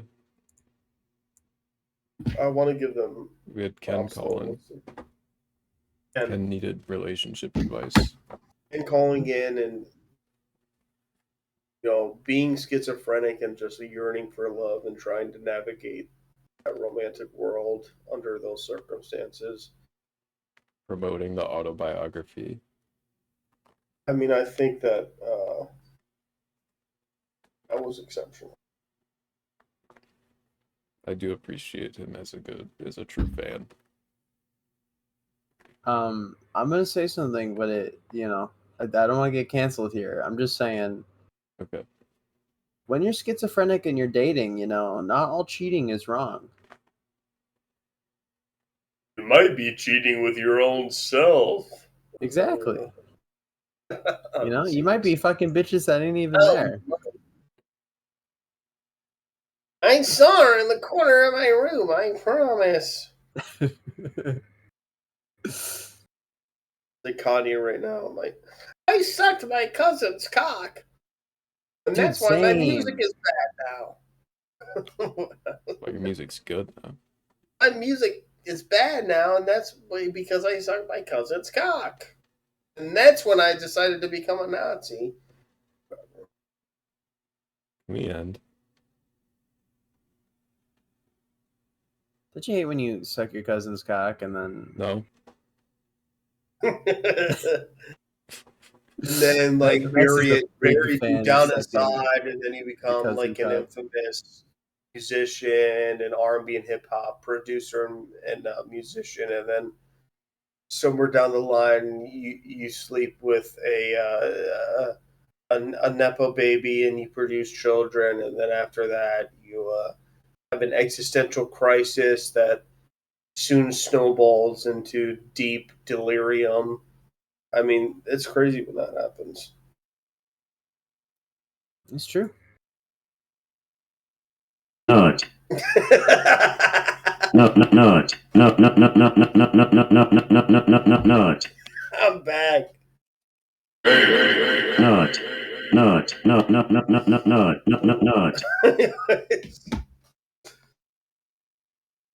All right.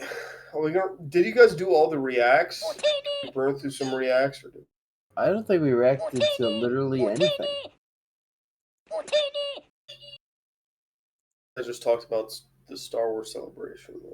Well, yeah, I interrupted the show with talking about my personal life. Shocker. Yeah, I know, I'm a piece of shit. And then Me when I ask you about your personal life and you tell me about it. yeah. And then I don't know. That was like it. Then we talked about Maul, and then I was like, "Is it animated?" And literally the first sentence says, "It's animated." And then we were Honestly, talking about Clone Wars and Rebels. That was a huge disappointment, though, dude. I gotta say. You know what's funny is I mentioned that I was literally like just streaming Celebration in the background throughout the night in my fucking dumbass apartment.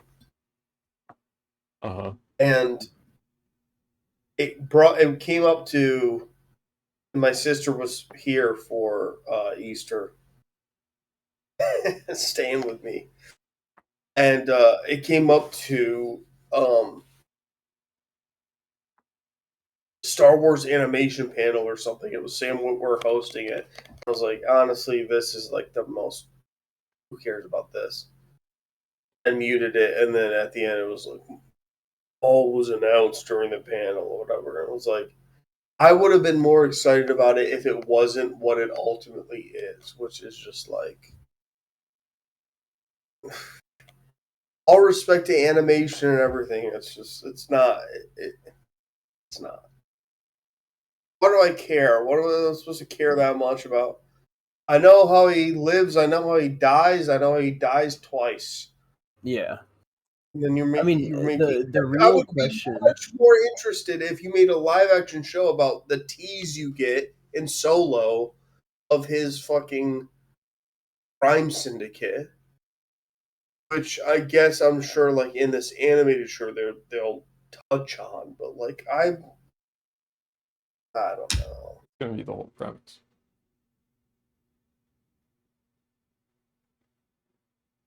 Yeah. Well, it's the only place they can go. But would you rather watch the Ahsoka show? Because that shit probably was dog ass. I don't know. I didn't watch it. There you go. You can watch it. It wasn't dog ass, but it was not great except for Hayden Christensen. one episode that was legitimately like fantastic Star Wars. It's weird because it was like a live action equivalent of Clone Wars insofar as like Clone Wars is full of absolute bullshit and like just fluffer or whatever. But then like there are arcs that are great, and then the ending of Clone Wars is like a great Star Wars movie. Mm-hmm. The last like 3 episodes are like this is something. And Ahsoka was just like, yeah, it was pretty mid. It was like a mid arc of Rebels, where then you get like one or kind of 2 episodes of like, oh, this is sick. This is like great Star Wars, even though it's all still in the volume, and that's pretty obvious, whatever production wise. But then it peels back, and you're back into whatever it was. I'm still looking somewhat forward to season 2, though. I'm sure you guys touched on the reveal of season 2 of the new actor Rory McCann. Yeah, the Hound in Game of Thrones. Yeah, Who shockingly, I mean, they really did. Like, they put that makeup on him, and he really fucking. It's pretty It good. looks like the same guy, pretty much. So we'll see where they go with that. I just hope it's more than what we got last season, but you never know. It's becoming Star Wars is being Star Trek. You know, it's being all a bunch of stuff, all this thing and that thing, and all the things. So many things. I need to go to bed, so we gotta wrap up. So we're gonna say, yeah. Just say bye Bowie. Bye Bowie. Hayden, were you proud of me? Were you proud of me when I bye Bowie'd? No, your buds are. No, he's Thank not you. plugged in. Ash is gone. Yeah. Oh, Hayden, I was asking you.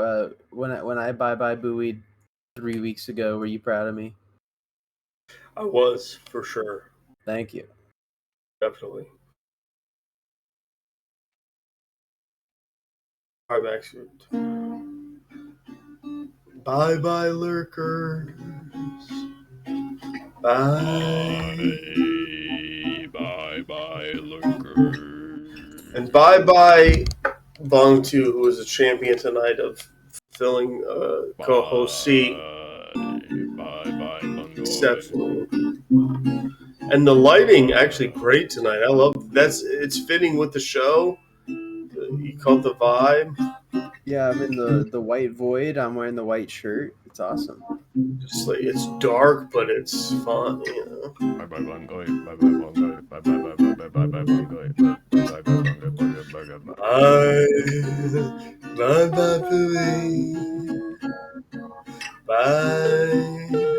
Bye, Billy. Back next week, and if you're looking, tell your rest in peace, the Pope. Miss him dearly. He's actually caused me enormous erectile dysfunction over the past 2 weeks. All I think about is the Pope and the fact that he's not here, and the fact that God hasn't blessed my cock the way that it felt so alive. He's not But been dead for 2 weeks. God just killed the Pope so that, we're gonna put that Filipino in office and we're gonna get some Pinoy pride. I need the intersex Filipino in office. It will change everything. Shuts up conclave. Bye, Billy. Hola, everybody. Bye, I'll see you next time on Are We Woke Yet? Hola. What do you mean hola? Filipinos. Some of them speak Spanish. You wouldn't say adios? Adios, mi amigas and amigos. Donde está la biblio mima? True.